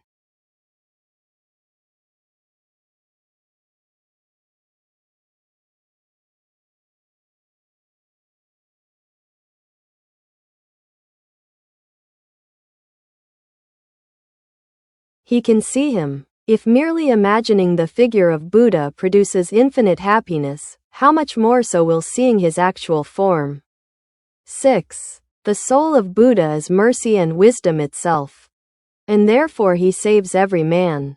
The man who commits the most dreaded sins because of his ignorance feels anger within his soul, thinks of something wretched, lies, gossips, speaks ill of others, deceives, kills, steals, and commits adultery. For his evil deeds he must receive eternal punishment. But if at the hour of his death a good friend advises him, death is stalking you and suffering does not allow you to think of Buddha, at least recite the phrase, adoration of the Buddha of infinite light and unlimited life, and this man invokes the name of Buddha with sincerity. As he repeats his name, the sins that would cause him to fall into the world of darkness disappear, and he is saved. Salvation 110. If simply repeating the sacred name of the Buddha of infinite light erases the sins that plunge the world into eternal darkness, how much greater must salvation be if someone thinks of him with all their soul? One who sincerely repeats the sacred name is as wondrous as a white lotus in bloom. They will be accompanied by the 2 bodhisattvas of compassion and wisdom, and without ever straying from the path of truth, they will be reborn in the Buddha realm. Therefore, everyone must memorize the words, Namu Amida Butsu, meaning complete trust in the Buddha of infinite light and eternal life. To the land of purity 1. The Buddha of infinite light has existed from eternity and is always teaching the Dharma. Those who live in the Buddha realm have no suffering, they know only days of happiness. This is why this realm is called the land of happiness. In this kingdom there is a lake made of 7 treasures, with crystal clear waters and a bottom of golden sand. On the surface of the water, large lotuses of different colors bloom. The blue lotus emits blue sparkles, the yellow lotus, yellow sparkles, the red lotus, red sparkles, the white lotus, white sparkles. And all fill the air with sweet fragrance. In various places along the lake's edge are pavilions decorated with gold, silver, lapis lazuli, crystal, and marble staircases leading up to them. Over the waters of the lake are terraces enclosed with curtains of precious stones. Between them are many gardens with fragrant trees and beautiful flowers. Divine melodies vibrate in the sky. The earth gleams with golden hues. 6 times a day and night, celestial flowers fall from the sky. Those who live in the kingdom gather them to offer to all the Buddhas. Salvation 111-2. In the gardens of this kingdom, swans, peacocks, parrots, and other birds of paradise sing praises to the virtues of the Buddha and repeat the teachings in sweet, gentle voices. Everyone who hears these songs thinks of the Buddha and his teachings, and longs for peace and unity. Anyone who hears this music hears the voice of the Buddha, renews their faith in him, experiences great joy, and strengthens the bonds of brotherhood among those who receive the same doctrine. When the gentle breeze passes through the trees and makes the small golden bells chime, an indefinable music is heard everywhere. Whoever hears this music naturally thinks of the Buddha and his teachings and longs for unity and peace among humankind. All these wonders are but a pale reflection of the beauties that exist in the Pure Land. Salvation 112-3. Why is Buddha called the Buddha of infinite light and unlimited life? It is based on the fact that the splendor of his truth is immeasurable and illuminates all the worlds of the 10 directions without hindrance, and his life has no limits. Those reborn in this realm never return to the world of desires and death because they have attained perfect enlightenment. The number of enlightened ones is incalculable and unlimited. Also incalculable is the number of souls who, with this light of Buddha, will be reborn into a new life. Salvation 113. If one manages to concentrate their soul on the name of Buddha for 1 day, 2 days, or 7 days, at the time of death, Buddha will appear to them accompanied by virtuous men. He will guide them without disturbing their mind and will cause them to be reborn in his realm. Whoever hears the name of Buddha and believes in his teachings, protected by the Buddhas, can attain true enlightenment. The Path of Practice 116 Chapter 1 The Path of Purification I The purification of the soul 1. Man has within himself earthly passions, which are the origins of suffering and illusion. There are 5 ways to be freed from these passions. The first is to have a correct understanding of things, their causes, and their effects. That is, to know that the cause of all suffering is the earthly passions within the soul, and that when these are extinguished,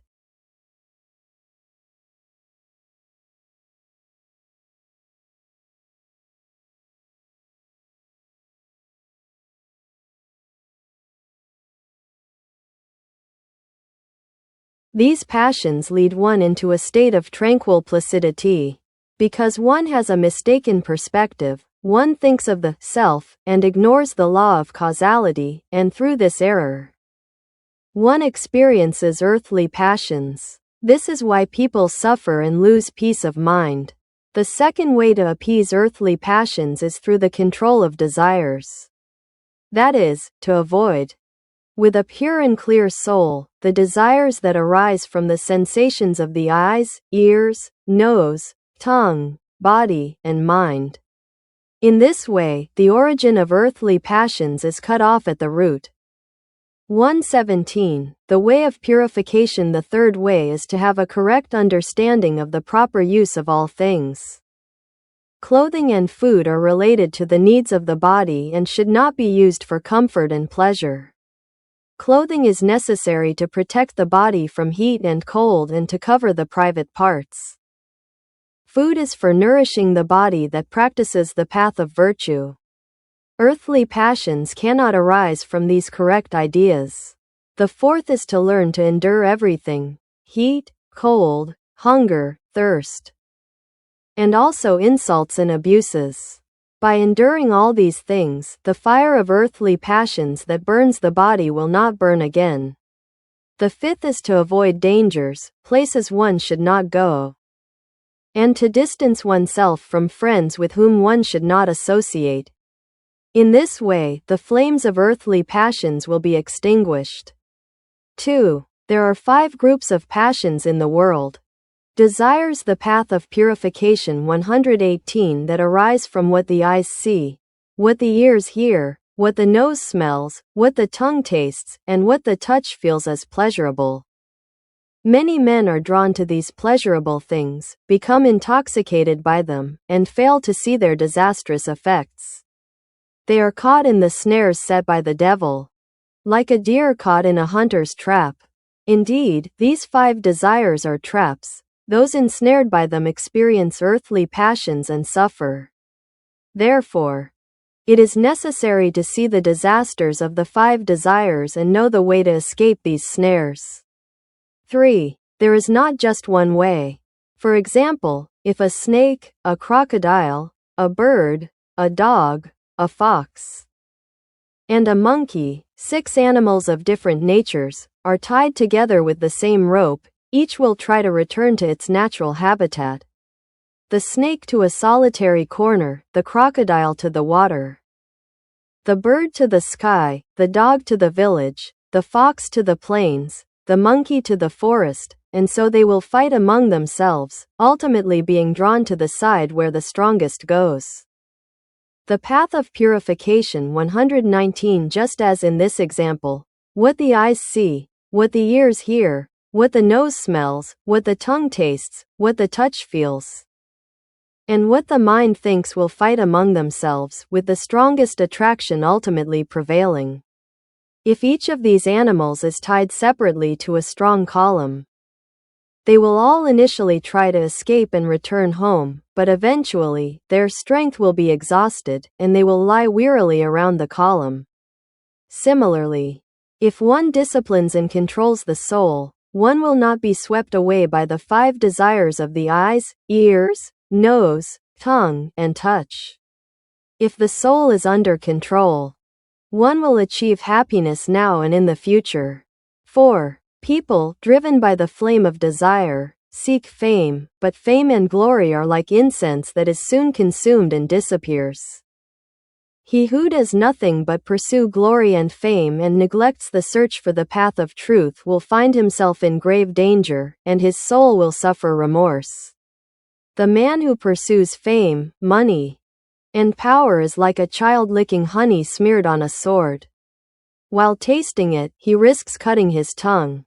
He who is satisfied with his greed is like one who runs with a burning torch against the wind. He cannot prevent the fire from burning his hands and his body. The path of purification 120. Do not believe in your own soul, which is filled with the 3 poisons of greed, anger, and ignorance. Do not let yourself be dominated by desires. Control your passions and do not let them run wild. 5. He who aspires to reach enlightenment must extinguish the fire of desires, like one who is carrying straw and flees at the sight of fire.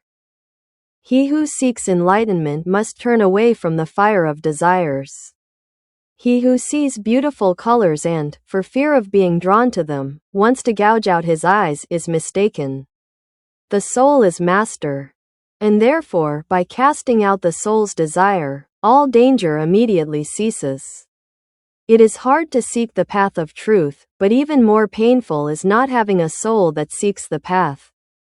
There are no limits to the sufferings of having been born into this world where man ages, falls ill, and dies. He who seeks the path is like an ox carrying a heavy load and moving forward on difficult terrain.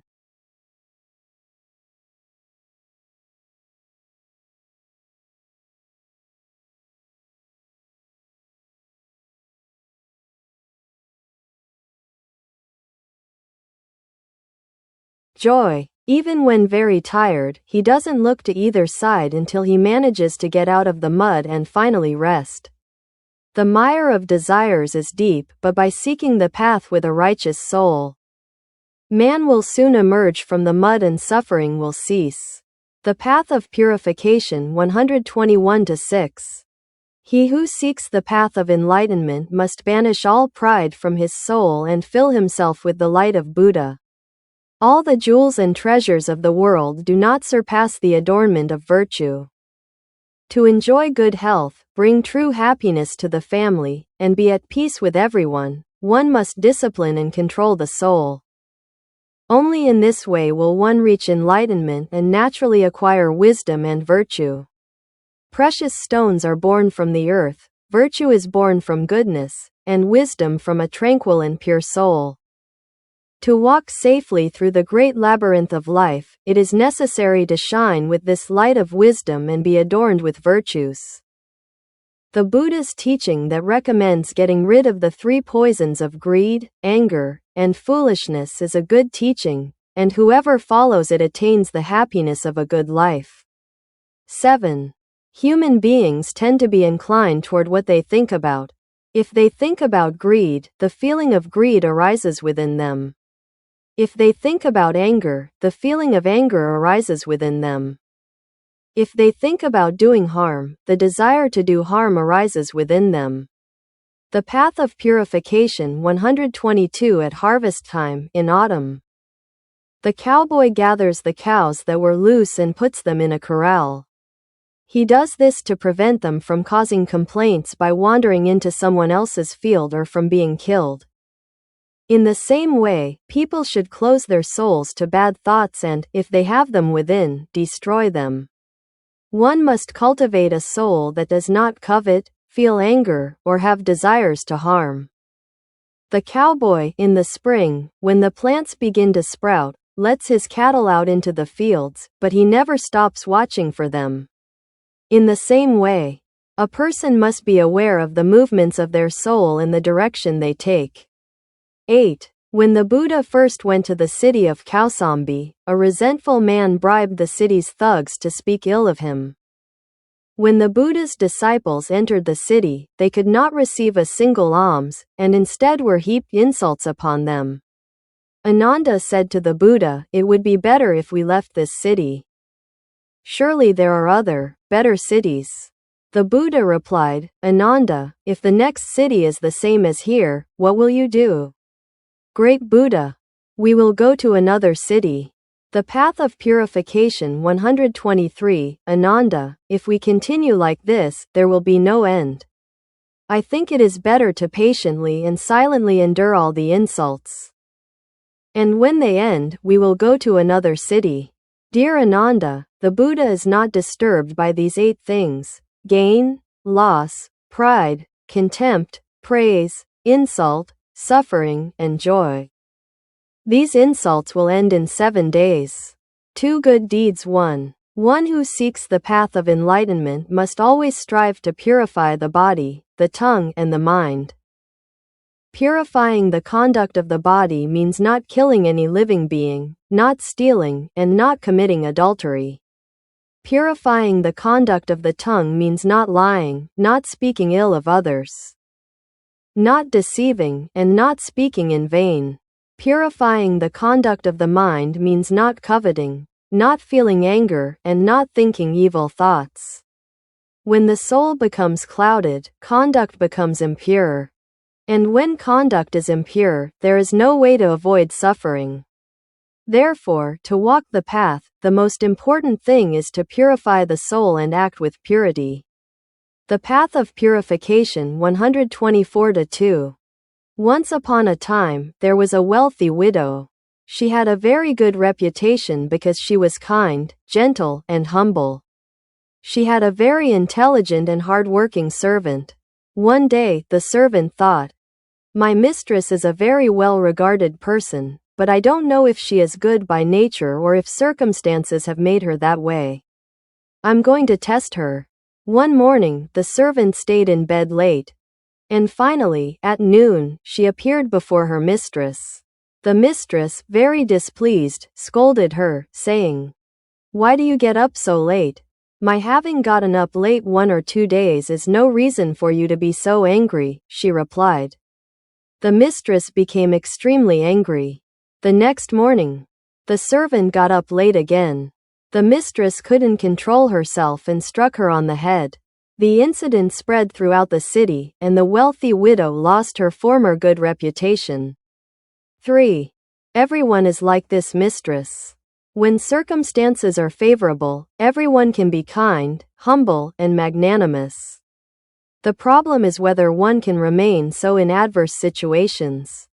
The path of purification 125. When we hear something that displeases us, when another person approaches us with visible hostility, when we don't have enough to clothe, eat, and live. Can we have a pure soul and act rightly? It cannot be called good.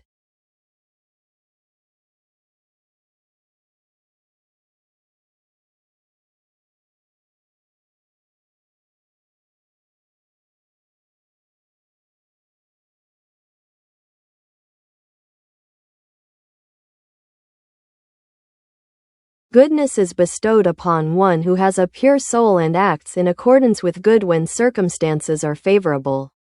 Only one who has received the Buddha's teachings and, by striving to practice them, has polished their soul and body can be called good, pure, and humble. 4. There are 5 pairs of words, words appropriate to the circumstances and inappropriate words. Words that convey truth and lies, soft words and harsh words, beneficial words and poisonous words, kind words and hateful words. When we speak, we must choose our words carefully because the listener will be influenced for good or ill. If our soul is filled with sympathy and compassion, no bad words will come out. We must not allow harsh words to come from our mouths. We fill our souls with love so that there is no room for anger and hatred. Suppose there is a man who, with a shovel and pickaxe, wants to remove all the dross from the earth.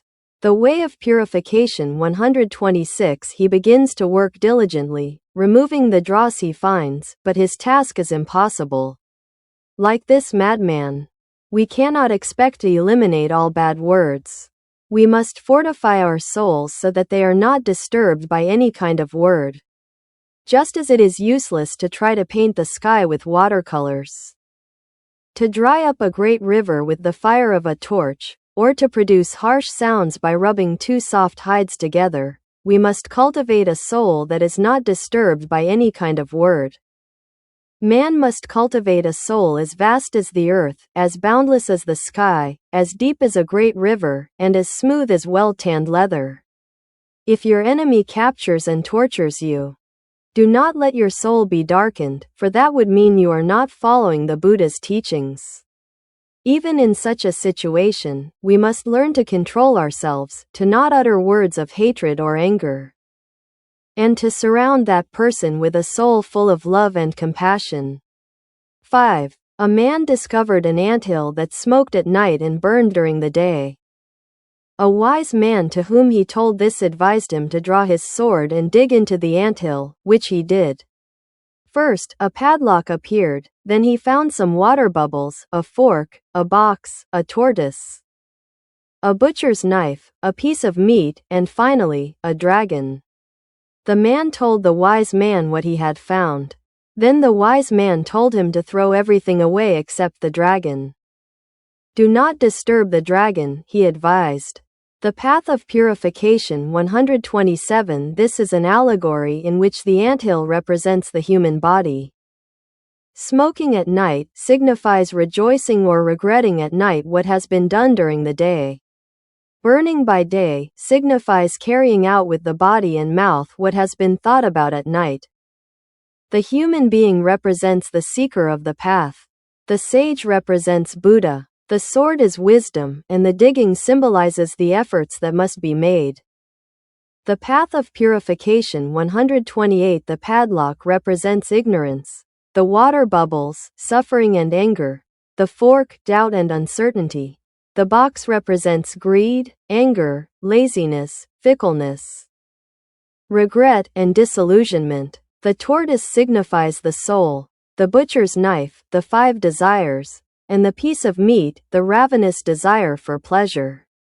All of these are poisons for the body. And that is why Buddha commands that they be thrown away. The dragon is the soul free from earthly desires. If we dig deep within ourselves, we will find this dragon. The words, "Leave it alone and do not disturb the dragon," mean freeing the soul from earthly passions. 6. Pindola, one of the Buddha's disciples, after attaining enlightenment, returned to Kausambi, his homeland, to repay the favors he had received. He prepared the ground to sow the seeds of Buddha. On the outskirts of the city of Kausambi was a small park called Udaka Forest, with an endless row of palm trees. The great Ganges River sent forth a cool breeze from its waters. The path of purification 129. One hot summer day, Pindola was sitting in meditation in the cool shade of some trees. That same day, King Urdana entered the park with his wives, but tired of the music and games, he lay down to sleep under some trees. While the king slept, his wives strolled through the park and found Pindola meditating. Moved to see him in such deep concentration, they felt a longing to seek the path of truth. Asked him to preach to them, and began to listen to his sermon. Meanwhile, the king awoke, and not seeing his wives, he had ill suspicions and went to look for them. He found them gathered around this man, listening to the teachings. The king, whose soul was impure with lust, felt the flames of jealousy burning within him and insulted Pindola, saying, "It is unforgivable that you, a man who preaches good, should enter into this."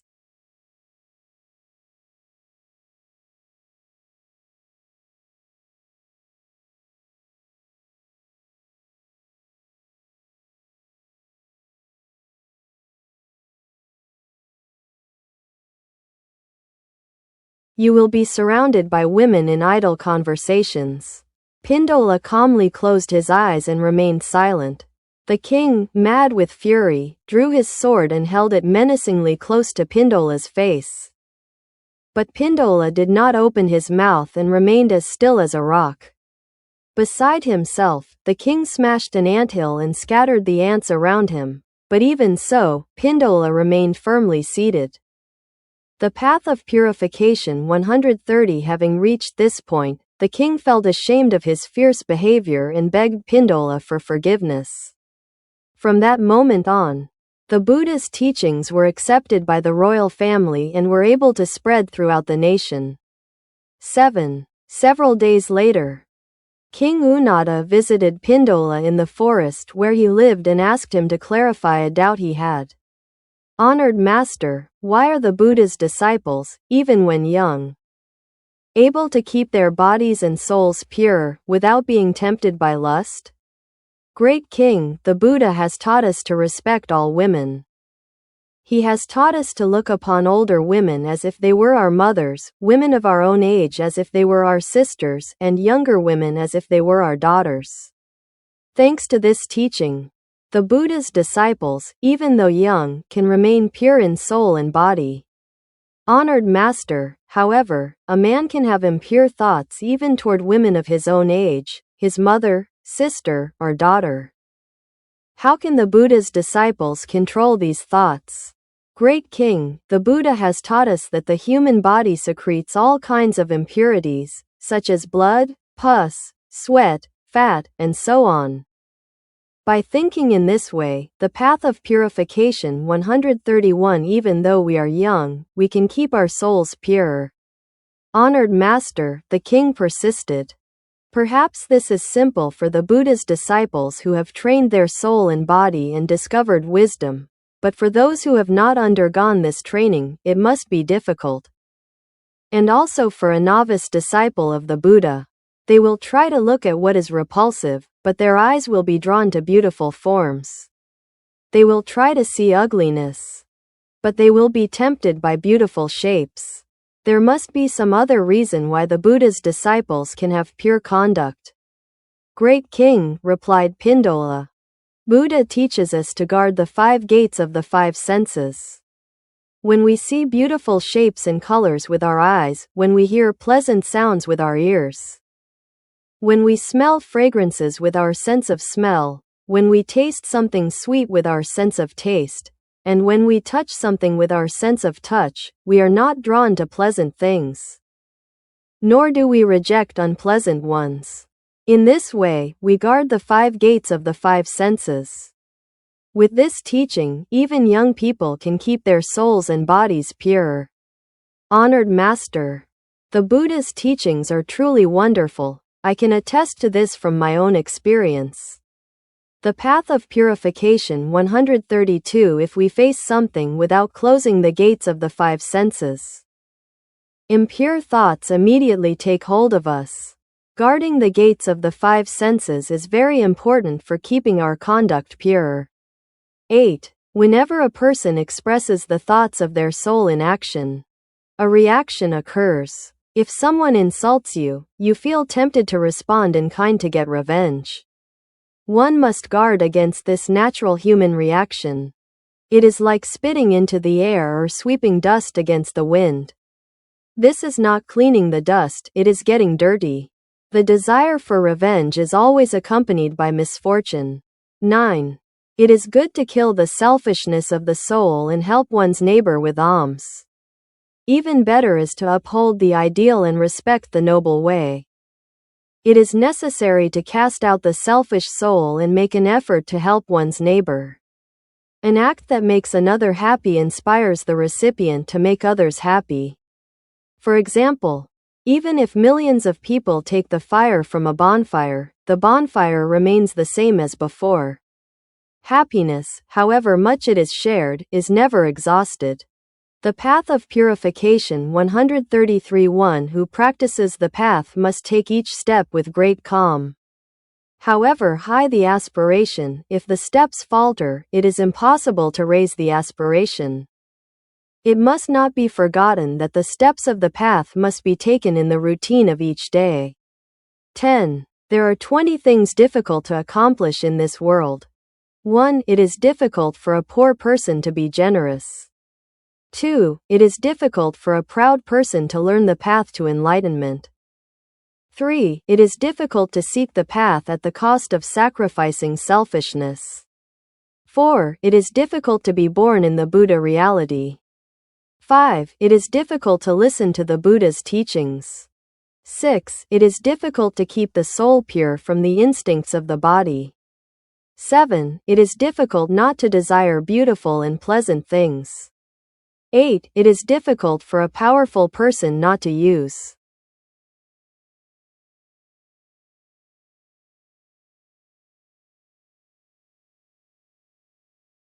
power. 9. It is difficult not to become enraged when insulted. 10. It is difficult to remain pure when tempted. 11. It is difficult to study widely and deeply. 12. It is difficult not to look down on beginners. 13. It is difficult to banish pride. 14. It is difficult to find a good friend. 15. It is difficult to follow the doctrine and attain enlightenment. 16. It is difficult not to be disturbed by external circumstances. The path of purification 134-17. It is difficult to preach knowing the nature of man. 18. It is difficult to keep the soul at peace. 19. It is difficult not to argue about good and evil. 20. It is difficult to find and learn a good method. 11. The characteristics of a good man and a bad man are different. The wicked man does not recognize his sin, he never stops doing it, and he doesn't like to be told about it. The good man knows what is good and what is evil, he immediately stops doing evil, and he thanks the one who tells him it is wrong. This is the radical difference between the good and the wicked. The wicked man can never be grateful for the favors of others. On the other hand, the wise man always tries to express his appreciation and gratitude for any favor received, not only to his benefactor but also to the whole world. 3. The teachings of ancient fables. 1. Once upon a time, there was a kingdom called Kiro, where it was a strange custom to abandon elderly people in distant and inaccessible mountains. A good minister of the king found it to the path of purification 135 difficult to comply with this law. He dug a deep hole in the ground and built a house in it where he hid his father, far from the sight of the guards. One day, a god appeared before the king and began asking him questions, threatening to destroy the kingdom if he didn't answer satisfactorily. He showed him 2 snakes and asked, "Which is the female and which is the male?" Neither the king nor anyone in the kingdom could answer this difficult question. The king offered a great prize to whoever could distinguish between the female and the male. The minister returned home and asked his father. "That's very easy," he said. "Place those 2 snakes on a soft cloth and look closely. The one that moves a lot is the male, and the one that doesn't move much is the female." The minister took the answer back to the king, and they were able to solve the problem. The god began asking increasingly difficult questions. Neither the king nor anyone at court could answer them, only this minister, who secretly asked his father, could always provide the answer. The path of purification 136. The questions and answers were as follows. Who is he who, while asleep, is called awake? And while awake, is called asleep? He is the man who seeks the path of enlightenment. He is called awake compared to one who does not yet know the path, but compared to one who has attained enlightenment, he is called asleep. How can an elephant be weighed? The elephant is loaded into a boat, and one observes how far the water has submerged. Then stones are loaded and weighed. Why do we say that a cup of water can hold more water than an ocean? If we give a cup of water with a pure soul to the sick, or to parents and the elderly, we acquire eternal merit. On the other hand, however vast the ocean may be, the water in it may one day run out. The god brought forth a gaunt and hungry man who asked, "Is there anyone in this world who suffers more hunger than I?" Yes, there is. He is the one who does not believe in the 3 treasures of the Buddha, the Dharma, and the priests. Because he has a poor and barren soul, and does not pray to the Buddhas for his parents and teachers. Not only is he hungrier in this world, but he will fall into the world of the hungry demons where he will suffer hunger forever.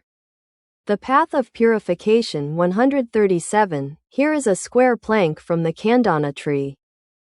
Which of the 2 ends is the root side? You can tell by floating it in water. The side that sinks the most is the root side. Here are 2 horses of the same shape. How can you tell which is the mother and which is the foal? Give them some hay, and the mother mare will push the hay toward the foal. All the answers to these difficult questions satisfied the god and the king. When the king learned that this wisdom came from the minister's elderly father, hidden underground, he abolished the law against abandoning the elderly and ordered that they be treated with respect and kindness. 2. Queen Videha of India dreamed one night of a white elephant with 6 tusks. The queen ardently desired the ivory from that tusk and asked the king for it. The king, who loved the queen with all his heart, could not refuse this whim and proclaimed throughout the kingdom that he would give a good reward to the man who knew the whereabouts of this elephant. The path of purification 138. A hunter had been saved in the Himalayan mountains by an elephant with the same characteristics as the one practicing the noble path of Buddha. This elephant, upon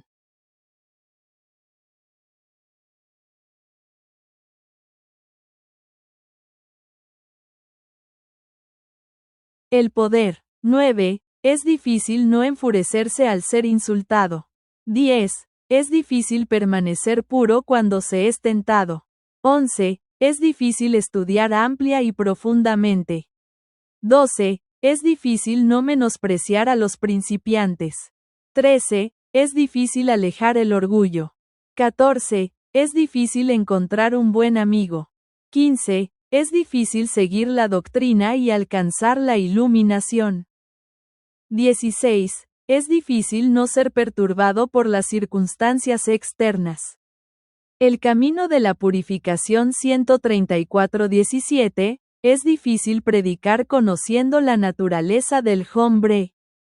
18. es difícil mantener en paz el alma. 19. Es difícil no arguir sobre el bien y el mal. 20. Es difícil encontrar y aprender un buen método. 11. Las características de un hombre bueno y de un hombre malo son diferentes. El hombre malo no reconoce el pecado, no cesa de hacerlo y no le gusta que se lo digan. El hombre bueno sabe lo que es bueno y lo que es malo, deja enseguida de hacer el mal y agradece al que le dice que es malo. En esto se diferencian radicalmente el hombre bueno y el malo. El malo nunca puede agradecer los favores ajenos. En cambio, el sabio trata siempre de expresar su aprecio y su gratitud por algún favor recibido, no solo a su bienhechor sino también al mundo entero. 3. Las enseñanzas de las antiguas fábulas. 1.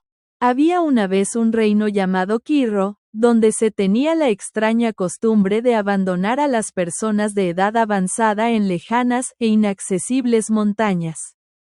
Un buen ministro del rey encontró que era demasiado el camino de la purificación 135 difícil cumplir esta ley. Hizo un profundo agujero en la tierra y construyó en él una casa en donde escondió a su padre, lejos de la vista de los vigilantes. Un día, apareció un dios ante el rey y le empezó a hacer preguntas, amenazándole con destruir el reino si no contestaba satisfactoriamente. Mostró 2 serpientes y preguntó, ¿cuál es la hembra y cuál es el macho? Ni el rey ni ninguno del reino podía contestar a esta difícil pregunta. El rey ofreció un gran premio al que pudiera distinguir entre la hembra y el macho. El ministro regresó a su casa y le preguntó a su padre, «Eso es muy fácil», le dijo, «coloca esas 2 serpientes sobre una tela suave y fíjate bien, la que se mueve mucho es el macho. Y la que no se mueve mucho es la hembra». El ministro llevó la respuesta al rey y pudieron resolver el problema. El dios empezó a hacer preguntas cada vez más difíciles. El rey ni los de la corte podían resolverlas. Solo este ministro que preguntaba a escondidas a su padre siempre podía dar la respuesta.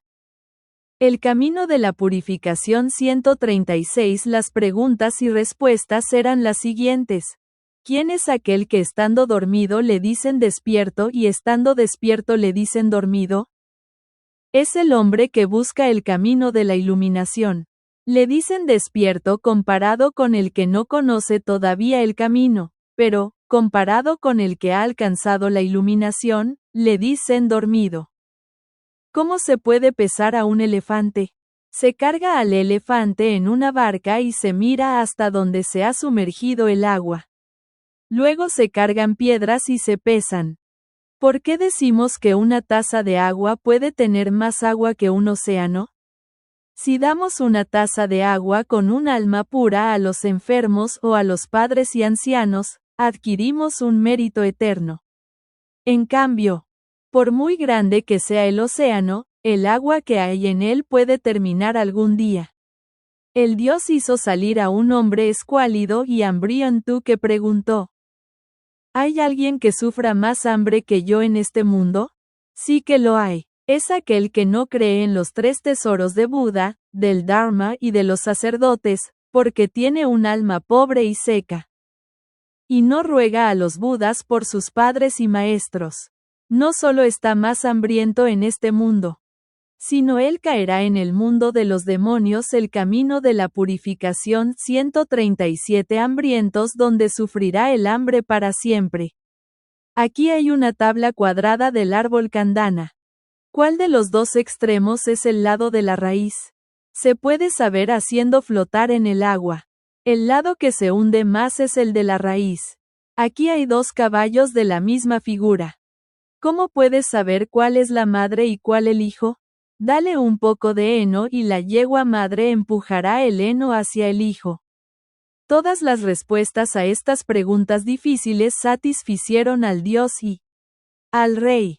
El rey, al saber que esta sabiduría provenía del anciano padre del ministro, escondido bajo la tierra, abolió la ley del abandono de ancianos y ordenó tratarlos con respeto y amabilidad. 2. La reina Videja de la India soñó una noche con un elefante blanco de 6 colmillos. La reina deseó ardientemente el marfil de ese colmillo y se lo pidió al rey. El rey, que amaba a la reina con todo su corazón, no pudo negarse a este capricho y pregonó por todo el reino que daría una buena recompensa al hombre que supiera el paradero de este elefante. El camino de la purificación 138. Un cazador había sido salvado, en las montañas del Himalaya, por un elefante de las mismas características que practicaba el camino noble de Buda. Al.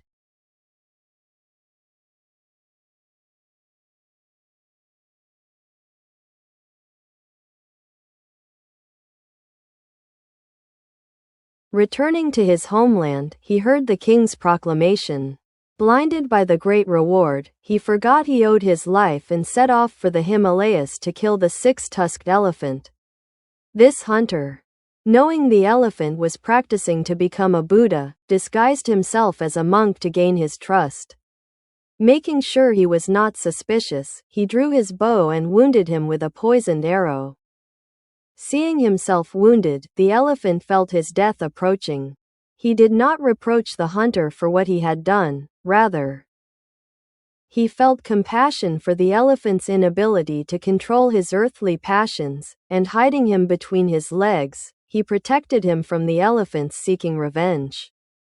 Then he asked the elephant the reason for such a daring deed, and upon learning it was to obtain the tusks, he butted himself against a large tree and offered them to him. The elephant made this promise: "With this alms, I have completed my practices and will be reborn in the Buddha realm.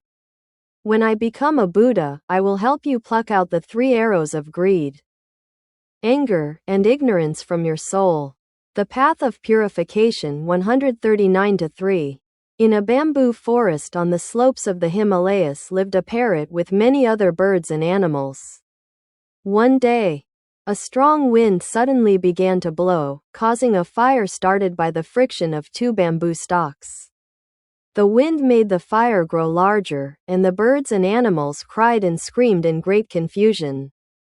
Seeking escape, the parrot, partly out of gratitude to the bamboo forest that had given him a home for so long, and partly out of compassion for the plight of so many birds and animals, decided to do everything possible to save them.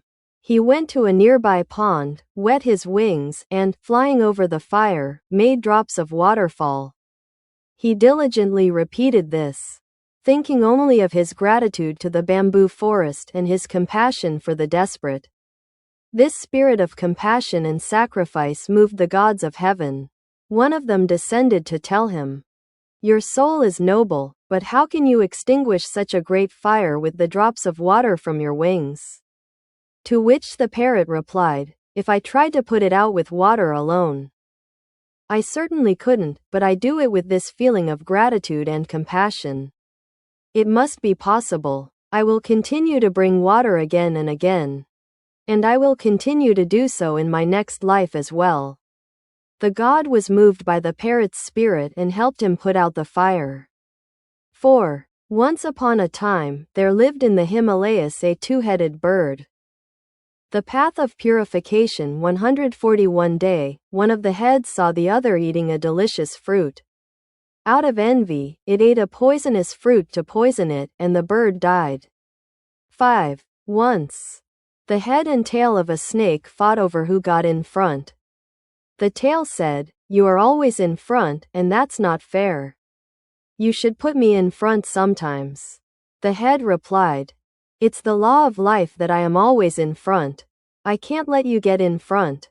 They continued arguing, but since the head kept moving forward, the tail got angry and coiled itself around a branch, preventing the head from advancing. When the head grew tired of this fight, the tail was finally able to do as it pleased, and the snake fell into a hole where there was fire and burned to death. Everything has its order and its own function. If the order is disrupted, the function is rendered useless, and destruction ensues. 6. There was a very impatient and quarrelsome man. 2 men were talking about him in front of his house. One of them said, "He is a very good man, but it is a shame that he is so impatient and quarrelsome." Upon hearing this, the man immediately ran out of his house, rushed at them, and kicked and punched them, leaving them injured. The way of purification 141. A wise man, when given a warning, reflects on it and improves his conduct. However, a fool, instead of correcting himself, repeats the fault. 7. A rich but foolish man saw a beautiful 3-story house that reached the sky and was envious. Thinking that, since he was also rich, he could have a house like it, he asked the carpenter to build it. The carpenter started with the foundation and continued building until the 3rd story. The rich man realized what the carpenter was doing and shouted irritably, "What I want is the 3rd story. Not the foundation or the 1st story. Build the 3rd story quickly." The foolish man thinks only of good results without considering the effort required to achieve them. But, just as there can be no 3rd floor without foundations, there can be no good results without due effort. 8. A man who was cooking honey received a visit from a friend and thought of sharing some with him. He began to fan the pan to cool it, leaving it on the fire. No matter how much one fans, one cannot cool the honey if the pan is not removed from the heat. In the same way, if the heat is not turned off,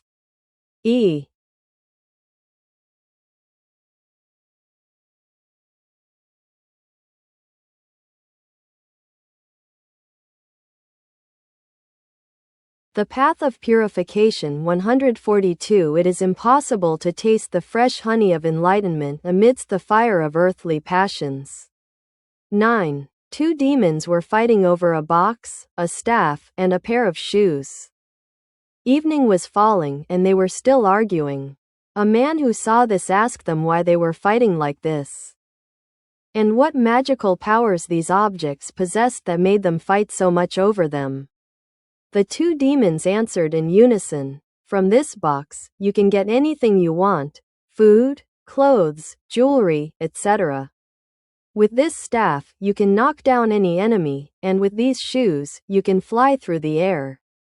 The man said to them, "Are you fighting over something so simple?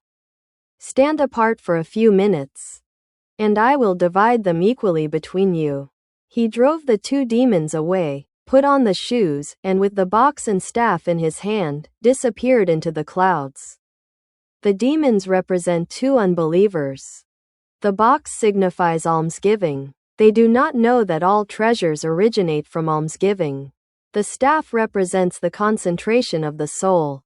They do not know that with the concentration of the soul, one can overcome the demon of earthly passions.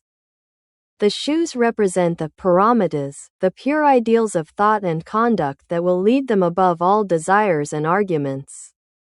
Because they do not know these things, they fight eternally over the possession of material goods. 10. A man traveling alone arrived at a solitary house. As it was already dark, he decided to spend the night there. At midnight, a demon appeared carrying a corpse and placed it on the ground. A few minutes later, another demon came after him and began to say that the corpse belonged to him. The first demon became enraged, and they began to fight furiously. The path of purification 143. Then the first demon said to the other, "There's no point in fighting like this. It's better to bring a witness and decide who owns it." Since the second demon didn't object, the first one brought out the traveler who had been trembling with fear in a corner of the room for some time. "Tell me, which of you brought the corpse?" The poor man was beyond saving. He knew very well that if he spoke in favor of one, he would be killed by the other, and seeing that there was no other way, he decided to speak just as he had seen. As expected, one of the demons, enraged, tore off one of his arms. The other demon, seeing this, tore off an arm from the dead man and attached it to himself.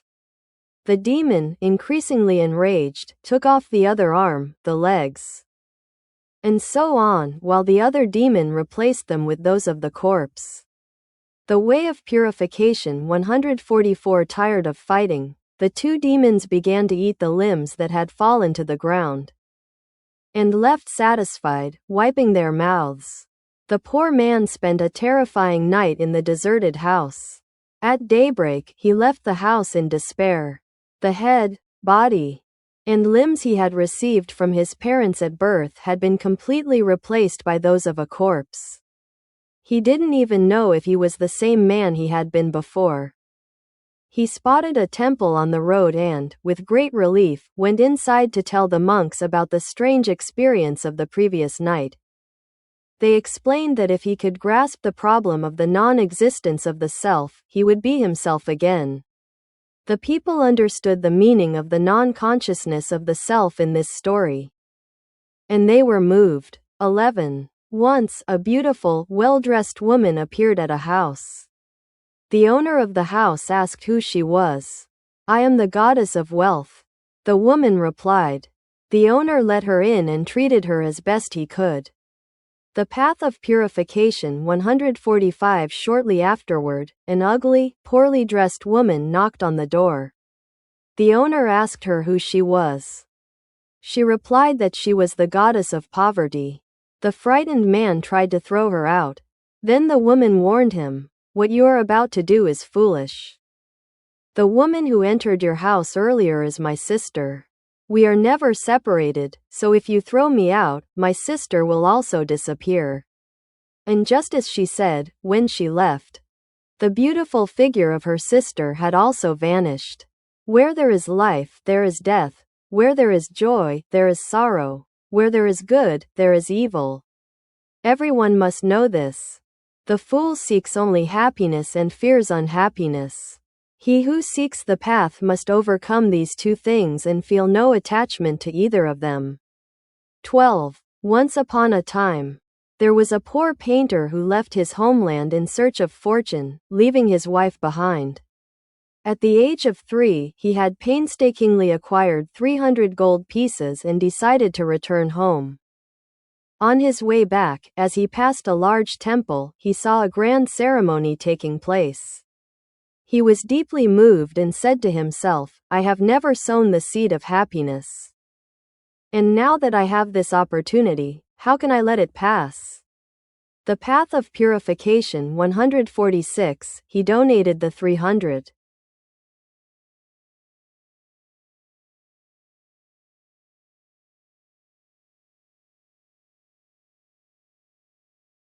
He took the gold pieces he had without a second thought and returned home. When his wife saw him return empty-handed, she reproached him and demanded an explanation.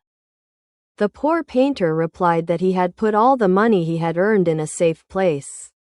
She insisted he tell her where he had hidden it. He had to confess that he had donated it to the monks of a certain temple. This enraged the woman, who denounced him to the judge. The painter responded before the judge, "I have not squandered the money I earned through my hard work. Until now, I had lived without sowing the seeds of happiness, but when I saw the grand ceremony at that temple, I understood that an opportunity had presented itself, and I donated all the money, extinguishing the attachment to material things that resided in my soul. I have come to understand that true wealth is not treasures, but the soul itself." The judge praised the painter's spirit, and the people showed their approval by helping him in various ways. Thus the painter and his wife lived happily and prosperously. The path of purification 147-13. There was a man who lived near a cemetery. One night he heard voices calling him from the cemetery. The man spent the night trembling with fear. The next morning he told his friends what had happened, and one of them, a man of great courage, decided to discover the owner of the voice if it called again. That night, as before, the voice called again. The man it was calling to continued trembling. But the brave man went into the cemetery to find the grave from which the voice was coming. Upon finding it, he asked who it was. A voice from the earth answered him. I am a treasure hidden within the earth. I thought of giving myself to the man I was calling to, but he is too cowardly and does not come. You are brave and deserve that I give myself to you. Tomorrow morning I will come to your house with 7 companions. So, how should I receive you? The brave man asked. We will come dressed as monks. Purify your body and your room. And prepare water and some rice soup in 8 cups to receive us. After the meal, let us one by one to a closed room, and there we will be transformed into golden jars. The next morning, the man purified his body and his house and waited. Just as he had been told, 8 monks appeared and asked for some food. He invited them in, and after they had finished their humble meal, he led them to a closed room, where the 8 monks were transformed into jars filled with gold. A greedy man who heard about this desired 8 more golden jars for himself. He invited 8 monks into a purified room and gave them food.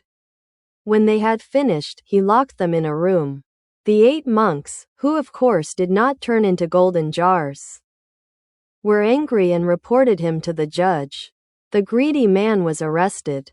The cowardly man who first heard the voice, when he learned about the jars, wanted to claim them for himself, saying that the voices had called to him and that they rightfully belonged to him. He therefore entered his friend's house to steal the jars. When he tried to take them, snakes came out of them and chased him. When the king learned of the event, he spread the rumor that the jars belonged to the brave man and said to him, all things in the world happen this way. Fools only desire the results, but it is impossible to obtain them without effort. The path of purification 149. They have neither the faith nor the courage to face the inner struggles of the soul and thus achieve true peace and harmony. 150 Chapter 2 The Path of Practice I in Search of Truth 1. What is this universe made of? Is it eternal or does it have an end? Is the universe infinite or does it have limits? How is this human society constructed? What is the ideal form of human society? If someone postpones the search for and practice of enlightenment until these problems are resolved, they will die before attaining enlightenment. For example, suppose a man is mortally wounded by a poisoned arrow. Family and friends gather, call to the doctor, and they try to remove the arrow and administer an antitoxin. However, the wounded man objects, saying, wait a moment. Before you remove the arrow, I want to know who shot this arrow. Was it a man or a woman? Was it a nobleman or a commoner? Was the bowstring made of fiber or gut? 151. The way of practice. The arrow was made of reed or wicker. What kind of feathers did it have? Don't remove the arrow until I know all of that. Undoubtedly, before all these things are investigated, the poison will circulate throughout the body, and the wounded man will die. In this case, the first thing to do is carefully remove the arrow and administer the necessary treatments so that the poison is not fatal. It doesn't matter what the essence of the universe is as long as what needs to be practiced is not practiced. It doesn't matter what the ideal form of human society is, as long as what needs to be practiced is not practiced.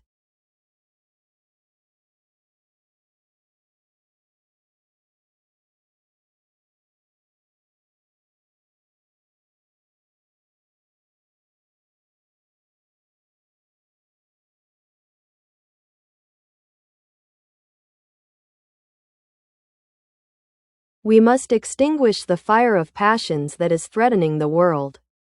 The question of whether the universe is eternal or not, infinite or not, is of secondary importance while old age, sickness, death, sadness, suffering, and sorrows fall upon us to destroy us. Above all, we must practice the path to ward off these approaching fires. The Buddha taught what needs to be taught, not what is unnecessary. That is, he teaches us so that we know what we need to know, so that we eliminate what we need to eliminate, practice what needs to be practiced. and become enlightened in what we need to be enlightened in. Therefore, people must first choose the problems they must solve. What is each person's main problem? After knowing this, one must begin by controlling the soul. 2. It is foolish for a person to enter a forest in search of the pulp of a tree and return with leaves and branches, thinking they have the pulp. In many cases, man takes the bark and cork from trees and thinks he has obtained the pulp, which was his goal. Man seeks the path to free himself from birth, old age, sickness, death, sadness, suffering, and sorrow. This is the pulp. However, after making some progress, he becomes proud and satisfied. The man who praises himself and criticizes others is like the one who, taking the leaves and branches, thinks he has obtained the pulp. Those who seek the path must know that their task is not easy, nor should they expect honor, fame, or gratitude. They will not be able to continue if they act with limited effort, little clarity of vision, and little peace of mind. The Path of Practice 153. The man who is satisfied with little effort and becomes proud, thinking he has achieved what he desires, is like the one who takes the outer bark of the tree and thinks he has obtained the pulp. The man who attains a little peace of mind and becomes proud, believing he has achieved total tranquility, is like one who takes the inner bark of a tree and thinks he has obtained the pulp. The man who manages to see things with a little clarity and becomes proud or praises himself by criticizing others is like one who takes the cork from a tree and thinks he has obtained the pulp. All those who are satisfied with insufficient effort become careless and return to suffering. For the one who seeks the path, respect, fame, or devotion cannot be the ends, nor are a little effort, a little peace of mind, or a little clarity of vision objectives.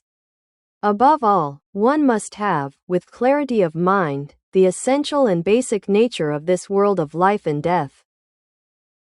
The Path of Practice 154-3. The world in itself has no substance.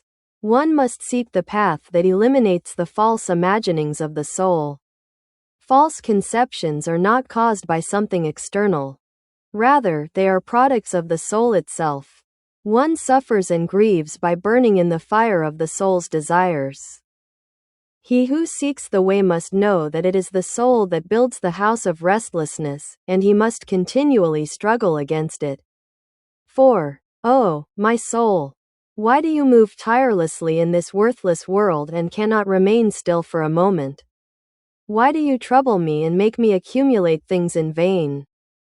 Just as one who wants to cultivate the land and cannot because the tools break before touching the soil, after wandering the ocean of life and death and losing many lives. The Mother Earth of my soul remained uncultivated. Oh, my soul! You made me a king by birth, and you also made me poor, and I had to beg from door to door. Once you caused me to be born in the land of the gods to intoxicate me with the dream of glory. But the Path of Practice 155 you also made me burn with the fire of hell that melts even iron.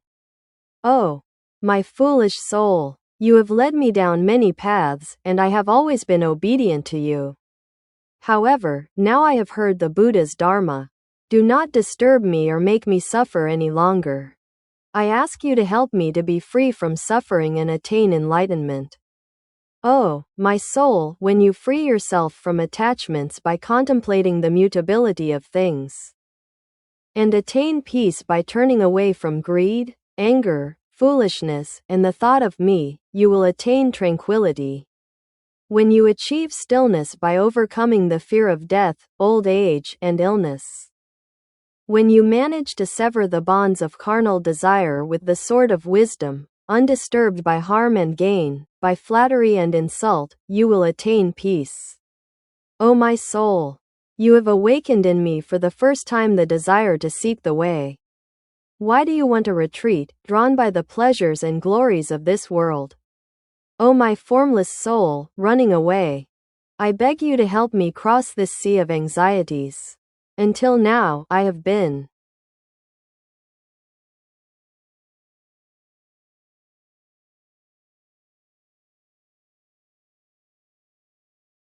I have always obeyed you, but from now on you must move according to my commands. Let us follow the Buddha's teachings together. O my soul, the mountains, the rivers, and the seas, everything changes and brings sorrow. Where in the world will you find joy? Let us follow the teachings and swiftly cross to the shore of enlightenment. 5. One who truly seeks the path always advances with unwavering determination, constantly battling with the soul. His soul remains unmoved by jeers and insults.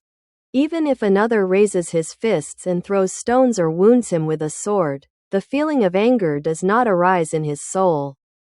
The soul must not be disturbed even when the enemy saws at his neck to separate his head from his body. If, in this circumstance, the soul is darkened by suffering, it is a sign that he is not yet following the Buddha's teachings. The important thing is to have the firm resolve to say, let punches, blows with sticks, sword strikes, jeers, and insults come. For my soul will not be disturbed by them, rather, it will be filled with the Buddha's teachings. To attain enlightenment, one must strive to achieve the path of practice 157, the unattainable. Endure the unbearable, and give what is impossible to give. If to attain enlightenment it were necessary to eat only 1 grain of rice a day, to enter a living fire, one must not hesitate to do so. However, one must act in this way without any particular desire, but only because it is wise and right. Similarly, a mother gives a garment to her beloved child and cares for him when he is sick, without thinking of herself, her efforts, or her comfort. 6. In ancient times, there was a king named Zenman, who loved his people and ruled them with wisdom and mercy. Therefore, his kingdom was prosperous and peaceful. He always sought the way with true faith, and he had proclaimed that he would give a great reward to whoever could present him with the sacred teachings. His devotion and wisdom had moved even the gods. One of them, to test him, disguised himself as a demon and appeared at the palace gates. I know the sacred teachings. I want you to announce them to the king. The way of practice 158. The king, upon hearing this, was overjoyed. He received him courteously and asked him to teach him. Then the demon bared his fangs and fiercely said, I am too hungry to teach you. And when they tried to serve him food, he told them that he wanted the blood and warm flesh of a human being. The crown prince offered to satisfy the demon's hunger, and the queen also offered her life. The demon, after devouring them both, still not satisfied, told the king that he wanted to eat him. Then the king calmly replied, I have no attachment to my body, but if you eat me, I will not be able to hear the sacred teachings. Wait until I have finished, and then you may eat me. Regret is born of carnal desires, fear is born of carnal desires. For one who is free from desires, there is neither regret nor fear. Saying this, the god took his true form. The prince and queen were revived. 7. A very long time ago, in the Himalayas, lived a seeker of truth. He sought only the teaching that would free him from anxieties. Neither the treasures of the world nor the glory of the gods attracted him. A god, impressed by the conduct of this ascetic, wished to test the sincerity of his soul and, disguised as a demon, appeared in the Himalayas and sang, everything is transformed, everything appears and disappears.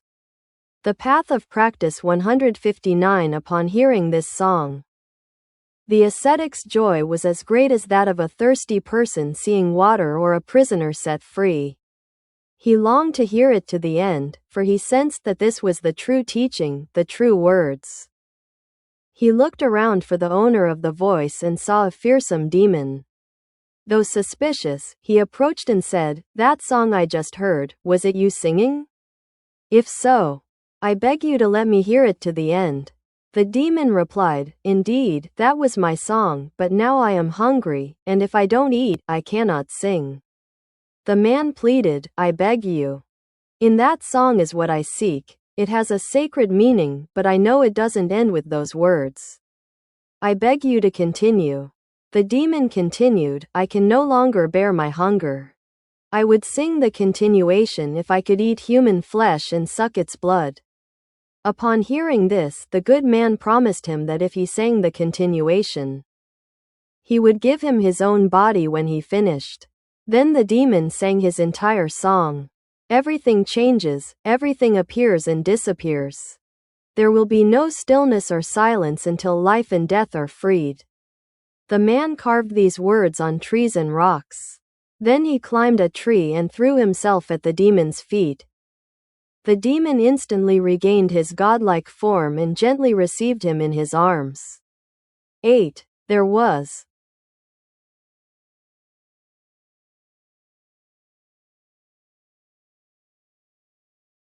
once upon a time, there was a man named Satapradita who was searching for the way. Paying no attention to riches or fame, he fervently sought the true way.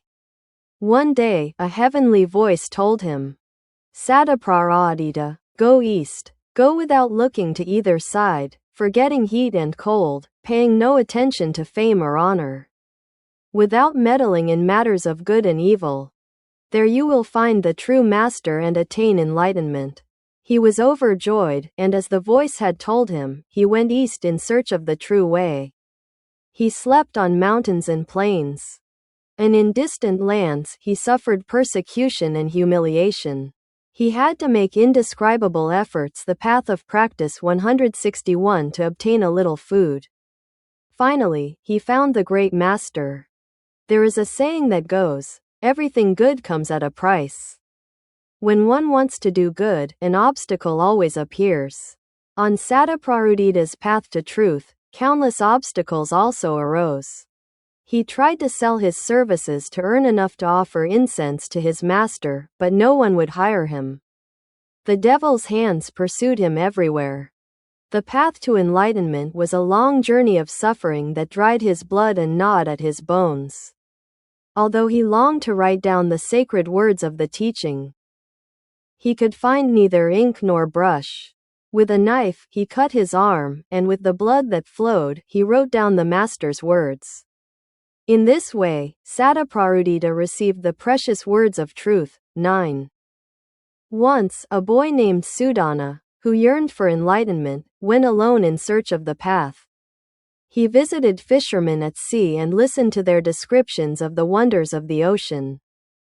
From the doctors who healed the sick, he learned that the soul must be merciful to others.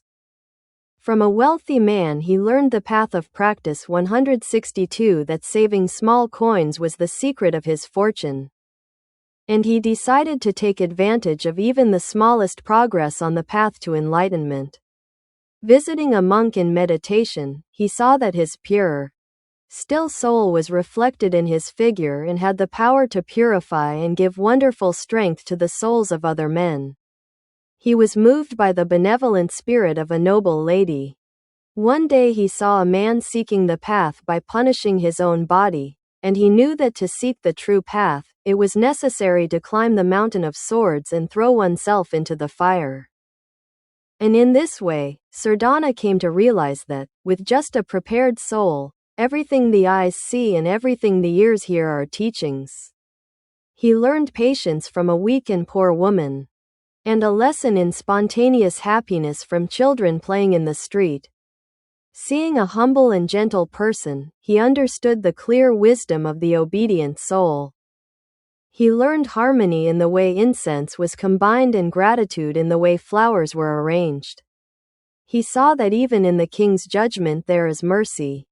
And even in the impurity of non-believers there is a righteous guiding hand. The boy received teaching not only from all the people he met on his journey in search of the way, but also from the whispers of the trees as he entered the forest, and from the voices that came from the corners of the mountains. By day the brightness of the sun, by night the twinkling of the stars were Sudana's stimuli to learn. The boy sought the way everywhere, listened to voices everywhere, and saw the figure of the enlightened one everywhere.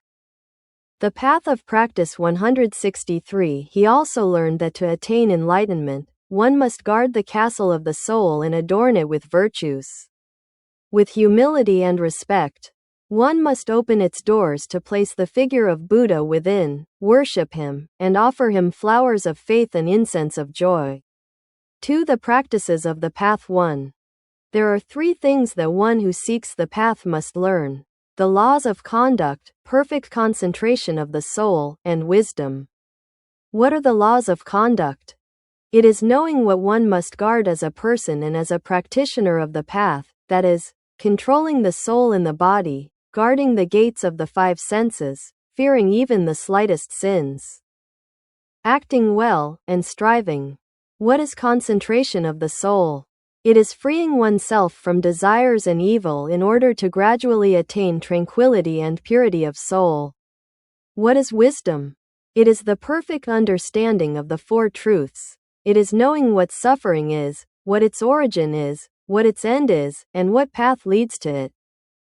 One who learns these 3 sciences is called a disciple of Buddha.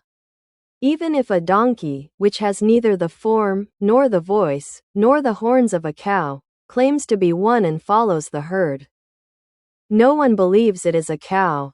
Similarly, it is foolish for one who does not follow the 3 sciences, the law of conduct, concentration of the soul, and wisdom, to claim to be seeking the path.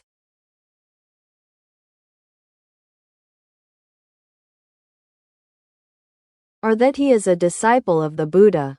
Just as a farmer, in order to reap the harvest in autumn, must till the soil, sow the seeds in spring, then water them and weed them, so too must one who seeks enlightenment follow the 3 sciences.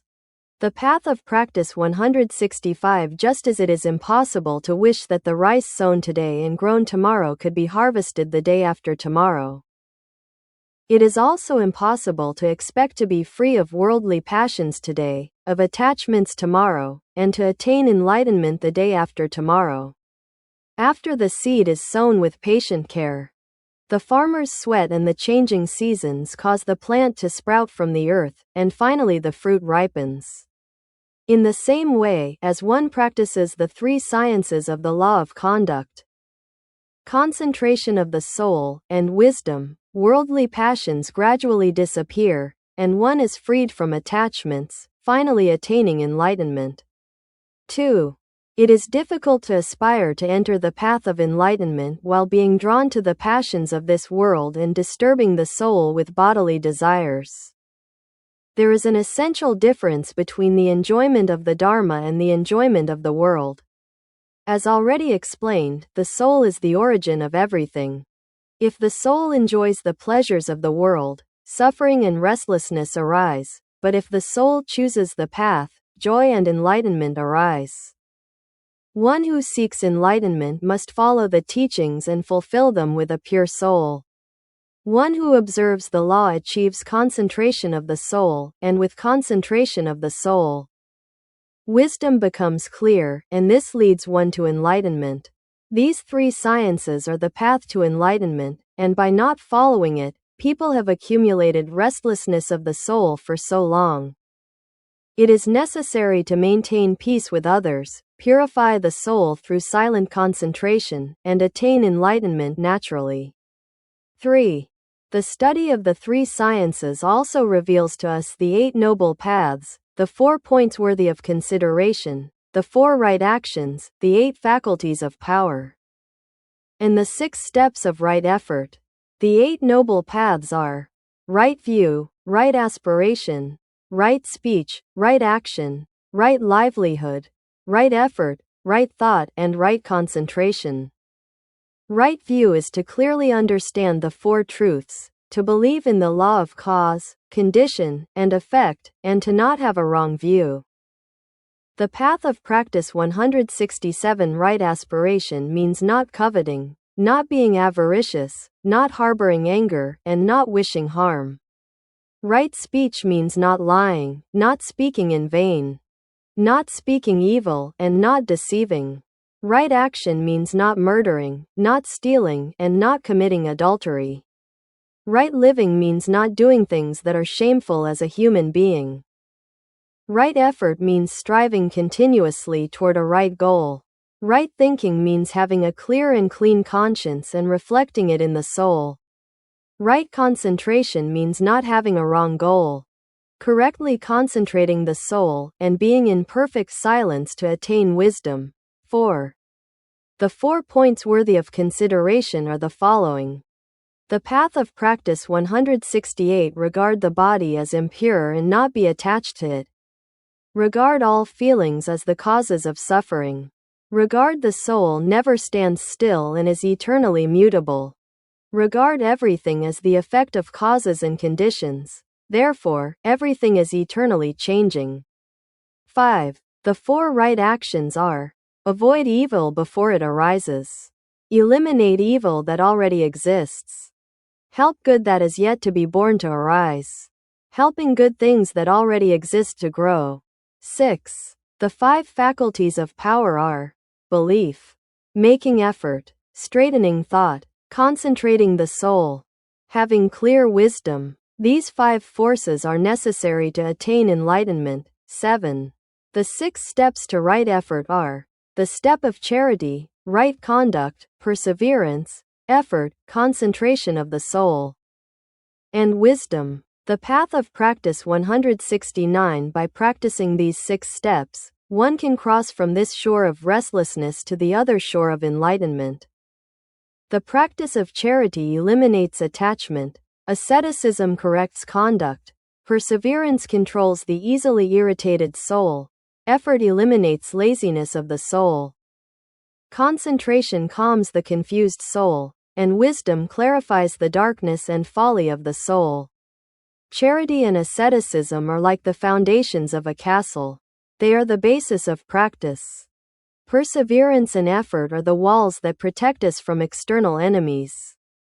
Concentration and wisdom are the weapons that guard us from life and death. It is like facing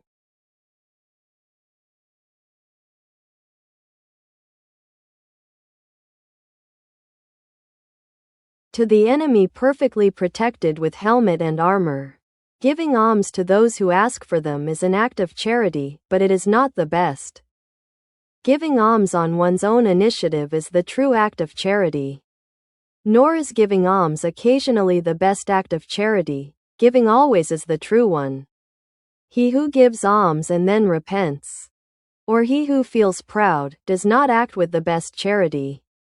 The true act of charity is that of one who rejoices in having given alms, forgetting the I who gives the alms, the person to whom it was given, and what was given. The correct act of charity is to have no idea of mine and yours. Not to look at what is given, nor to desire a recompense. To desire with a charitable and pure soul that all may enter into enlightenment, and to give not only one's fortune but even one's life itself. The way of practice 170. There are 7 kinds of offerings that can be practiced even by those without wealth. The first is the physical offering, which is offering oneself using one's body. The highest form of which is offering oneself, as we will see in the next paragraph. The second is the spiritual offering, which is offering one's heart to other beings. The third is the offering of the eyes, which is offering a warm gaze to other beings to instill tranquility. The fourth is the offering of facial expression, which is offering a gentle smile to other beings. The fifth is the oral offering, which is addressing everyone with kind words. The sixth is the offering of one's seat, which is offering one's own seat to other beings. The seventh is the offering of hospitality, which is offering lodging in one's own home to those seeking shelter. These 7 offerings can be practiced by anyone in daily life. The path of practice 171-8. Once upon a time, there was a prince named Sada. One day, he went to the forest to play with his 2 older brothers. There, he saw a tigress who, driven by hunger, was about to devour her 7 cubs. The 2 older princes fled in fear. Only Prince Sada, wanting to save the 7 cubs, climbed a rock face and threw himself at the tigress's feet to satisfy her hunger with his own body. Prince Sada's soul aspired only to find the path. This body of mine is fragile and mutable. Until now, I have not known how to perform an act of charity. I have known nothing but to love myself. Now I must offer myself to attain enlightenment. With this decision, he surrendered himself to the tigress. 9. Here are 4 things that the soul of one who seeks the path must practice: mercy, love, joy, and equanimity. Mercy eliminates greed. With love, anger is eliminated. With joy, suffering. And with equanimity, the difference between friendship and enmity is forgotten. It is a great work of mercy to eliminate what does not bring happiness or joy to people. It is a great joy to treat everyone with joy. It is a great work of love to give people happiness and joy. It is a great the way of practice 172 equanimity to be impartial with everyone and everything. In this way, we must help develop these 4 souls of mercy, love, joy, and equanimity. And eliminate from the soul greed, anger, suffering, and the distinction between love and hate. What is bad in the soul is as difficult to eliminate as a dog guarding the house. And what is good is as easy to lose as a deer running through the forest. What is bad in the soul is as difficult to remove as letters written on stone. What is good is as easy to erase as letters written on water. That is why practicing the path is truly difficult. 10. There was a young man named Shrona who came from a wealthy family but was sickly from birth. He met the Buddha and became his disciple. He practiced the path with such zeal that his feet bled. But he could not attain enlightenment. The Buddha took pity on him and said, "Shrona, you learned to play the harp at home and you realized that to produce a good sound, you must neither tighten nor loosen the string too much. The string sounds good only when it is neither too tight nor too loose." The path of practice 173, the same applies to attaining enlightenment. If you are not diligent, you will not attain the path, but neither will you attain it if you exert yourself too much. Therefore, you must maintain moderation in your efforts. With this guidance from the Buddha, Shrona finally attained enlightenment. 11. A very long time ago, there was a prince called the Prince of the 5 Weapons. He received this name because he had been instructed by a master and was skilled in wielding weapons. One day, in a lonely place on his way home from his master's office, a monster appeared before him. The monster calmly approached the prince and said, "I'm sorry for you, but I'm going to eat you." The prince threw down his weapons.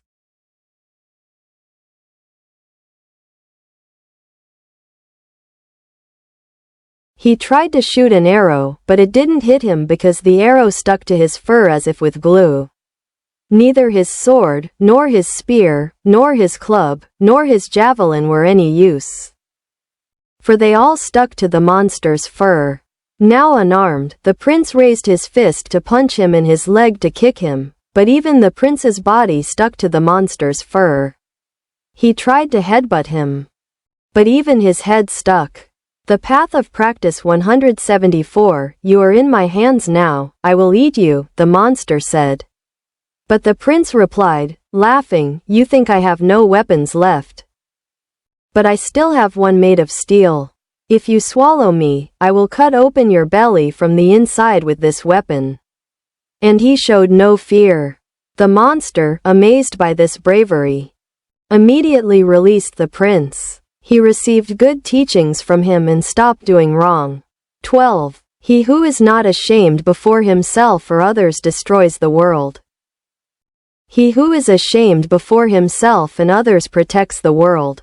Parents, teachers, and elders are respected, and order is maintained among siblings because shame exists. It is of great value to be ashamed of oneself by observing oneself, and to be ashamed of oneself by observing others. If someone repents, the sin ceases to be a sin, but if repentance does not arise, the sin will be a sin for eternity and will never cease to haunt him.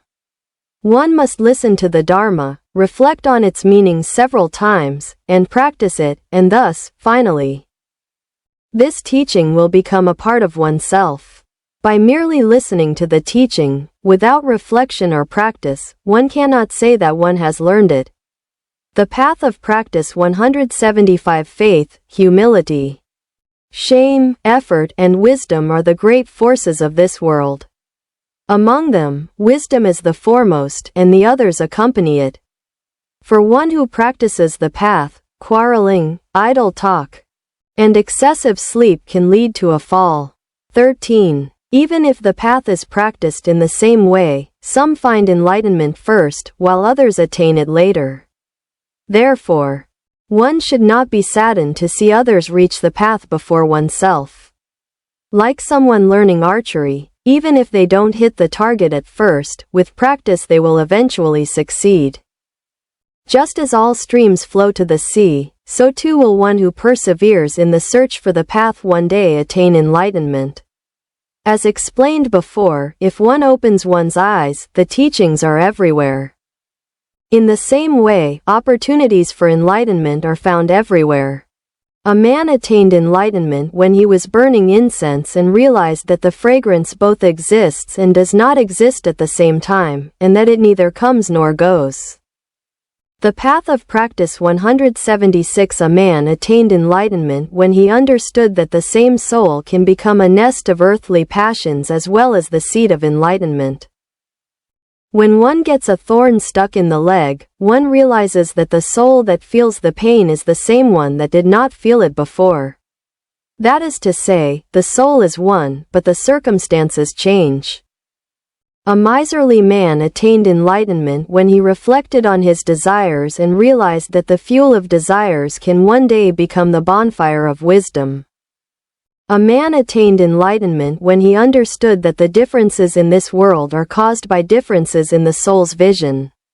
He understood this when he was told, "Balance your soul. If your soul is balanced, the whole earth will become a plain." As can be seen, the opportunities to attain enlightenment are limitless. 3. The path of faith 1. One who takes refuge in the Buddha, the Dharma, and the order is called a disciple of the Buddha. The disciples of the Buddha observe the precepts, faith, charity, and wisdom that will be explained below. Not taking the life of living beings, not stealing, not committing adultery, not lying, not drinking alcoholic beverages. These are the 5 precepts that a disciple of the Buddha must observe. The disciple's faith is believing in the Buddha's wisdom. The disciple's charity is always giving alms, eliminating greed and attachment. The disciple's wisdom is knowing the mutability of things and understanding the principle of cause and effect. Every tree that leans toward the east, when it falls, will undoubtedly fall toward the east.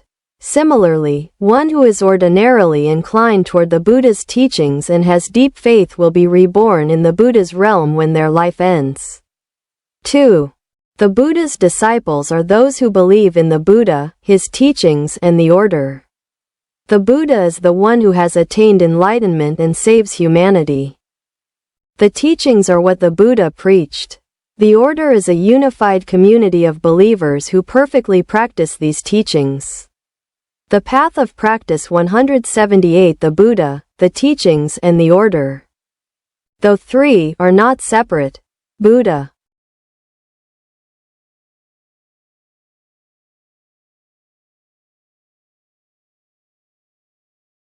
the teaching is embodied in the order, and the teaching is realized in the order. Therefore, these 3 are one and the same. Believing in the teaching and in the order is the same as having faith in the Buddha. And if one believes in the Buddha, one comes to have faith in the teaching and in the order.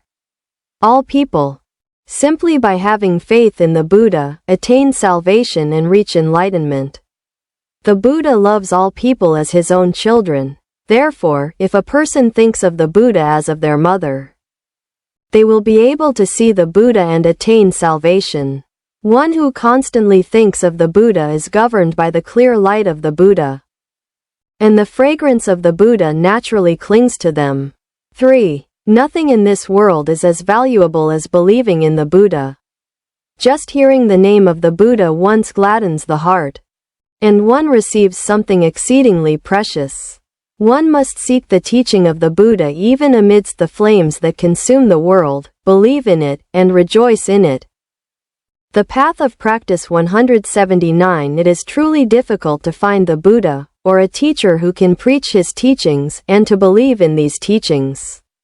Now that you have found the Buddha, so difficult to find, and have been able to hear his teaching, so difficult to hear, try to hold on to this precious treasure, believe in him, and enjoy him. 4. Faith is the best companion in life. It is the nourishment for life's long journey. It is the greatest of all blessings. Faith is the pure hand that receives the Buddha's teachings and all virtues. Faith is fire. It burns away all impurities from the soul and leads people along the same path. Faith sets ablaze with the desire for enlightenment in the souls that seek the Buddha's path. Faith enriches the soul. It teaches charity without attachment, respect and humility, banishing pride. Thus wisdom shines forth, conduct becomes clear, one overcomes difficulties, is freed from the world, and receives the power to conquer all temptations. The Path of Practice 180. Faith encourages one when the path becomes tedious and long, and leads to enlightenment. Faith makes us feel as if we were in the presence of the Buddha. It soothes our soul and body as if the Buddha were holding us in his arms. It grants us the virtue of treating others with love. 5. One who has faith savors every voice he hears as the words of the Buddha and feels the joy of savoring them. Seeing that everything originates from a cause and conditions, he attains wisdom by accepting this truth naturally. Faith gives us the wisdom to understand that this world is nothing more than a momentary game where no immutable truth exists. It enables us to acquire the wisdom that is neither astonished nor saddened by change. Faith appears in 3 aspects: repentance, the joy of recognizing the virtues of others, and supplication to the Buddha for the salvation of humankind. The Path of Practice 181. It makes us want to be aware of our sins and impurities, to feel shame and repent of them. Seeing the virtue of others makes us rejoice as if it were our own and desire the merit for them. Faith makes us always be with the Buddha, always act with the Buddha, and always desire to live with the Buddha. The believing soul is sincere and profound, and rejoices in being led to the realm of the Buddha. Therefore, the Buddha grants power to the one who rejoices in praising the name of the Buddha. He leads them to his realm and makes them never again feel restlessness. 6. This soul that believes in the Buddha represents the Buddha nature that everyone carries within them, because the one who knows the Buddha is the Buddha, and the one who believes in the Buddha is also the Buddha. However, even though men possess the Buddha nature, it is submerged deep in the mire of passions, and it is difficult to bring forth the shoot of enlightenment and make it blossom. How can a pure soul be born that turns to Buddha amidst passions, greed, and anger in the whirlpool of desires? The Path of Practice 182. In a forest of wild mustard, only poisonous wild mustard grows, but never a sweet Kananda tree. It would be a miracle if a Kananda tree were to grow in a forest of wild mustard.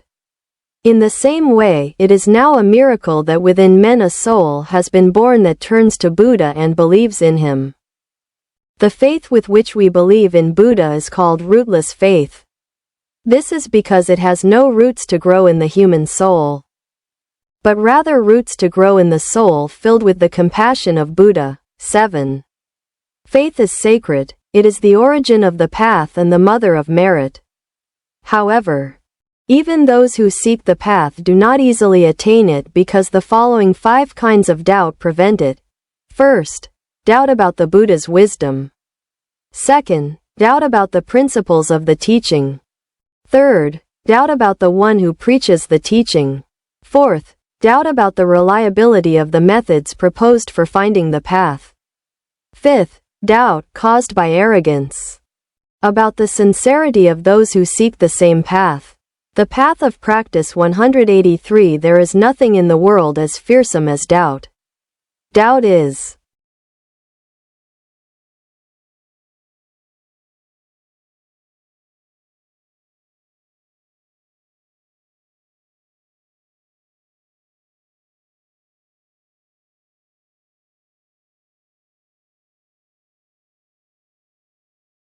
For souls, it is the poison that disintegrates, the dagger that kills, and the thorn that wounds. Therefore, whoever attains faith must realize that it was planted in ancient times by the mercy of Buddha. We must not forget that the hand of Buddha, overcoming the darkness of doubt that clouds the soul, introduces the light of faith. Whoever attains faith and gives thanks for the mercy of Buddha, who in ancient times introduced it into human souls, can, by continuing the normal life of this world, be reborn in the realm of Buddha. It is difficult to be born into this world, to hear the teachings, and even more difficult to attain faith. That is why we must do everything possible to listen to the teaching of Buddha. The path of practice 184 IV Sacred Sayings 1. He insulted me, he laughed at me. He hit me. Whoever thinks like this never ceases to feel hatred. Resentment is not calmed by resentment. It is only calmed when one forgets it, just as raindrops on a poorly roofed house. Greed will enter a poorly instructed heart. Idleness is the path of death, striving is the path of life. The fool is lazy, and the wise person strives. Just as the archer tries to straighten the arrow, the wise person straightens their soul. The soul is difficult to grasp, it is light, swift, and uncontrollable. By controlling the soul, one attains tranquility. The harm caused by the soul is greater than that of enemies or the avenger. The way of practice 185. He who guards his soul from greed, anger, and all evils attains tranquility. 2. Though words may be beautiful, if they are not accompanied by righteous conduct, they are like a beautiful flower without fragrance. The fragrance of a flower does not go against the current of the wind. But the praise of a good man spreads even against the wind. The night is long for the one who cannot sleep. The road is long for the one who is tired. For the one who does not know the teaching, the restlessness is great. To walk the path, it is better to go with someone equal or superior. It is better to go alone than to walk with a fool. Do not fear wild beasts, but fear the bad friend. The wild beast only destroys your body, but the bad friend destroys your soul. The fool suffers thinking that his child and his wealth belong to him. When he himself is not even his own, how can his child and his wealth be his? The path of practice 186. To think he is a fool while being a fool is better than to think he is wise while being a fool. The fool, even when among wise people, cannot understand the teachings that the wise show him. Like a spoon that doesn't know the taste of what it carries. Just as fresh milk doesn't curdle quickly. Bad deeds don't receive their immediate punishment, but they don't leave a person and remain burning like a fire beneath the ashes. The fool always suffers for fame and wealth. He suffers for the desire to attain glory, honor, and riches. We must respect the one who points out our errors, our evil, and our imperfections. Just as we would respect the one who shows us the location of hidden treasure. 3. He who receives joy through teaching purifies his soul and can sleep peacefully. Teaching cleanses the soul of people. Just as the carpenter straightens the column, and the archer balances his arrow, and the one who makes irrigation channels directs the water, the wise person controls his soul. The path of practice 187. Just as the firm rock remains unmoved by the wind, the soul of the wise is unconcerned with fame or honor. It is more valuable to conquer oneself than to conquer others. More valuable than to defeat millions in battle. It is better to live one day knowing the teachings than to live 100 years without understanding them. Let anyone who loves themselves guard against evil. In youth, in maturity, or in old age, awaken once in a lifetime. The world constantly burns in the bonfire of greed, anger, and folly. We must escape this burning house as soon as possible. This world is like bubbles in water, like a cobweb, or like a contaminated jar. Therefore, everyone must guard their own precious soul. The Path of Practice 188-4. Do no harm, do all kinds of good, purify your soul. This is the Buddha's teaching. Perseverance is one of the most difficult practices to perform. But only the one who perseveres ultimately receives the flowers of victory. Do not feel resentment when others harm you. Do not feel sadness in the midst of suffering. Do not feel greed in the midst of earthly possessions. One must live in purity without thinking that anything belongs to us. Being free from illness is the greatest wealth. Knowing how to be content is the greatest fortune. Being considered trustworthy is the greatest friendship. Attaining enlightenment is the greatest joy. There is no fear for the one who is far removed from evil, who feels tranquility and savors the joy of the Buddha's teaching. Do not be attached to pleasant things. Of what you like. Para las almas, es el veneno que desintegra, es la daga que mata y es la espina que lastima las almas. Por eso el que logra la fe, debe darse cuenta de que ha sido plantada en la remota antigüedad por la misericordia de Buda. No hay que olvidar que la mano de Buda venciendo la oscuridad de la duda que nubla el alma. Introduce la luz de la fe. El que logra la fe y agradece la misericordia de Buda que en la remota antigüedad la introdujo en las almas humanas. Siguiendo la vida normal de este mundo puede renacer en el reino de Buda. Es difícil nacer hombre en este mundo, escuchar las enseñanzas y más difícil todavía es lograr la fe. Por eso tenemos que hacer todo lo posible para escuchar la enseñanza de Buda. El camino de la práctica 184 IV Dichos Sagrados 1. Me ha insultado, se ha reído de mí. Me ha pegado. El que piensa así nunca deja de sentir odio. El resentimiento no se calma con el resentimiento. Solo se calma cuando uno se olvida de él. Así como gotea la lluvia en una casa mal techada, entrará la codicia en un corazón mal instruido. Holgazanear es el camino de la muerte, esforzarse es el camino de la vida. El necio holgazanea y el sabio se esfuerza. Así como el arquero trata de hacer recta la flecha, el sabio endereza su alma. El alma es difícil de apresar, es liviana, veloz e incontrolable. Controlando el alma se alcanza la quietud. El mal que ocasiona el alma es mayor que el de los enemigos o el del vengador. El camino de la práctica 185 El que guarda su alma de la codicia, de la ira y de todos los males, alcanza la quietud. 2. Aunque las palabras sean hermosas si no las acompaña la recta conducta son como una flor bella sin fragancia. La fragancia de la flor no va en contra de la corriente del viento. Pero la alabanza de un hombre bueno se propaga aún en contra del viento. La noche es larga para el que no puede dormir. El camino es largo para el que está cansado. Para el que no conoce la enseñanza, la inquietud es grande. Para andar por el camino es mejor ir con alguien igual o superior. Es mejor ir solo que andar con un necio. No temas a las fieras pero teme al mal amigo. La fiera solo te destroza el cuerpo pero el mal amigo hasta el alma. El necio sufre pensando que su hijo y su riqueza le pertenecen. Cuando ni él mismo es suyo, ¿cómo pueden ser de él su hijo y su riqueza? El camino de la práctica 186 Pensar que es necio siendo necio es mejor que pensar que es sabio siendo necio.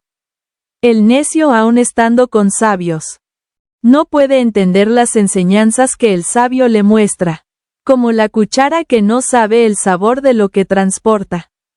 Así como no se corta rápidamente la leche nueva. Las malas acciones no tienen su inmediato castigo, pero no se apartan del hombre y siguen encendidas como el fuego debajo de las cenizas. El necio sufre siempre por la fama y la riqueza. Sufre por el deseo de alcanzar la gloria, el honor y la riqueza. Hay que respetar al que le indica el error, el mal y las imperfecciones que uno tiene. Como a quien nos enseña el lugar del tesoro escondido. 3. El que recibe la alegría a través de la enseñanza, purifica su alma y puede dormir con tranquilidad. La enseñanza lava el alma de las personas. Así como el carpintero endereza la columna, y el arquero equilibra su flecha. Y el que hace los canales de ir y el camino de la práctica 187 gación conduce el agua, el sabio controla su alma. Así como la firme roca no se inmuta con el viento. El alma del sabio no se preocupa por la fama ni el honor. Es de más valor vencerse a sí mismo que vencer a otros, es de más valor que vencer a millones en una bata LLA. Es mejor vivir un día sabiendo las enseñanzas que vivir 100 años sin entenderlas. Cualquiera que se ame a sí mismo que se guarde del mal. En la juventud, en la madurez, o en la vejez. Despierted una vez durante la vida. El mundo arde constantemente en la hoguera de la codicia, la ira y la necedad. Hay que escapar lo antes posible de esta casa en llamas. Este mundo es como las burbujas del agua, como la telaraña, o como una jarra contaminada. Por eso todos tienen que guardar su propia y preciosa alma. El camino de la práctica 188.4. No hacer ningún mal, hacer toda clase de bienes, purificar el alma propia. Esta es la enseñanza de Buda. Perseverar es una de las prácticas más difíciles de realizar. Pero solo el que persevera recibe al final las flores de la victoria. No sientas resentimientos cuando los otros te dañan. No sientas tristeza en medio de los sufrimientos. No sientas codicia en medio de los bienes terrenales. Hay que vivir en la pureza sin pensar que algo nos pertenece. No tener enfermedad es la mayor riqueza. Saber contentarse es la mayor fortuna. Ser considerado digno de confianza es la mayor amistad. Alcanzar la iluminación es el mayor goce. No existe el temor para el que está alejado del mal. Que siente la tranquilidad y saborea la alegría de la enseñanza de Buda. No sientas apego por las cosas agradables. De lo que te gusta.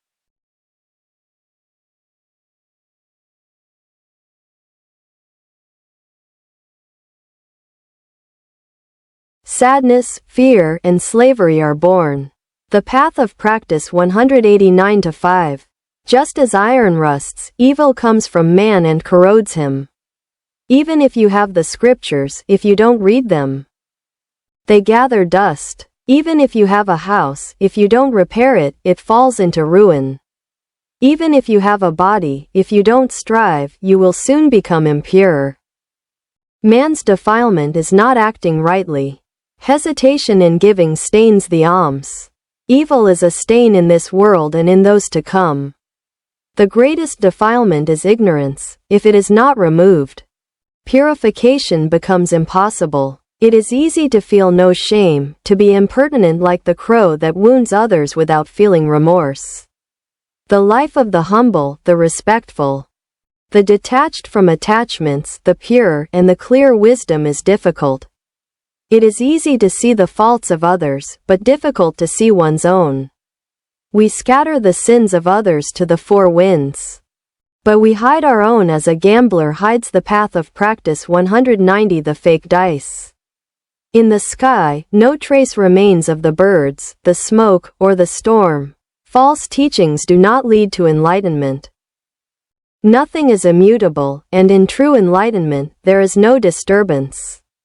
6. It is necessary to guard the body as one guards the inside and outside of a castle. One must not be careless for a moment. One is the master of oneself. One is one's own support, and for that very reason, above all else, one must control oneself. The first step to severing the bonds is to control the soul. Avoid useless words and meditate in silence. The sun shines by day, the moon illuminates by night. The soldier shines because of his armor. And the one who seeks the path shines with his silent meditation. He who does not guard the 5 gates of the senses and is drawn to earthly things does not seek the way. He who firmly guards the 5 gates and has a peaceful soul is the one who seeks the way. The Way of Practice 191-7. He who is attached and immersed in what is pleasant does not clearly see the true nature of things. He who detaches himself from attachment sees things clearly. For the soul that is free from attachments, things take on a new meaning. If there is sadness, there is joy. If there is joy, there is sadness. When sadness and joy, good and evil, disappear, that is when the soul achieves its full freedom. He who longs for or fears the future, and he who yearns for and laments the past, is like the cut reed that withers and dries up. Do not lament the past, nor delude yourself about the future. Do not anticipate future problems. Stand firm in the present, and thus your body and soul will be healthy. Do not chase the past nor wait for the future. Live with your mind set on the present. Do not leave for tomorrow what you must do today. Live each day to the fullest. This is how to live a good day. The path of practice 192. Faith is man's best companion, and wisdom is man's best guide. One should try to escape the darkness of suffering by seeking the light of enlightenment. Faith is the greatest fortune. Sincerity is the finest flavor. Accumulating virtues is the best life in this world.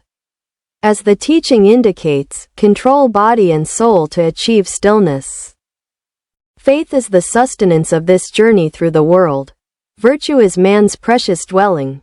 Wisdom is the light of the world, and right thinking is the guardian of the night. The life of one without impurities is not destroyed. Only by conquering desires can one be called a free man. One must forget oneself for the sake of family. One must forget one's family for the sake of the people. One must forget one's people for the sake of the homeland, and forget everything for the sake of enlightenment. Everything changes, appears, and disappears. When one has freed oneself from the fears of life and death, one will find silent stillness.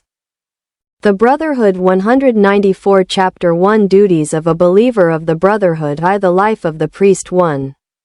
Whoever wishes to become my disciple must abandon his family, his social life, and his possessions. He who leaves everything for the teaching will be my heir and will be called a priest. Even if he continues to wear my habit, and even if he treads in my footsteps. If a desire disturbs the soul, that person is far from me. Because, though his form may be that of a priest, he does not see the Dharma, and he who does not see the Dharma does not see me. Even if he were thousands of miles away from me, if his soul is at peace and free from desires, he is close to me. For he sees the Dharma, and he who sees the Dharma sees me. 195. Duties of a Believer of the Brotherhood 2. Disciples who enter the order must observe these 4 rules and build their lives upon them. First, wear old clothes made of scraps of cloth. Second, beg for their food. Third, sleep under trees and on stones. Fourth, use medicine made from cow urine. Go from door to door begging for food.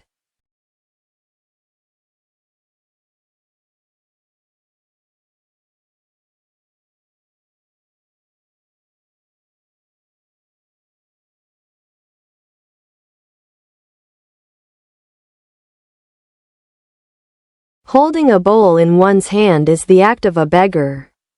The priest who willingly follows the actions of a beggar has not been deceived or forced by anyone.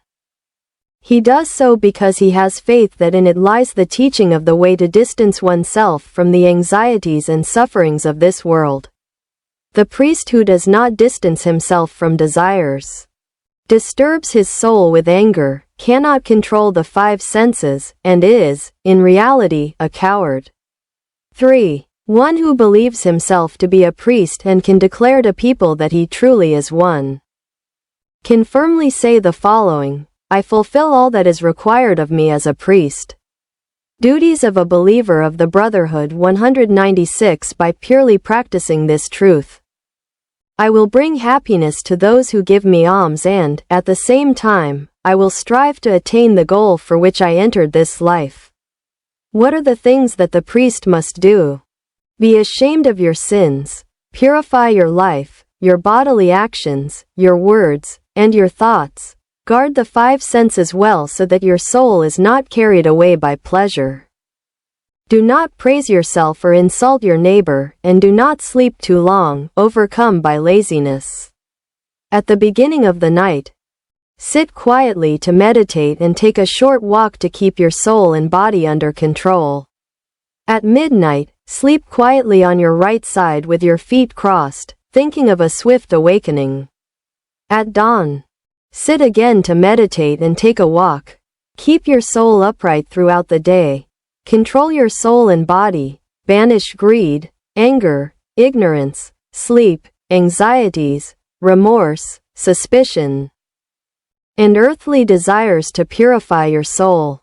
Duties of a believer of the Brotherhood 197. And thus, concentrating the soul, giving birth within oneself to a high wisdom, banishing earthly passions, and directing oneself exclusively toward enlightenment. 4.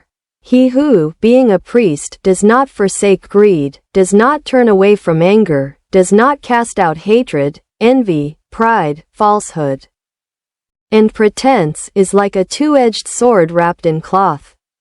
He is not a priest because he wears the robe. He is not a priest because he carries a beggar's bowl.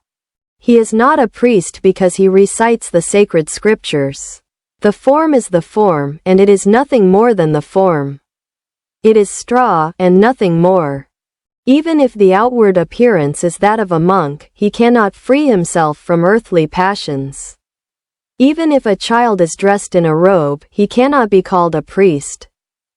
The true priest is the one who walks the path that leads to enlightenment. He concentrates his soul, is guided by clairvoyance, and banishes earthly passions. Though his blood may dry up and his bones shatter, if he does not cease striving, if he carries with him the firm determination of the goal that must be achieved and does not give up, he will finally reach the goal of the priest. He will be able to have pure conduct. 5. The mission of the priest is also to spread the light of the Dharma. He must teach all people equally, awaken the slumbering, straighten the soul of the misguided, and preach the teaching even at the risk of his life. This mission of spreading the Dharma is not easy. He who aspires to preach must wear the robe of the Buddha, sit in the seat of the Buddha, and enter the room of the Buddha. Putting on the robe of the Buddha signifies being gentle and having a patient soul.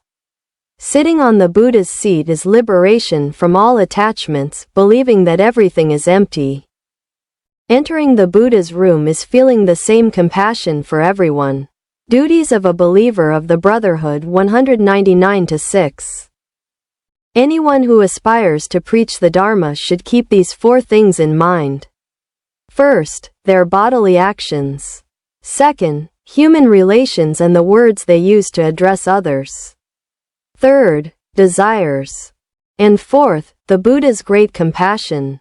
First, the preacher should live in the land of patience, be gentle and not quick-tempered, believe that everything is empty, and feel no attachment to anything.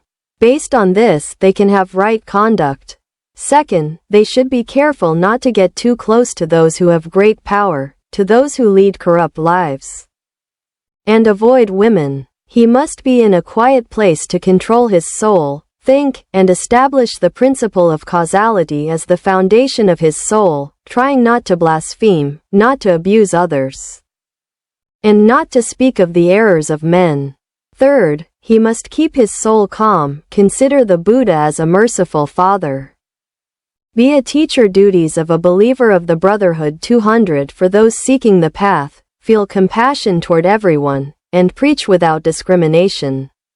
Fourth, like the Buddha, he must radiate the mercy of his soul to the fullest. He must wish that those who do not know what it is to seek the path will come to hear the Dharma and act according to this wish. 2. Lay believers. 1. It has already been said that the disciple of the Buddha believes in the three treasures, that is, in the Buddha, in the Dharma, and in the Or.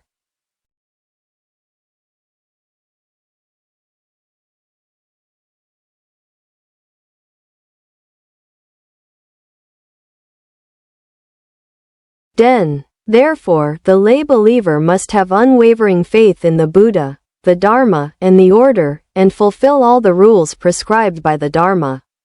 The precepts for the believer are: do not kill living beings, do not steal, do not commit adultery, do not lie, and do not use intoxicants. Duties of a believer of the Brotherhood. 201 Besides having faith in these three treasures and keeping the precepts, the believer must strive to awaken those who are not yet believers to faith and the precepts. They must strive to spread the faith among relatives, friends, and acquaintances. And thus, they too may receive the mercy of the Buddha. Faith in the three treasures and the practice of the precepts aim at achieving enlightenment. Therefore, one must be free from attachments, even while living in this world of desires. Sooner or later, we will be separated from our parents. We must also remember that sooner or later, we will leave this world. Without attachment to what we must one day leave behind, we must incline our souls toward the world of enlightenment, where separation does not exist. 2. If a believer listens to the Buddha's teachings and has faith in them, they will experience a deep and tranquil happiness that, like a light, will shine upon all things around them. Duties of a believer of the Brotherhood. 202 When the soul is pure, gentle, patient, and peaceful, it never causes suffering to others because it thinks of the Buddha, the Dharma, and the order. Happiness will emanate naturally, and the believer will see the light of enlightenment in all things. Having faith in the Buddha is identifying with him and resting in his bosom. Thus, one is already free from the idea of self, no longer covets, experiences no fear in daily life, and is no longer bothered by criticism. He does not fear death because he knows he will be reborn into the Buddha's world. He can speak about his faith without fear in front of others because he believes in the truth and sanctity of the Dharma. He shows no favoritism because he makes mercy the mirror of his soul. And because his soul is pure and upright, he willingly does good. His faith increases in both adversity and prosperity. If he feels shame for his sins, respects the Dharma, does what he says and says what he does, his words and actions are in harmony, he sees things clearly, and his soul is as unwavering as a mountain, then he will feel an ever-increasing desire to walk the path of enlightenment. Even if he lives in very difficult circumstances and among people with impure souls, if he has faith in the Buddha, he will try to guide everyone toward good. Duties of a believer of the Brotherhood. 203-3. To do this, you must begin by desiring to hear the teachings. If someone tells you, enter this flame and you will attain enlightenment, you must have the resolve to do so.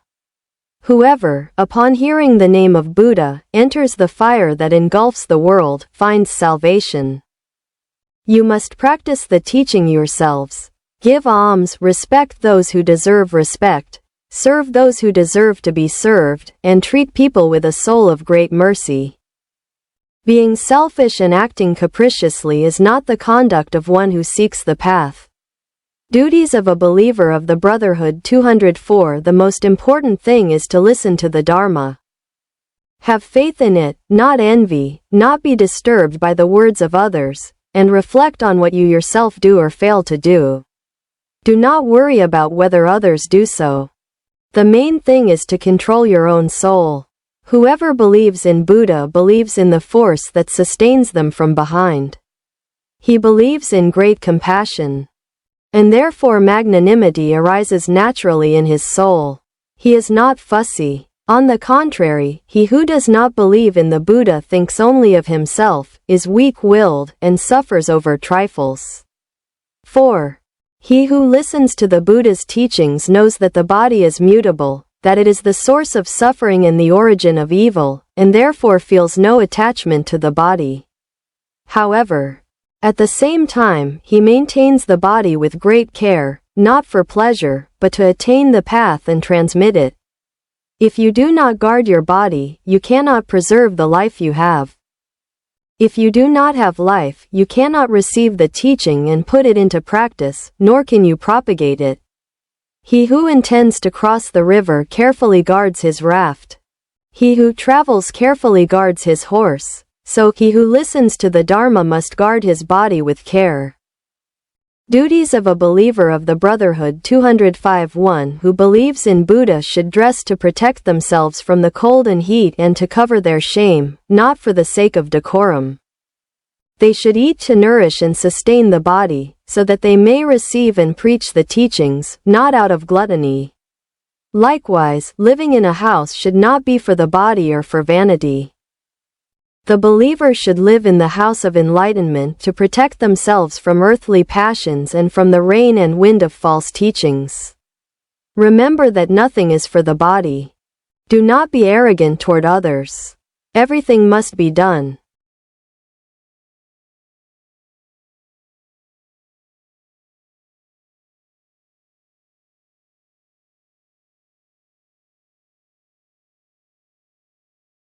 It is for humankind, for the Dharma, and for enlightenment.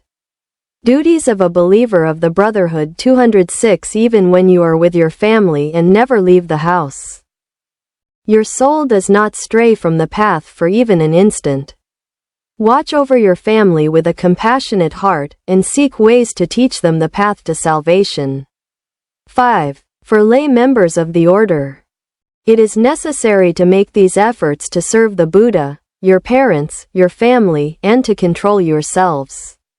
That is to say, when you serve your parents, guard and care for them. Thinking of attaining eternal peace. When you are with your wife and children, think of escaping the prison of attachments. When you listen to music, think of the joy of the Dharma. When you are at home, think of entering the realm of the wise and separating yourselves from impurities. When giving alms, think of casting out all greed from within yourself. When in a meeting, think of joining the group of the wise. When facing misfortune, think of attaining a tranquil soul unaffected by anything. Duties of a believer of the Brotherhood 207. When taking refuge in the Buddha, desire to experience the path alongside others and awaken within yourselves the soul that seeks the way.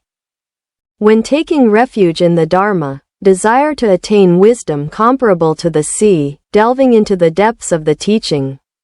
When taking refuge in the order, desire a peaceful brotherhood of equality with all people. When dressing, do not forget to put on the robe of goodness and humility. When casting off what is unnecessary, think of casting off greed, anger, and foolishness. When seeing a hill rising to a high point, think of climbing the path of enlightenment to cross the world of anxiety. And when you see a slope going downhill, think of entering the depths of the Dharma humbly with bowed head. When you see a bridge, think of building the bridge of the teaching to allow people to cross. Duties of a believer of the Brotherhood 208. When you see those suffering sorrows, lament the changeability of this life. When you see those enjoying desires, think of attaining true enlightenment and turning away from the illusory world. Before a sumptuous meal, think of turning away from attachments by recognizing moderation. Before a meager meal, think of turning away from worldly desires forever. When the harshness of summer heat lashes you, wish to feel the coolness of enlightenment, free from the fever of desires. When you feel the bitter cold of winter, think of the warmth of the light emanating from the great compassion of the Buddha. When reciting the sacred scriptures, remember not to forget the teachings. When you think of the Buddha, wish to have clear-sighted eyes like the Buddha's. When you sleep, think about purifying your soul by resting your bodily functions, your mouth, and your thoughts. Duties of a believer of the Brotherhood 209 and wish to see clearly when you wake up in the morning. 6. One who believes in the Buddha knows the true essence of things, that is, knows what emptiness is. Therefore, he does not despise the work of this world and the relationships between people. He accepts them as they are and tries to align them, as they are, with the path of enlightenment. Do not draw a line between this world of people, considering it insignificant and illusory, and the world of enlightenment, considering it sacred. Try to experience the path of enlightenment among the things of this world. He who looks at the world with eyes blinded by ignorance will see a world of errors and meaninglessness. He who looks at it with wisdom will see it as it truly is, the world of enlightenment. There are no significant or insignificant things, no good or bad things. It is man who divides them into two groups. If everything is illuminated with wisdom, free from false judgments, everything becomes a significant and valuable world. Duties of a believer of the Brotherhood 210-7. He who believes in the teachings believes in Buddha and, with a soul full of faith, recognizes the value of the things of this world and with this soul serves his neighbor. He who believes in Buddha is not proud, he has a humble, helpful soul that nourishes everyone equally like Mother Earth, that does not mind working for the world, that endures all suffering, that does not neglect, that sows the seed of good in the poor. He who feels compassion for the poor is transformed into a soul that cares for all people like a charitable mother, a soul that respects people as if they were his personal friends or his parents. Even if thousands of people feel hatred for believers and try to do them harm, they will not achieve their aims. It is like poison that cannot pollute the ocean water. 8. He who believes in Buddha, when he turns his gaze inward, sees his own happiness. He gives thanks to Buddha because he knows that duties of a believer of the Brotherhood 211. This faith is entirely his own and is a gift. He knows that within the mire of passions there is no seed of faith, but within this mire there is a seed of faith.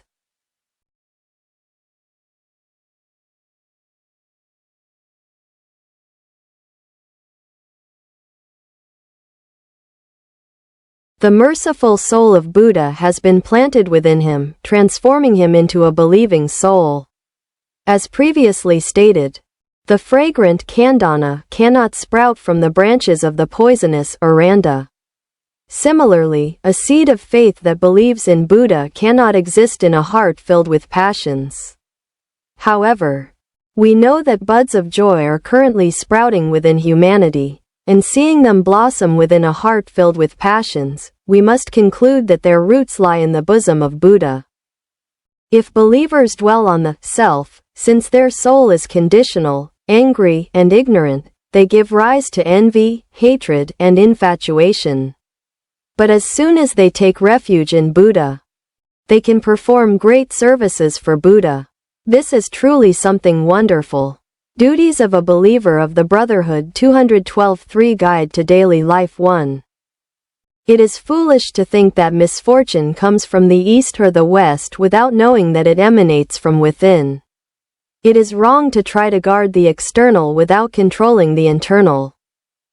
It is customary for ordinary people to get up early, clean their mouths, wash their faces, and then bow to the 6 directions: north, south, east, west, up, and down, wishing to prevent misfortune from entering so they can have a happy day. However, Buddha teaches us that, instead, we should avoid misfortune by respectfully guarding the 6 directions of truth and acting wisely. To guard these 6 directions, it is first necessary to remove the impurity from the 4 actions. control the 4 evil thoughts, and close the 6 entrances that cause the loss of one's home and property.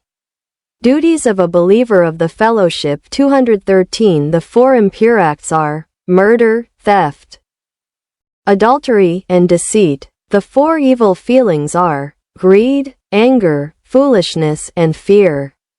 The 6 entrances that lead to the loss of wealth are acting recklessly due to intoxication, reveling until late at night, indulging in the pleasures of music and theater, being dominated by gambling, associating with bad company, and neglecting one's work obligations. After eliminating the 4 impure acts, controlling the 4 evil feelings, and closing the 6 entrances that lead to the loss of wealth, the Buddha's disciples then pay homage to the 6 directions of truth. What are the 6 directions of truth? The east is the path of father and son, the south is the path of master and disciple, the west is the path of husband and wife, the north is the path of friendship, downwards is the path of employer and employees, and upwards is the path of the Buddha believer. First, for the path of parents and sons in the east, the son must perform 5 actions. 1 must care for one's parents, work for their well-being, respect the family lineage, safeguard the inheritance, and perform religious services in memory of the ancestors. In return, the parents must perform 5 actions for their son. They must avoid bad actions, promote good actions, ensure that the son acquires knowledge and skills, see that he marries, and use family assets at the appropriate time. Duties of a believer of the Brotherhood 214. If these 5 actions are followed, the path of parents and son in the East will be peaceful and without regret.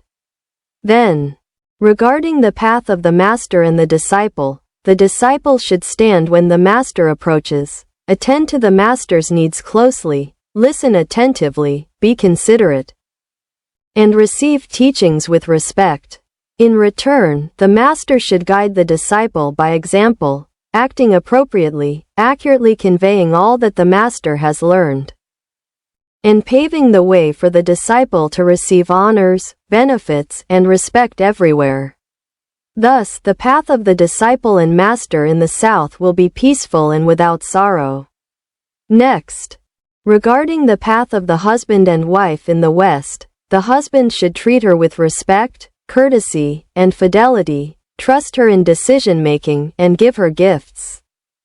The wife should perform all her duties well, attend to the needs of the family members, be faithful to her husband, protect the family's possessions, and ensure the family business prospers. Thus, the path of the husband and wife in the West will be peaceful and without sorrow. Then, for the friend's path in the north direction, one must provide for friends what they lack. Speak to them with gentleness and kindness, work for their benefit, always be considerate, and treat them with honesty. One must strive to prevent friends from falling into the wrong paths. Protect their property should they lose their way, and listen to their concerns. Duties of a believer of the Brotherhood 215.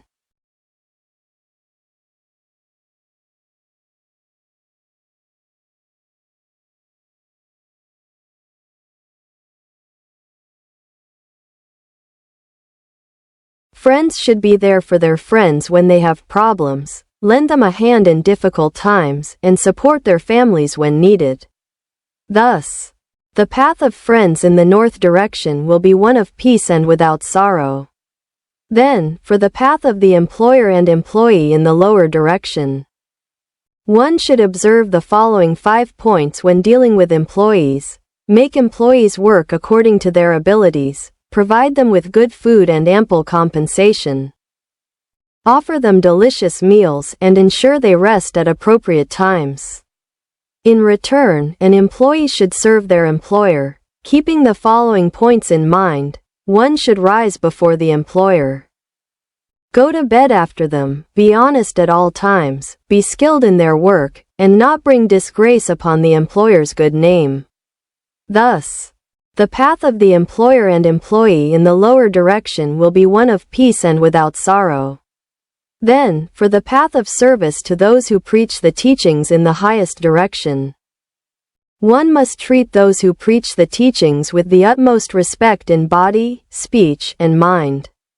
One must also receive the preachers courteously, listen to and follow their teachings, and make offerings to them. In return, the one who preaches the teachings must reject evil, encourage goodness, be compassionate and kind-hearted, teach moral standards, ensure that those who listen fully understand the teachings, and help people achieve a state of peace. Thus, the path of service to those who preach the teachings in the highest direction will be peaceful and without regret. One who bows to the 6 directions should not do so to avoid misfortunes that may come from without, but to be on guard and prevent evils that may arise from within the soul. Duties of a believer of the Brotherhood 216-2. A man must distinguish between the companion with whom he can have a relationship and the one with whom he cannot. The friend with whom he should avoid is greedy, smooth-talking, vile, and wasteful. The friend who should be treated with kindness is the one who truly helps, who is with you in joy and adversity, who gives you advice and has a compassionate heart. The friend who should be cherished is the one who advises you so that you do not lose your resolve, worries about you in secret, comforts you when you are in misfortune, gives you every help when you need it, keeps your secrets, and always guides you toward the right path. It is not easy to find such a friend, but it is necessary to strive to be a friend with these qualities. The good man, through his righteous actions, shines in the world like the sun. 3. It is impossible to repay all the favors received from one's parents. Even if we were to carry our father on our right shoulder and our mother on our left shoulder for 100 years, we could not repay them. Even if for 100 years we were to cleanse our parents' bodies day and night with fragrant ointments, serve them like ideal children, earn them a royal throne through our efforts, and give them every luxury in the world, we could not repay the good they have done for us. However, if we guide them to Buddhahood and make them believe in the Dharma, persuade them to leave the wrong path and follow the great way, if we make them forget greed and find happiness in giving alms, then we can finally repay the favors received. 4. In the home, souls live in close contact. If they love each other and are united, the home will be more beautiful than a flower garden. Duties of a believer of the Brotherhood 218. Once harmony is lost, winds and waves blow and bring ruin. Without meddling in the souls of others, guard your own and walk the right path. 5. Once upon a time, there was a young man very devoted to his faith. After his father's death, he lived alone with his mother, maintaining a peaceful life. Soon after, he married, and the 3 of them began to live together. At first they were united and formed a sweet and peaceful home. But one day, due to a small misunderstanding between the mother-in-law and the wife, winds and waves began to rise that could not be calmed. Finally, the mother left the house and the young couple. After the mother left, the couple had a child. The poor mother-in-law, who lived alone, heard a rumor that her daughter-in-law was saying, "When I lived with my mother-in-law, she was always bothering me, and nothing pleasant ever happened, but now that we live apart, this happiness has come to us." The mother-in-law, filled with fury, exclaimed, "There is no longer truth in this world. If happiness comes from having thrown the mother out of the house, it is a sign that the world is upside down." Duties of a believer of the Brotherhood 219. And the mother-in-law shouted, "Since things are this way, I will have to hold a funeral to bury righteousness." She went to the cemetery, mad with rage. A god, Indra, upon hearing this, appeared to her.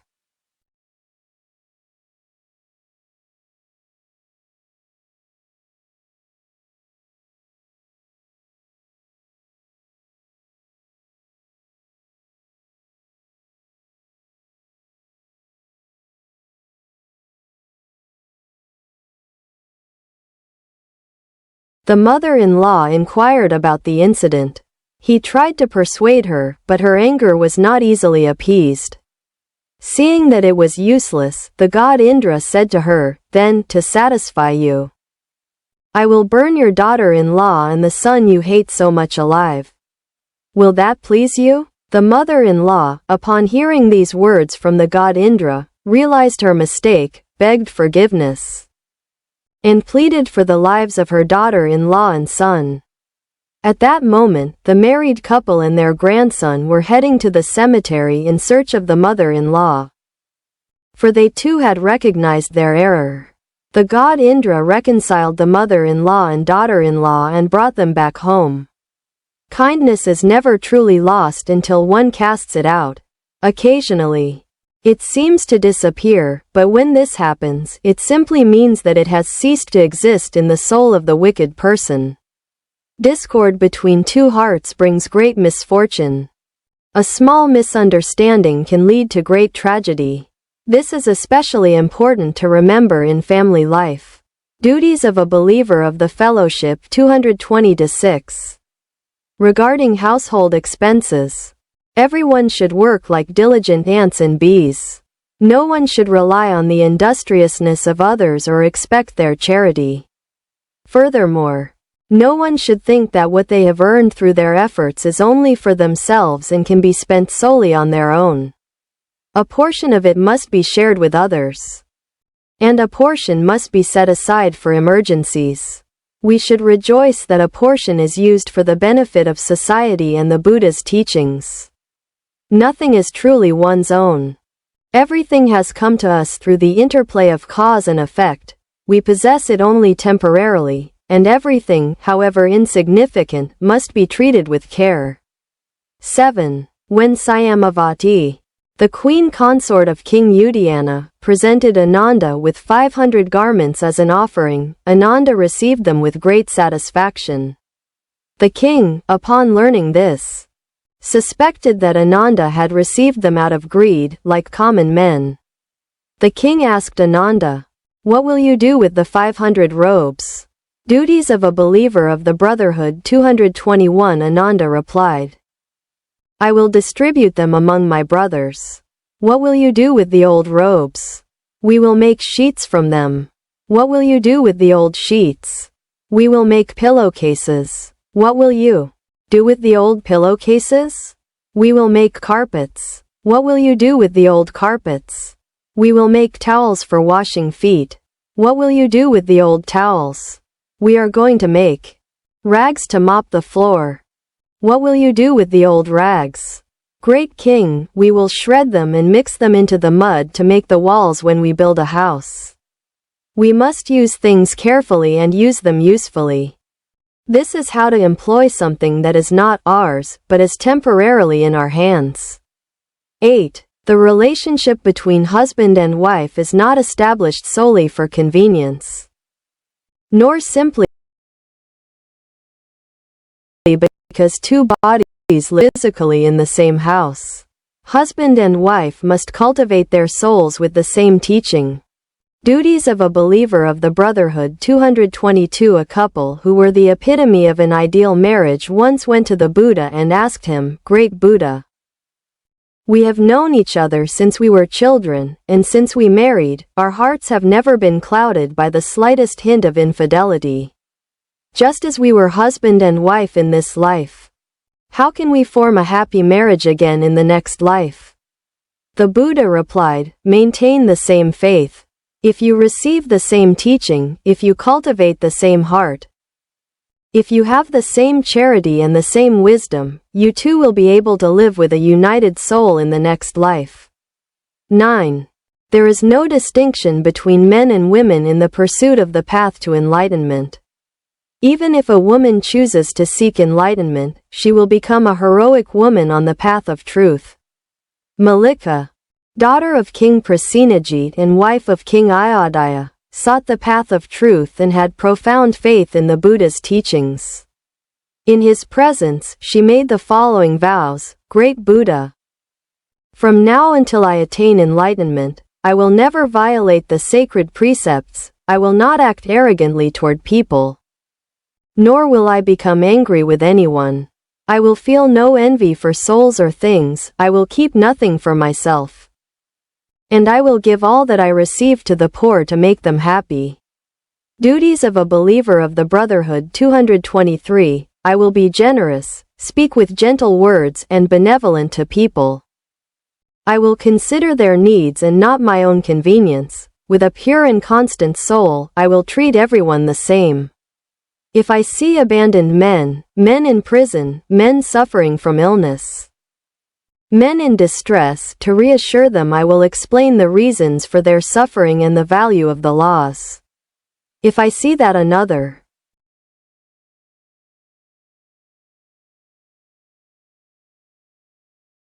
those who imprison living beings and violate all laws, I will punish them if they must be punished, I will teach them if they must be taught, and thus, as long as I have the strength, I will try to correct their mistakes. I will not forget to listen to the teachings, because whoever forgets them strays from the all-encompassing truth and cannot reach the shore of enlightenment. Then, to save the poor unfortunate souls, Malika made these 3 great vows. I will give calm and peace to all. Whatever life is given me, with this desire I will attain the wisdom of the teaching. After receiving the wisdom of the teaching, I will preach it incessantly to all. I will protect the true teaching even at the cost of my own life and body. Duties of a believer of the Brotherhood 224. The true meaning of family life lies in walking the path by helping one another. If you decide to follow the path and, like Malika, have such great desires, you can become a great disciple of the Buddha. 225 Chapter 2 Building the Buddha's Kingdom I. The Harmony of Brotherhood 1. Let us imagine a vast, deserted field in absolute darkness, without any light. Many living creatures swarm in this place. Because of the darkness, none can know of the existence of the other. Each one wanders and writhes, terrified by the loneliness. It is truly a pitiful state. Let us imagine that suddenly there is light. A man appears with a torch in his hand, and the dark field is suddenly flooded with light. The creatures that until then had been writhing on the ground, enveloped in darkness, stand up, and looking around, they discover their fellow beings. With voices of joyfully, they run to meet and embrace, sharing their happiness. This deserted field is life. The darkness is the absence of the light of wisdom. He who does not have the light of wisdom within his soul does not know how to be in harmony with his fellow beings.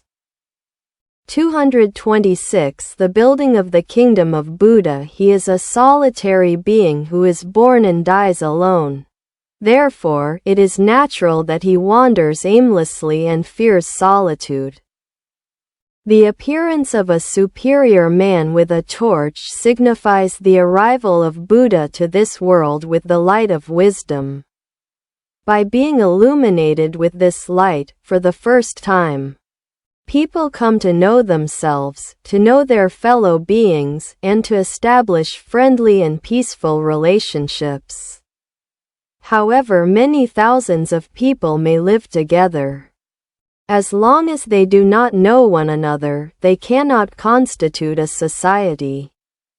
The true community is that in which people, guided by the light of wisdom, know one another and have faith in one another. Their fellow human beings. Harmony is the true foundation and lifeblood of communities. 2. There are 3 kinds of communities. The first is organized by the power of money or the authority of powerful leaders. Building the Buddha's Kingdom 227. The second arises from the self-interest of its members and will continue to exist as long as they have not fulfilled their aspirations and do not fight amongst themselves. The third is formed around the teaching and has harmony as its essence. Of course, the third of these communities is the only true one. In this community, everyone lives with one soul.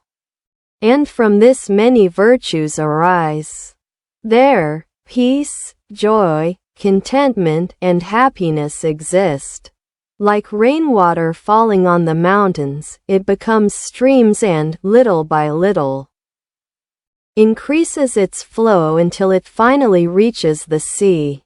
So all people from different circumstances receive the same rain of the teaching and, little by little, they unite, first in small groups, then in larger organizations, and finally in communities, to flow into the ocean of enlightenment. All the souls of these people mingle like milk and water. And from this a beautiful community is born. The true teaching is the fundamental force that organizes the true community on this earth. Building the Buddha's Kingdom 228. Light is what makes people know one another, what pacifies everyone's soul, like a steamroller smoothing the earth's surface. And it is the force that harmonizes them. The true community is based on the teaching, therefore, it can be called the community of the teaching. Since all people must educate their souls according to this teaching. Theoretically, it can be said that all people on earth are included in this community. But in fact, it is made up only of those who share the same faith. 3. The Buddha's community is composed of those who preach the teaching to the laity and those who feed and clothe others. These teachers. These two classes of members must maintain and extend the community and strive to ensure that the teaching spreads everywhere throughout the ages. Those who belong to the community must think first of harmony among people and of achieving the goals of this community. The teachers must instruct the members of the community and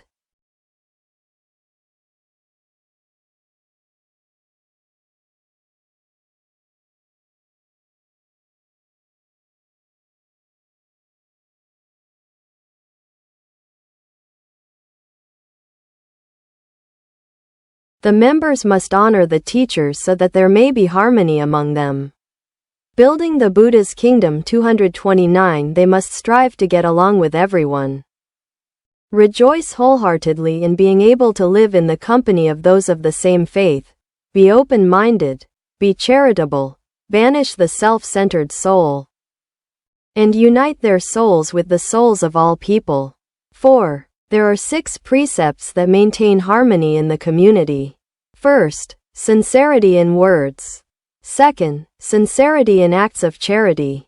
Third, sincerity in charitable thoughts. Fourth, sharing common property.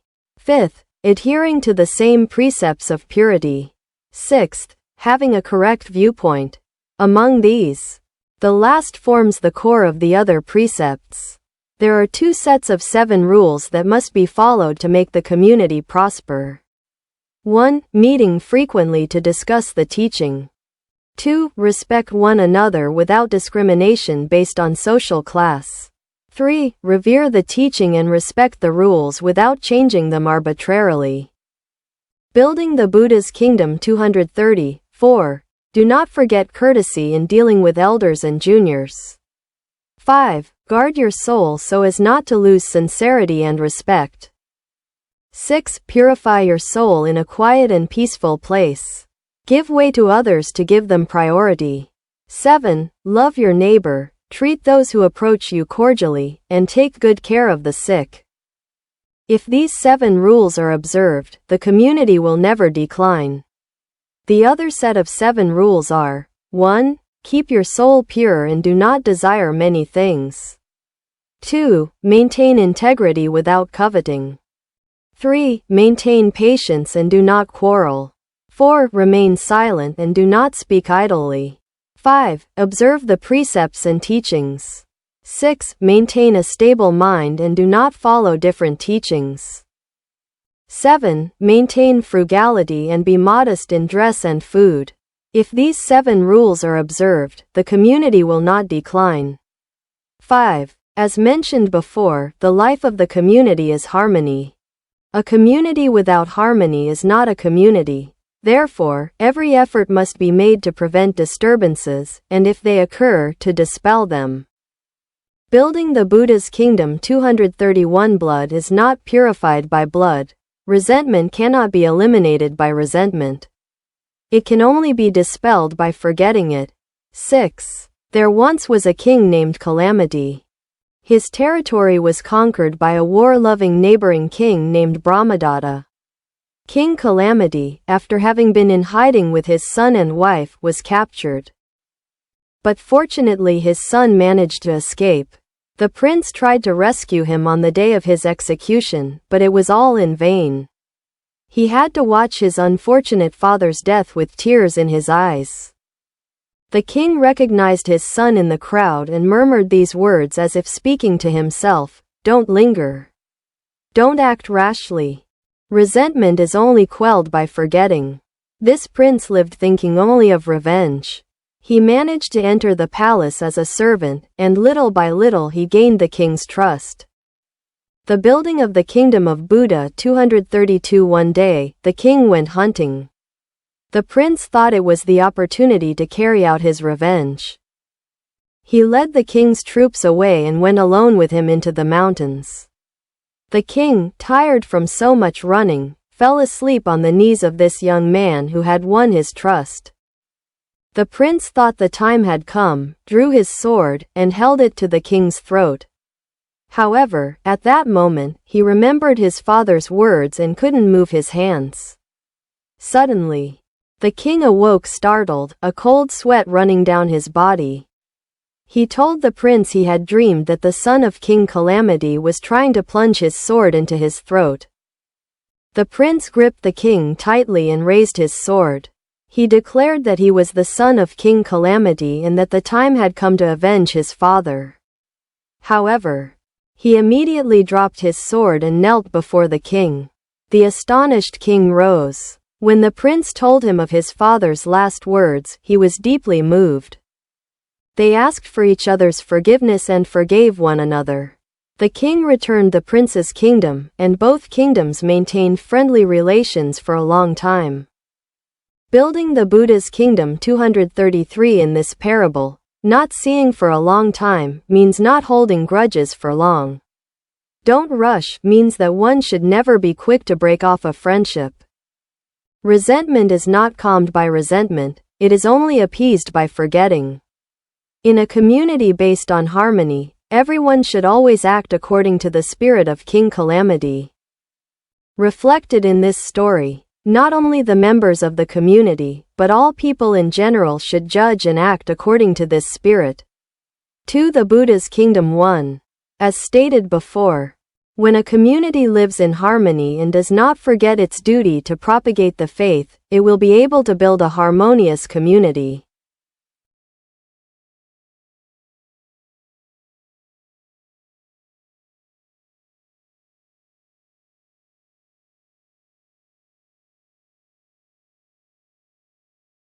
The teaching of the Dharma will expand its sphere of influence, and the teaching will spread.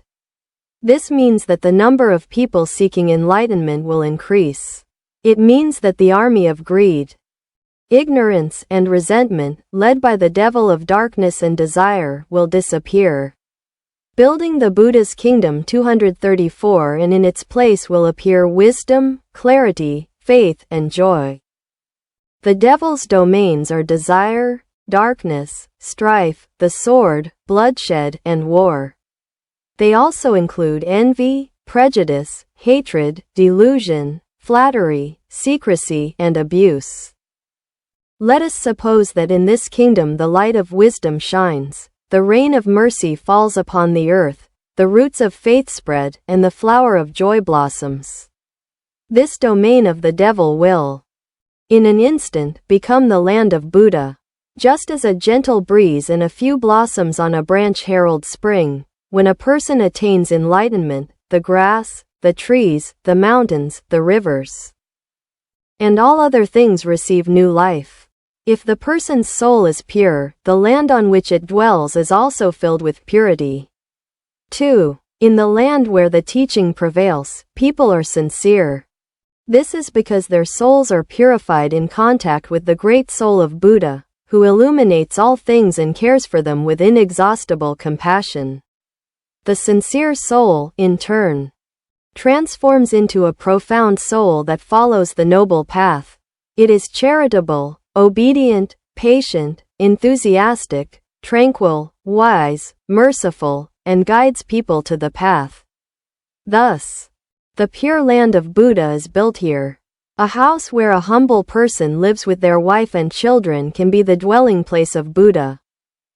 A country where it is impossible to eliminate class differences can also be the realm of Buddha. A palace made of gold and jewels bathed in blood is not the palace of Buddha. A small hut where the moon filters its silvery light can be a great palace where Buddha makes himself present if a person of sincere soul lives there. When the land of Buddha is built upon the pure soul of a person, he attracts others and their numbers increase. It spreads from the family to the village, from the village to the city, to the kingdom, and to the world. Spreading the Buddha's teachings is the same as extending the domains of the realm of Buddha. The building of the realm of Buddha 236-3. Indeed, this world, seen from one perspective, is the domain of the devil. It is a world of desires, it is a battlefield covered in blood. Those who believe in the enlightenment of Buddha try to reclaim it from the devil's grasp by exchanging blood for milk, hatred for compassion and charity. And they strive to build the pure kingdom of Buddha. It is nearly impossible to empty the ocean with a spoon, but those who believe in Buddha want to accomplish this task, even if it takes many lifetimes.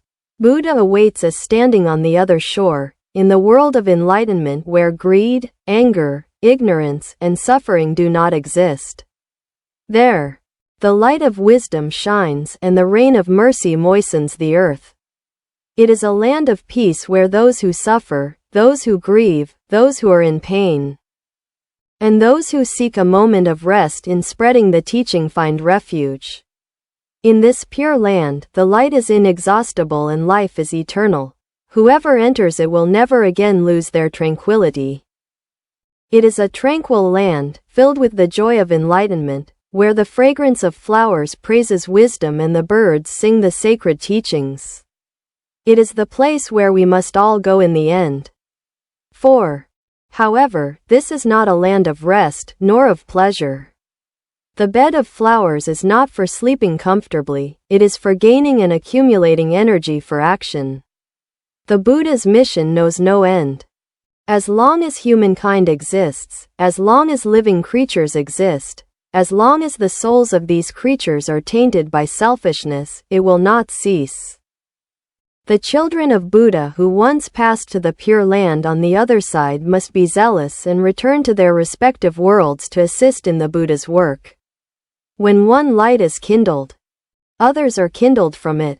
In the same way, the light of the Buddha's soul eternally ignites the souls of men one after another.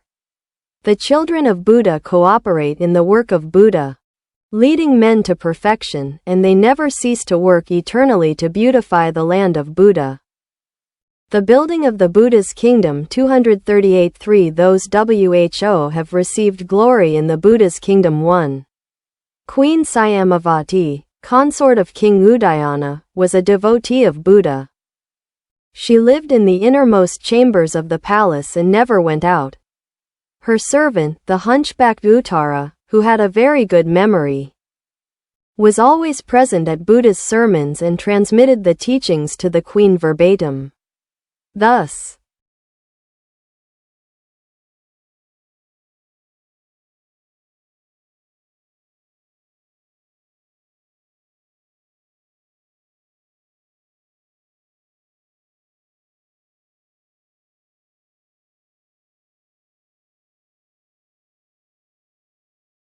The queen's faith grew ever stronger.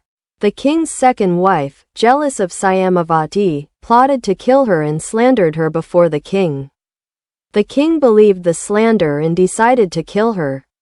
Queen Syamavati stood before the king, ready to face death, but seeing her merciful figure, he could not bring himself to shoot the arrow. Realizing his mistake, he begged forgiveness for his bestial behavior. The anger of the second wife, Magandhya, grew even more intense. The building of the Buddha's kingdom 239 and, in the king's absence, she ordered the queen's chambers to be set on fire. The queen, calm and collected, quieted the commotion among the servants and, with the peace of mind she had learned from the Buddha's teachings, serenely awaited her fate. The hunchbacked Uttara also perished in the fire. Among the Buddha's female disciples, Queen Syamavati is honored as the most merciful, and her servant Uttara as the wisest. 2. Prince Mahanama, of the Sakya clan and a cousin of the Buddha, was also a devout follower who had great faith in the Buddha's teachings. At that time, a violent king named Virudaka, of Kosala, defeated the Sakya family. Prince Mahanama went to meet him and begged for mercy for the lives of the city's inhabitants. However, seeing that this angry king would not relent easily, he pleaded with him to at least allow the citizens to escape by opening the gates of the fortified city while he was submerged in a nearby pond. The king reasoned that the time a man could remain underwater was very short and agreed. The building of the Buddha's kingdom 240. Prince Mahanama submerged himself in the water, and the men began to escape, filled with joy. However, time passed and Mahanama did not emerge from the water. Upon entering the pond, the prince untied his hair and bound it to the roots of a willow tree underwater. In this way, he saved the men at the cost of his own life. 3. Utpalavarna was a nun renowned for her wisdom, comparable to that of Maudgalyayana, the great disciple of the Buddha. She led a group of nuns and was one of their most outstanding leaders. Devadatta was a cruel man who instilled the idea of rebellion against the Buddha in the mind of King Ajatasattu. However, the king later came to believe in the Buddha and despised Devadatta. Once, when Devadatta found himself at the gates of the castle, unable to enter, he saw Utpalavarna leaving. He was so enraged that he raised his fist and brought it down with all his might on the nun's head. She returned to her convent, enduring great pain. Knowing that death was near, she said to her weeping disciples, consoling them, "My sisters, human life is full of unforeseen events, everything is transient, everything is empty." The building of the Buddha's kingdom 241. Only the world of enlightenment is stillness, and it is there that we must draw near, practice and perform penances to attain the path. And she died in perfect peace. 4. Angulimalaya, a bandit who had killed many men, was saved by the Buddha and became his disciple. But when he went out to beg, men cruelly pursued him for his past crimes. One day he went out into the city to beg and was beaten by those who hated him. He returned to the monastery covered in blood and bowed at the Buddha's feet, uttering these words of joy.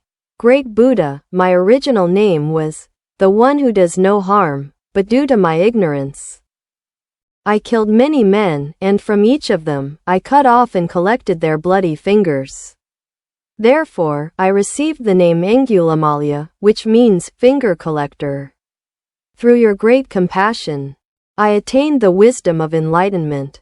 To handle a horse or a cow, a man uses whips and nets, but the great Buddha purified my soul without using whip, net, or hook." The building of the Buddha's kingdom 242. Today I have received the punishment I deserved.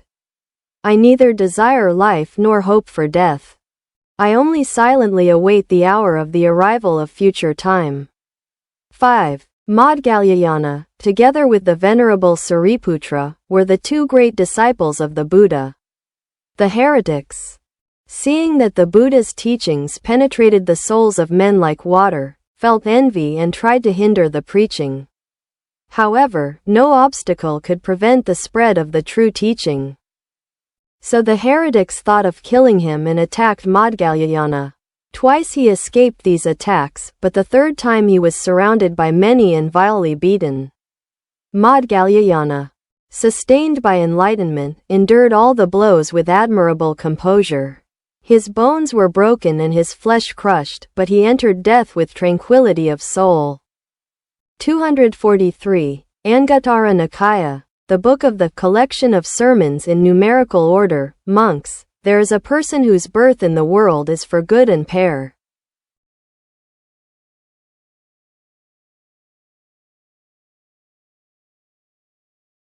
To the happiness of many, born of compassion for the world, for the benefit and happiness of the celestial beings and humanity. Who is that person? He is a Tathagata who is an arahant. One who is fully enlightened. Monks, that is the person. Monks, the appearance of a man is rare. Whose? A Tathagata who is an arahant, one who is fully enlightened. That is the person. Monks. The death of a person is mourned by all. Which person? A Tathagata who is an arahant, one who is fully enlightened. That is the person. Monks. There is a person born into the world who is incomparable and unparalleled. Who is that person? He is a Tathagata who is an arahant, one who is fully enlightened. That is the person. Monks. The appearance of a person is the appearance of all-powerful eyes, all-powerful light, all-powerful radiance. Which person? That of a Tathagata who is arahant, one completely enlightened. That is the person. In 4 Guttara Nikaya 1-13, 4 reference books of The Teaching of the Buddha, 246 abbreviations. DN Diga Nikaya MN Majjhima Nikaya Sulfur Mono Nitride Sam 4 Yuddha Nikaya AN in 4 Guttara Nikaya Buddha Section Page Line Reference Books Chapter 1, 1-2-1 Various Scriptures 5, 1 and 3-3-8 Sukhamala Sutta 5, 1-2 MN 3-2-6 Aryapariyasana Sutta 521 Various Scriptures 7-1 MN 9-8-5 Bodhirajakumara Sutta 7-4 Various Scriptures 7-14 Sutta Nipata 3-2 Padana Sutta 7-20 Various Scriptures 8-10 Vinaya Mahavagga 1, 9-9 DN 1-6 Mahaparinibbana Sutta 2-10, 1-5 DN 1-6 Mahaparinibbana Sutta 11-8 Parinibbana Sutta 13-10 Parinibbana Sutta 1-3, 1-7 DN 1-6 Mahaparinibbana Sutta Chapter 2, 1, 151 Amitayur Dhyana and Vimalakir T. Nirdesa Sutras 247 Section Page Line Reference Books 15-5 Saramgama Sutra 15-9 Vimalakir T. Nirdesa and Mahaparinirvan 4-2 Sutras 16-6 Saddharmapun 4d 4 Arika Sutra 1617, 1 Mahayana Jataka Chitapum Parix 4a Sutra 17-6 Mahaparinirvan 4a Sutra 2, 1-9, 4 Saddharmapun 4d 4 Arika Sutra 3-2-0, 1 Saddharmapun 4d 4 Arika Sutra 4-2-1, 1-3 Saddharmapun 4d 4 Arika Sutra 5-3-2-2, 1-6 Saddharmapun 4d 4 Arika Sutra 16 Chapter 3, 1, 2-5-1 Avadam 4 Saka Sutra 5, 2-6-5 Mahaparinirvan 4a Sutra 26-10 Avadam 4 Saka Sutra 26-18 Suvarn 4 Aprabhasadamaraja Sutra 3-2-29, 6 Avadam 4 Saka Sutra 29-12 Avadam 4 Saka Sutra 34 Gan 4d 4 Avyuha 29-16 Smaller Sukhavadivyuha Sutra 29-20 Avadam 4 Saka Sutra 30, 6 SN 35-530 9 Mahaparinirvan 4a Sutra Section Page Line Reference Books 248, 332, 10 MN 877.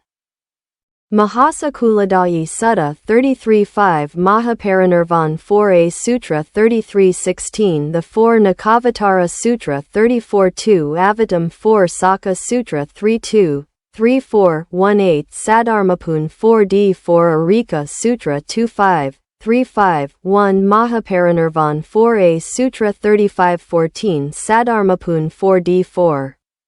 Arika Sutra 2, 3.5.19 Saddharmapun 4d 4 Arika Sutra 3 Dharma Chapter 1, 1, 381 Vinaya. Mahavagga 1-6 and SN 12 November 56, Dhammachakra Pravartana Sutta 3918 Ativutaka 103.405 MN 2.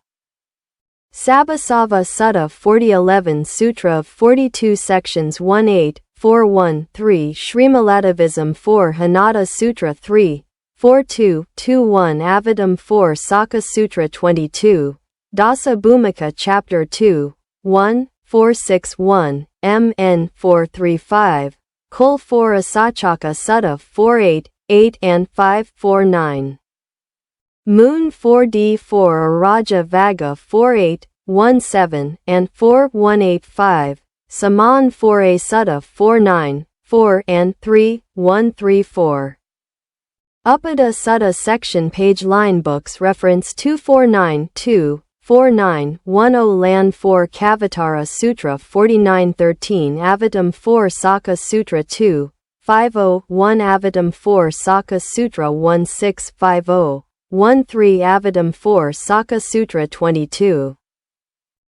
Dasa Bhumika 51-1 Lan 4 Kavatara Sutra 5-1, 6 and 4-186, Amaga Sutta 51-8 Dhammapada 1, 2, 17, 1852, 1 SN 2, 1, 6, Kamada Sutta 3, 5-2, 10 Avatamsaka Sutra 1-6, 4, 5-2, 1-7 Lan 4 Kavatara Sutra 5-3, 1-1 M, N 3-2-2. Alagadapama Sutta 54-8 Lan 4 Kavatara Sutra 54-11 Lan 4 Kavatara Sutra 4, 5-7-9 Vinaya. Mahavagga 1-658-1 Lan 4 Kavatara Sutra 5-8, 7 SN 3-5-200. Darukanda Sutta 58-18 Lan 4 Kavatara Sutra and others 5-9-4 MN 2-1-8. Madhupan 4d4 IKA Sutta 59-14 Lan 4 Kavatara Sutra 60-12 Lan 4 Kavatara Sutra 61-12 Vimalakirtanardesa Sutra 63-12 Avadam 4 Saka Sutra 34.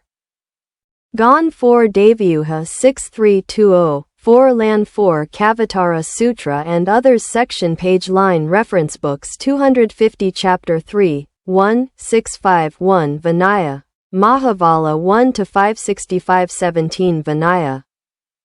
Kul 4a Vaga 521-66-6 Suram 4 Gamma Sutra 2, 7-1, 7 Suram 4 Gamma Sutra 73-5 Mahaparinirvan 4a Sutra 73-12 Saddharmapun 4d 4 Arika Sutra 7 and Suram 4 Gamma Sutra 74-3 Avatam 4 Saka Sutra 3-2, 7-4-8 Mahaparinirvan 4.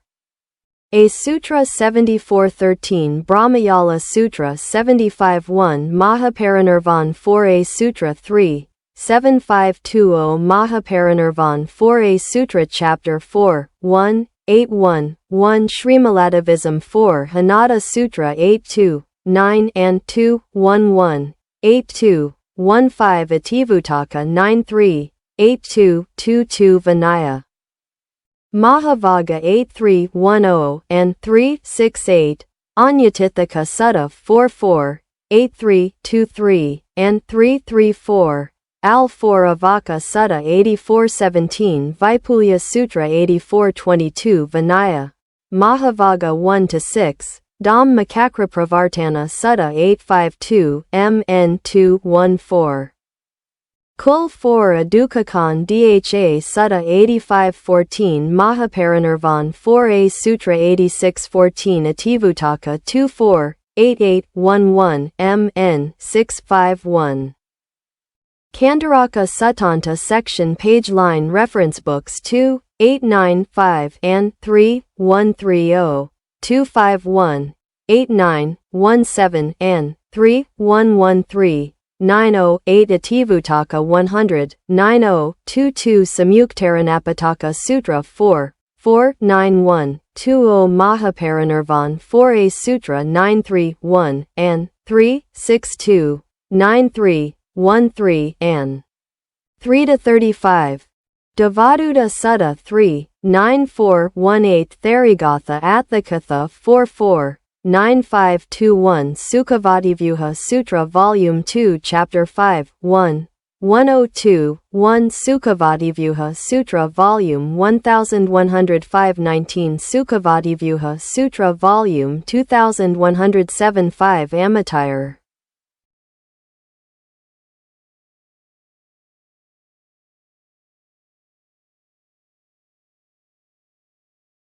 Dhyana Sutra 2, 110, 16 Smaller Sukhavativyuha Sutra The Path of Practice Chapter 1, 1, 1161 MN 2. Sabbasava Sutta 117, 18 M, N 326. Aryapariyasana Sutta 118, 13 SN 35206. Chapana Sutta 1 1914 Sutra of 42 Sections 41, 2, 121, 20 MN 219. Divedavitaka Sutta 122 13 Dhammapada Atthakatha 442, 123, 11 and 3, 117, 124, 1 MN 321. Kakakupama Sutta 127 3 M, N 323. Vamika Sutta Section Page Line Reference Books 252 128 14 Jataka IV 497. Matariga Jataka 132 6 Sutra of 42 Sections 132 14 Sutra of 42 Sections 1 1, 133. 6 Sutra of 42 Sections 1 3, 134, 6 and 2 4. Samasiddha Sutta 3 134 19 Sam 4 Yuktarat Napat 4 aka Sutra 144 18 Mahaparinirvan 4a Sutra 145 15 Sam 4 Yuktarat Napat 4 aka Sutra Chapter 2, 1. 150, 1 MN 763. Kul 4 Amalunkiya Sut Tana 152, 8 MN 329. Mahasaropama Sutta 154 1 Mahamaya Sutra 154 9 Theragatha at 44 Hakatha 156 7 M, N 328. Mahahatha Padopa Ma Sutta 156 21 Mahaparinirvan 4a Sutra 157 10 Avadanasataka Sutra 158 19 Mahaparinirvan 4a Sutra 160 10 Pankavam 4 Satasahasrika Prajnaparamita Sutra 161 18 Avadam 4 Saka Sutra 34. Gan 4D4A Vyuha Section Page Line Reference Books 2532, 163, 19 and 388, 164, 12 and 381, 164, 18 and 382, 165, 14 Parinibbana Sutta Volume 2, 16610 MN 14141. Sakavabhanga Sutta 167-16 Parinibbana Sutta Volume 2, 168, 14, and 516.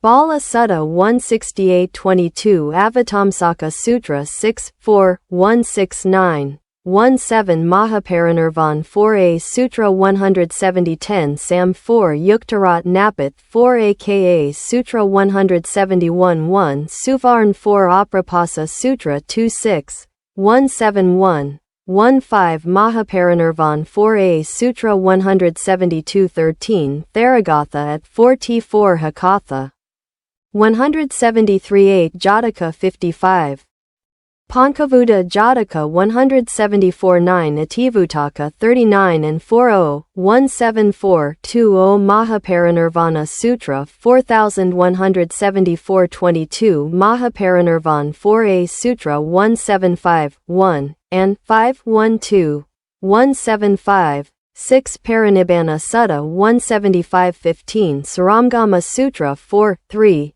176 21 SN 55 21 and 22 Mahanama Sutta 177 17 and 532 Kundi Sutta 178 1 Vimalakirtanardesa Sutra 178 12 Suram 4 Gamma Sutra 178 18 Sukhavativyuha Sutra Volume 2 Section Page Line Reference Books 254 179 8 SN 1 4 6 179 11 Avatam 4 Saka Sutra 33 180 7 Avatam 4 Saka Sutra 24 180 16 Suvarn 4 Aprapasa Sutra 4 181 7 Amitayur Dhyana Sutra 181 9 Sukhavativyuha Sutra 181 12 Mahaparinirvana Sutra 4 182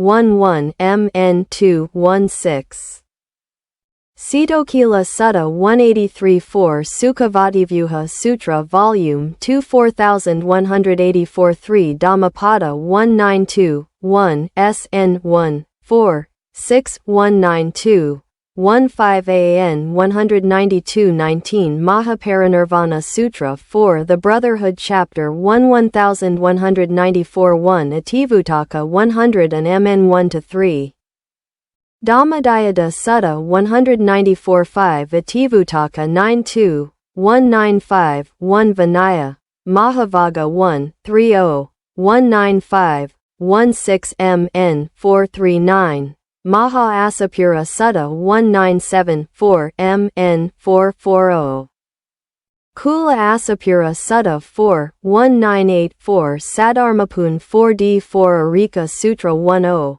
1988 Saddharmapun 4D 4 Arika Sutra 10 199 1 Saddharmapun 4D 4 Arika Sutra 142 209 SN 5537 Mahanama Sutta 201 1 and 375 Section Page Line Reference Books 255 201 7 SN 5537 Mahanama Sutta 201 11 SN 5554 Gilayanam 4 Sutta 201 17 Avatam 4 Saka Sutra 22 203 9 Mahaparinirvan 4a Sutra 206 5 Avatam 4 Saka Sutra 7 209 2 Mahamaya Sutra 210 2 Avatam 4 Saka Sutra 21 210 18 Mahaparinirvan 4a Sutra 3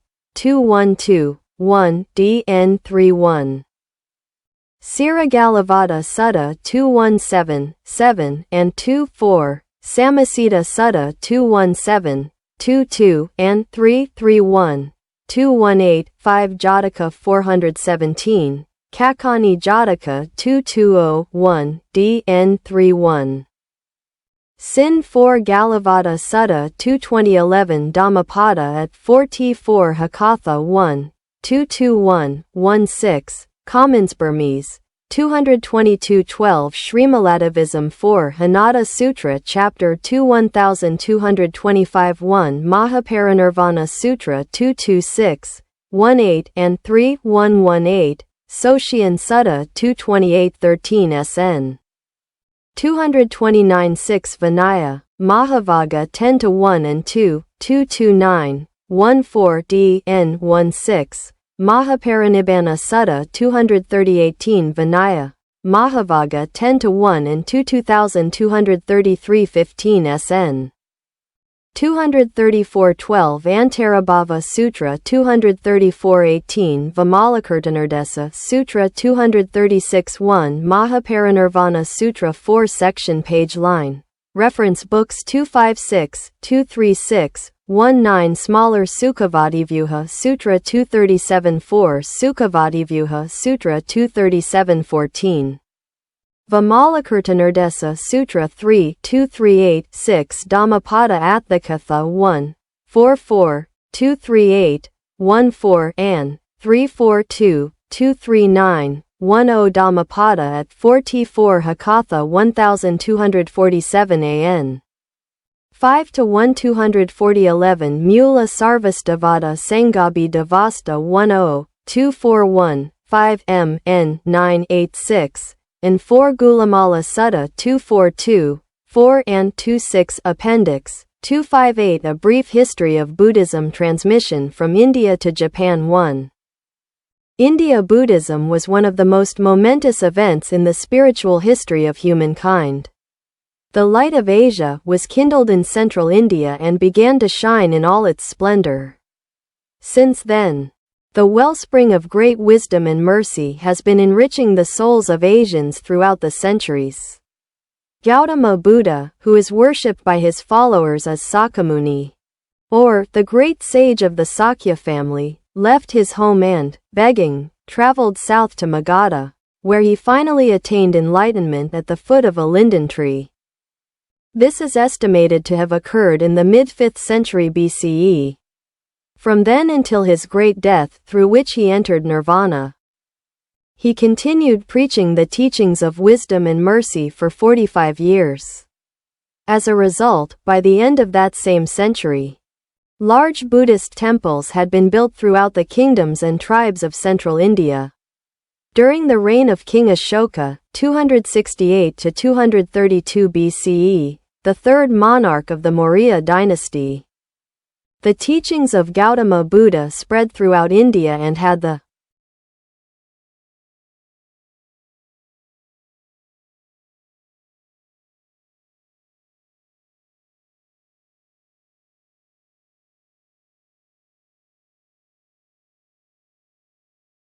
opportunity to spread to distant areas beyond its borders. Maurya was the first consolidated dynasty in all of India. By the time of its first king, Chandragupta, reigned circa 317–293 BCE.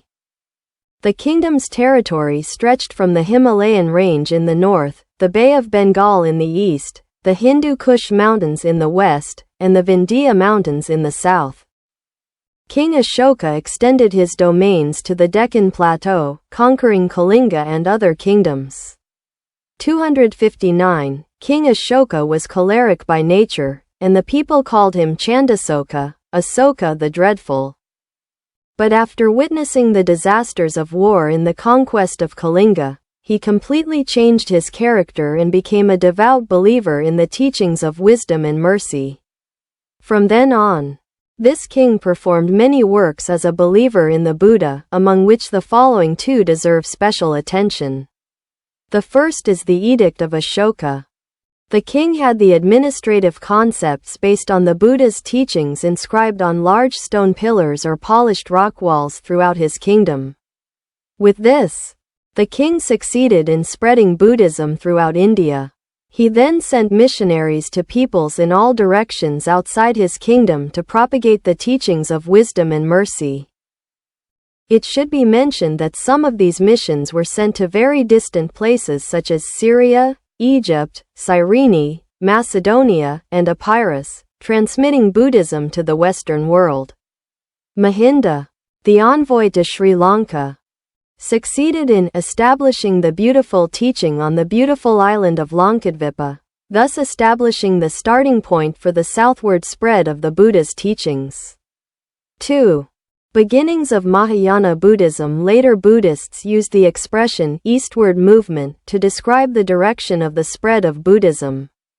However, in the centuries before the Christian era, The face of Buddhism clearly turned westward. It was only shortly before or after the beginning of the Christian era that this face of Buddhism turned eastward. Before discussing this, we must address the great change that was beginning to take place within Buddhism, the emergence of a new wave called Mahayana or Buddhism of the Great Raft. 260. When, how, and who originated this new wave? No one can give a definitive answer. All we can say is, firstly, that this trend must have arisen from the thought of the Mahasamjika school, those of the Great Assembly developed by progressive monks. Second, some of the most important elements of Great Raft Buddhism already existed in writings from 1 or 2 centuries before and 1 century after the Christian era. Then, with the outstanding philosophical activity of Nagarjuna based on the pre-existing Mahayana Sutras, Great Raft Buddhism clearly came to the forefront of the stage of Buddhist history. The role played by Great Raft Buddhism in the history of Buddhism has been very significant. The Buddhism of China and Japan, throughout almost their entire history, has been under the influence of Great Raft Buddhist teachings. This is not surprising, since it presented the masses with a new ideal of salvation and depicted it embodied in living saints in the form of bodhisattvas. The intellectual results achieved in the fields of metaphysics and psychology by Mahayana Buddhist thinkers in their efforts to sustain and deepen these ideas were truly remarkable. Thus, many new streams flowed into the current of the teachings of wisdom and mercy preached by Gautama Buddha. With these new contributions, Buddhism was filled with fervor and energy. And like a mighty river, it came to enrich all the nations of the East. 261-3. Central Asia. The Chinese learned of Buddhism from the West. Therefore, to discuss the route by which Buddhism entered China, we must begin by referring to the Silk Road. This trade route, which passes through the arid and vast regions of Central Asia and connects east with west, was opened during the reign of King Wu Ting of the Han Dynasty, reign 140–87 BCE, at the end of the 2nd century BCE. At that time, the Han domains had extended far west. In Fergana, Sogdiana, Tukhara, and even Parthia, countries with which China shared borders, the great mercantilist spirit brought to these regions still persisted. Along this ancient route, silk played the most important role as a commodity, hence the name Silk Road. Sometime before or after the Christian era, China and India began to establish cultural contacts via this trade route. Thus, the Silk Road also became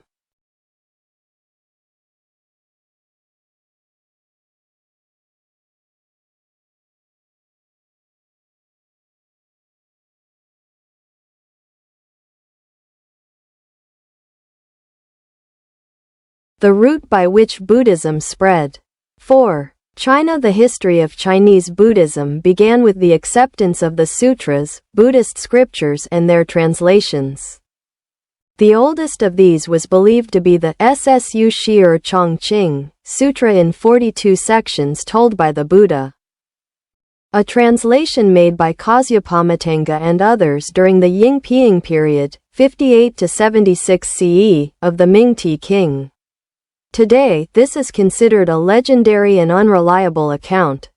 The most reliable opinion now credits in Shi Cao, who dedicated himself to translations in Luoyang, around 148–171 CE. From then until the Northern Song dynasty, 960–1129 CE. Translation work continued for nearly 1,000 years. 262. During the early years, those who played the most important role in introducing scriptures and in translation work were priests. Generally from Central Asia. For example, the aforementioned and Shi Cao came from Parthia, Kong Seng Ke, who arrived in Luoyang around the 3rd century and translated the Sukhavativyuha, the Book of Infinite Life, came from the Samarkand region. Furthermore, Chu Fa Hu, known as the translator of the Saddharma Pundarika, came from Tukkara and remained in Loyang or Chang'an from the late 3rd to the early 4th century. With the arrival of Kumarajiva, who came from Kucha at the beginning of the 5th century, translation work in China reached its peak. From that time onward, priests began visiting India in search of the way and to learn Sanskrit. The pioneer of these priests was Faxian, 339 to 420 CE. He left the city of Chang'an in 339 for India and returned 15 years later. The most prominent of the priests who traveled abroad was Xuanzang, 602 to 664 CE, who departed for India in 627 and returned to his homeland in 645 after 19 long years.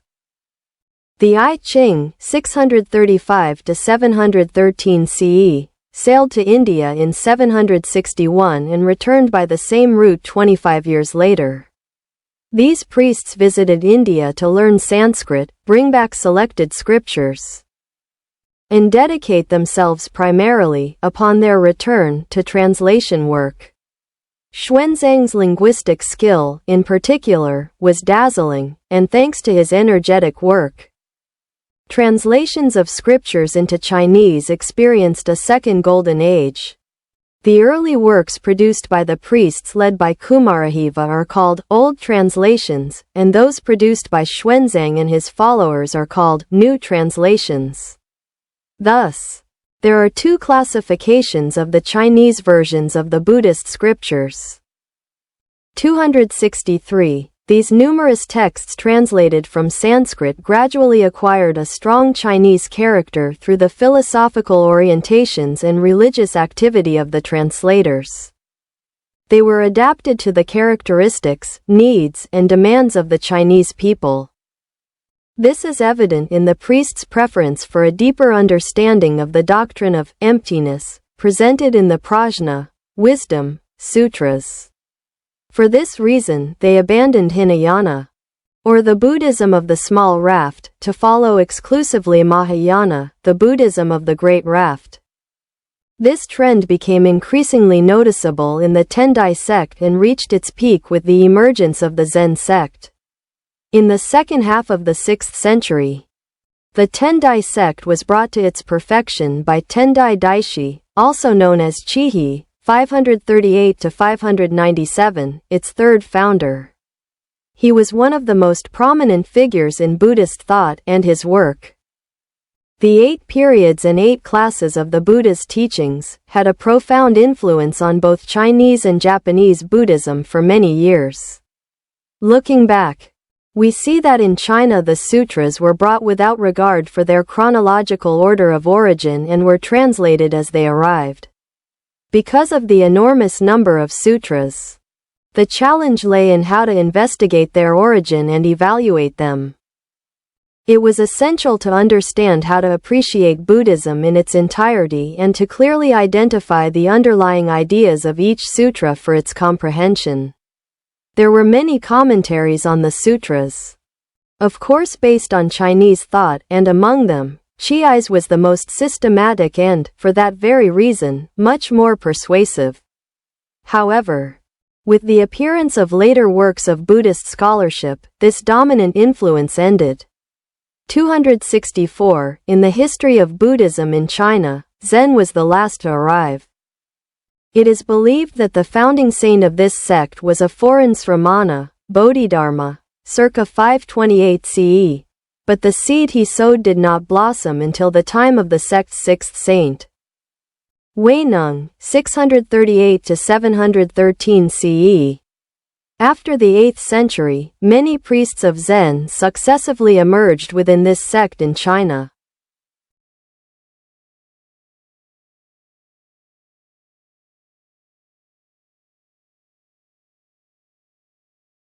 They possessed great talent and Zen flourished for several centuries. In China, the teachings were based exclusively on the sutras. For this reason, the Chinese strove for so long to translate and transmit them. However, adherents of the Zen sect believe that Buddhism was transmitted to them without written texts. and that it was imprinted on their hearts by the Buddha himself. Therefore, they claim to be the authentic interpreters of Buddhism. They speak of the authentic teachings of the Buddha and the transmission of the teachings without relying on the writings. Delving into the secret of this way of thinking, we see that the universal essence of Buddhism exists there, but adapted to the Chinese mindset. Thus, the great river of the Buddha's teachings increased its flow to irrigate the entire eastern region.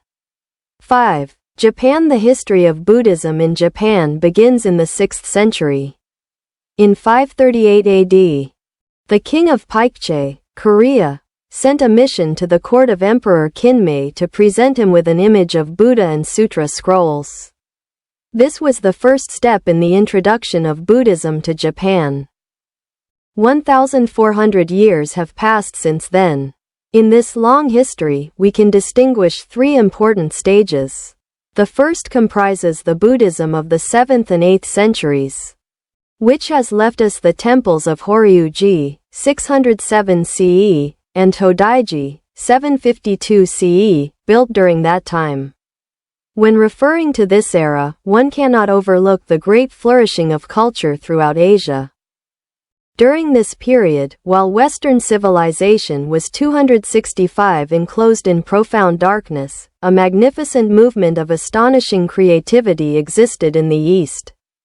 In China, Central Asia, India, and the South Sea countries, intellectual, religious, and artistic activities were flourishing. Alongside these movements, Buddhism was engulfing the Eastern world with its powerful current of humanism. The new movement of Japanese culture, represented by the brilliant and magnificent structures of Horyuji and Todaiji, as well as by other diverse artistic and religious activities, was born under the influence of the cultural tide that covered the vast expanse of mainland Asia. The Japanese people, who had lived for so long in a semi-civilized state, suddenly found themselves immersed in a great current of culture. With this, they were able to develop their own civilization. This was the fortunate destiny predetermined for Japan during those centuries. Buddhism was primarily responsible for this sudden cultural explosion. Buddhist temples became centers of international culture, and priests played the role of leaders of the intellectual class. It was not merely the development of a religion. It was a comprehensive culture that was flourishing. This was the true nature of Buddhism when it was transplanted to Japan in the 7th and 8th centuries. In the 9th century, two great priests, Saicho, Dengyo Daishi, 767–822, and Kakai, Kobo Daishi, 774–835, appeared on the scene and founded two Buddhist sects commonly known as Heian-era Buddhism. This marked the establishment of a distinctly Japanese Buddhism.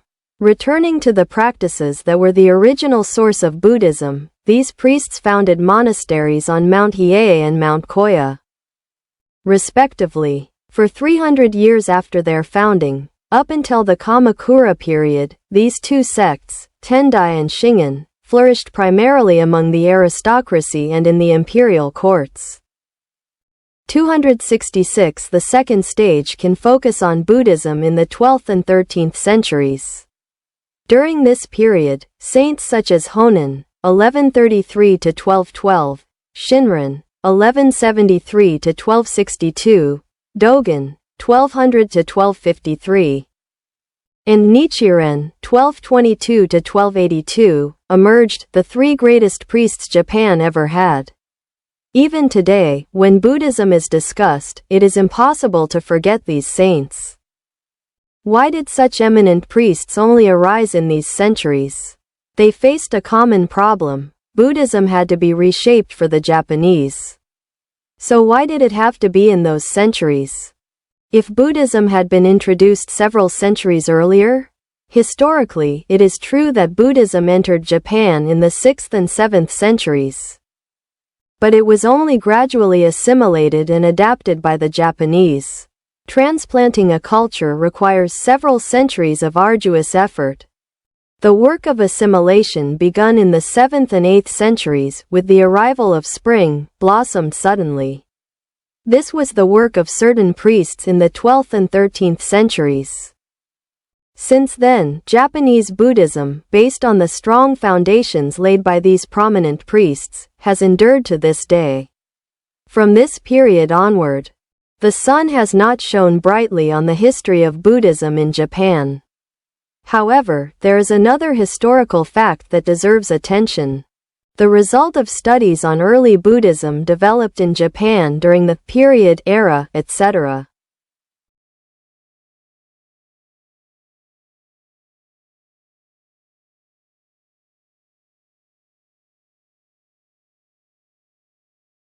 Modern. Since the time of the introduction of Buddhism, Mahayana Buddhism has practically always dominated in Japan due to the influence of the Chinese tradition.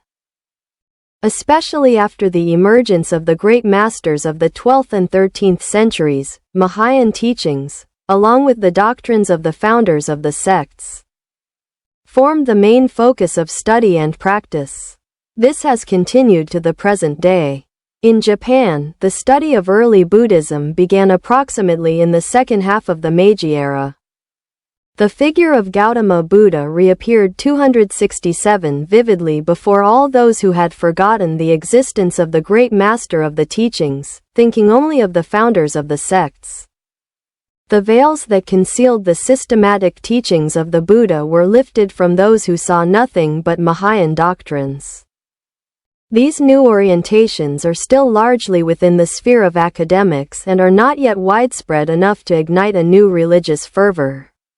However, it is evident that among the Japanese people, knowledge of Buddhism is taking new directions. All of this is sufficient reason to speak of a third stage in the history of Buddhism in Japan.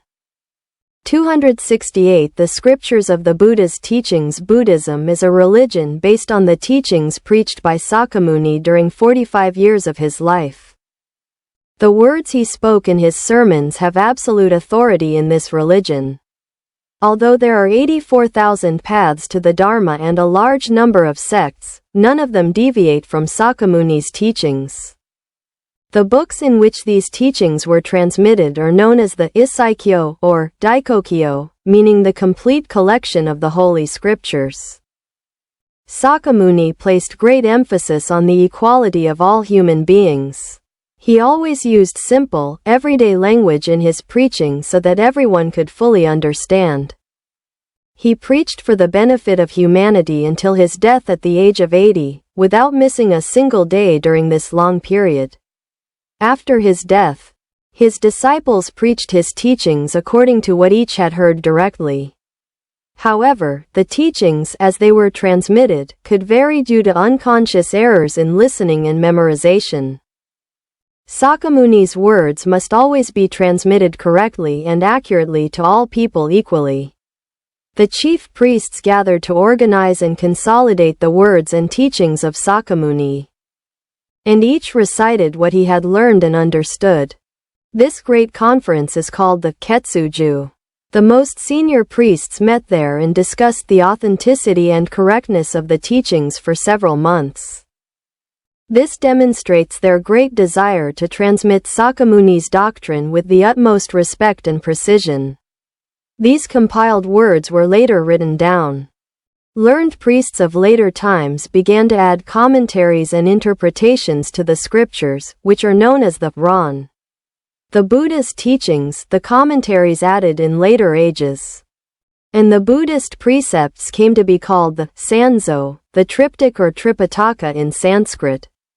269 The Sanzo is composed of Kyozo, Ritsuzo, and Ranzo. The word zo means vessel. Kyo is the teaching, Ritsu the precepts, and Ran the commentaries written by the great priests. Almost all schools maintained their own canon, Sanskrit, Tripitaka, Pali, Tipitaka. But the only complete set that has survived is the Pali, which belongs to the Theravadian school. This Pali canon has played an important role as the common written source among the Buddhist countries of South and Southeast Asia.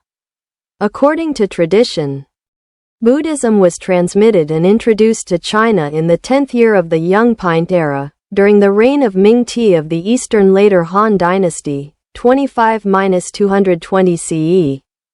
However, it actually occurred 94 years later, in the first year of the Yuan Xia era of Huan Ti of the Eastern later Han Dynasty.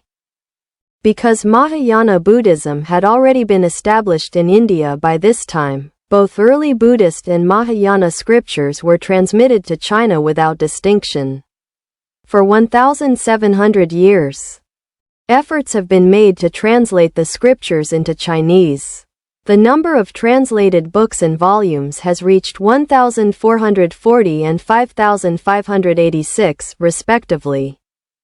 Efforts to preserve these translated scriptures began as early as the Wei period, but they were not printed until the Peisong period.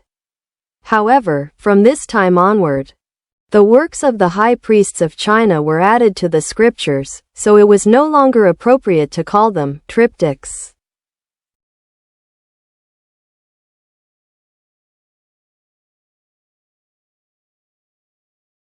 During the Sui period, the complete collection of all the sacred scriptures was called Isaikyo, and during the Tang period, the complete collection of Buddhist sutras, laws, and treatises was called Daikokyo.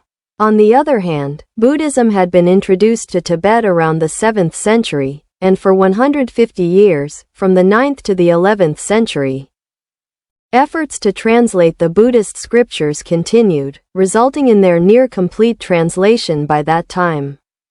Given that the scriptures were translated not only into Korean, Japanese, Sinhala, Cambodian, Turkish, and other Eastern languages, but also into Latin, French, English, German, and Italian, it is no exaggeration to say that the Buddha's blessing has reached every corner of the world.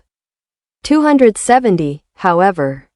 If we carefully examine the history of the development and vicissitudes of Buddhism over 2,000 years, and the enormous number of translations that have been preserved, it is very difficult to grasp the true meaning of the words spoken by Sakyamuni, even with the help of the Daikokyo. Therefore, it is necessary to select from the complete collection of Buddhist sutras some essential points to establish them as the foundation or criterion upon which our faith in the religion will be based. The words spoken by Sakyamuni hold the highest authority in Buddhism. Therefore, Buddhist teachings must be intimately connected to the reality of our lives, otherwise, not even thousands of sacred scriptures will be able to move the human soul. In this sense, the scriptures, at least those we can always carry with us, should be simple and concise, impartial in their content, and representative of the whole. Furthermore, they should be accurate and use words taken from everyday life. This book was edited with these purposes in mind. With the utmost care and precision, it inherits the tradition of the Daikokyo, with its more than 2,000 years of history, and has emerged from the vast ocean of Sakyamuni's teachings. Of course, this publication cannot be considered perfect in its content. The Buddha's words are infinitely profound, and their virtues are not easily appreciated. Therefore, it is sincerely hoped that we can improve this book into something truer and more valuable as we publish subsequent editions. 271 History of the Buddha's Teachings. This Buddhist text was prepared by adapting and revising the original Japanese edition of the New Translation of the Buddhist Text, published in July 1925, by the association dedicated to the dissemination of this text, whose representative was Reverend Muon Kazu. That first Japanese edition was compiled by Professor Shugaku Yamabe and Professor Chizen Akanuma in cooperation with many other scholars of Japanese Buddhism, and it took about 5 years to publish.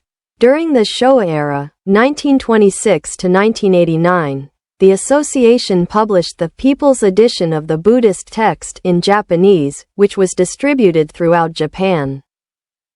In July 1934, when the Pan-Peaceful Meeting of Young Buddhists was held in Japan, the Japanese Federation of Young Buddhists, to commemorate this event, published the English translation of the aforementioned text under the title, The Teachings of the Buddha, with the assistance of Mr. D. Goddard.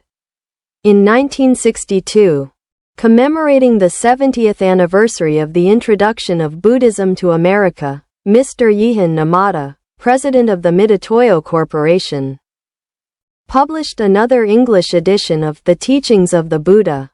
In 1965, when Mr. Namata established the foundation for the promotion of Buddhism in Tokyo, the worldwide distribution of this text in English was planned as one of the foundation's activities.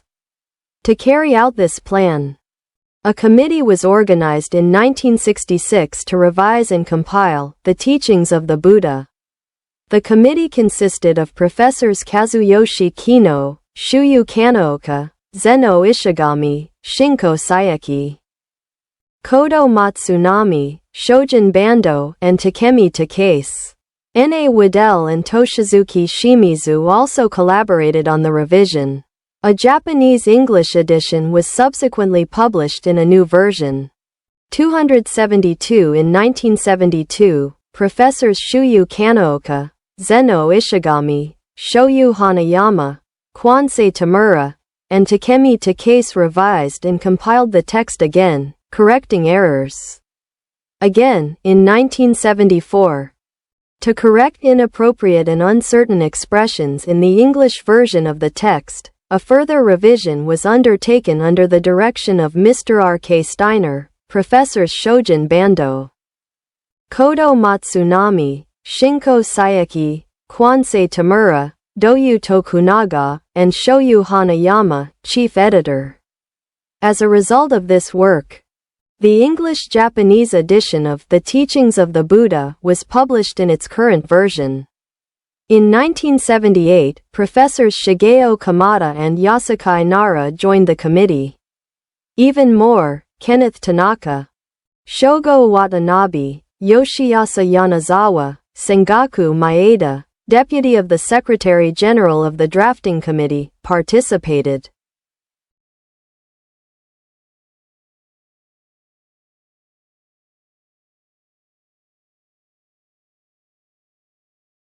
Edition of the book The Teachings of the Buddha, again in 2001.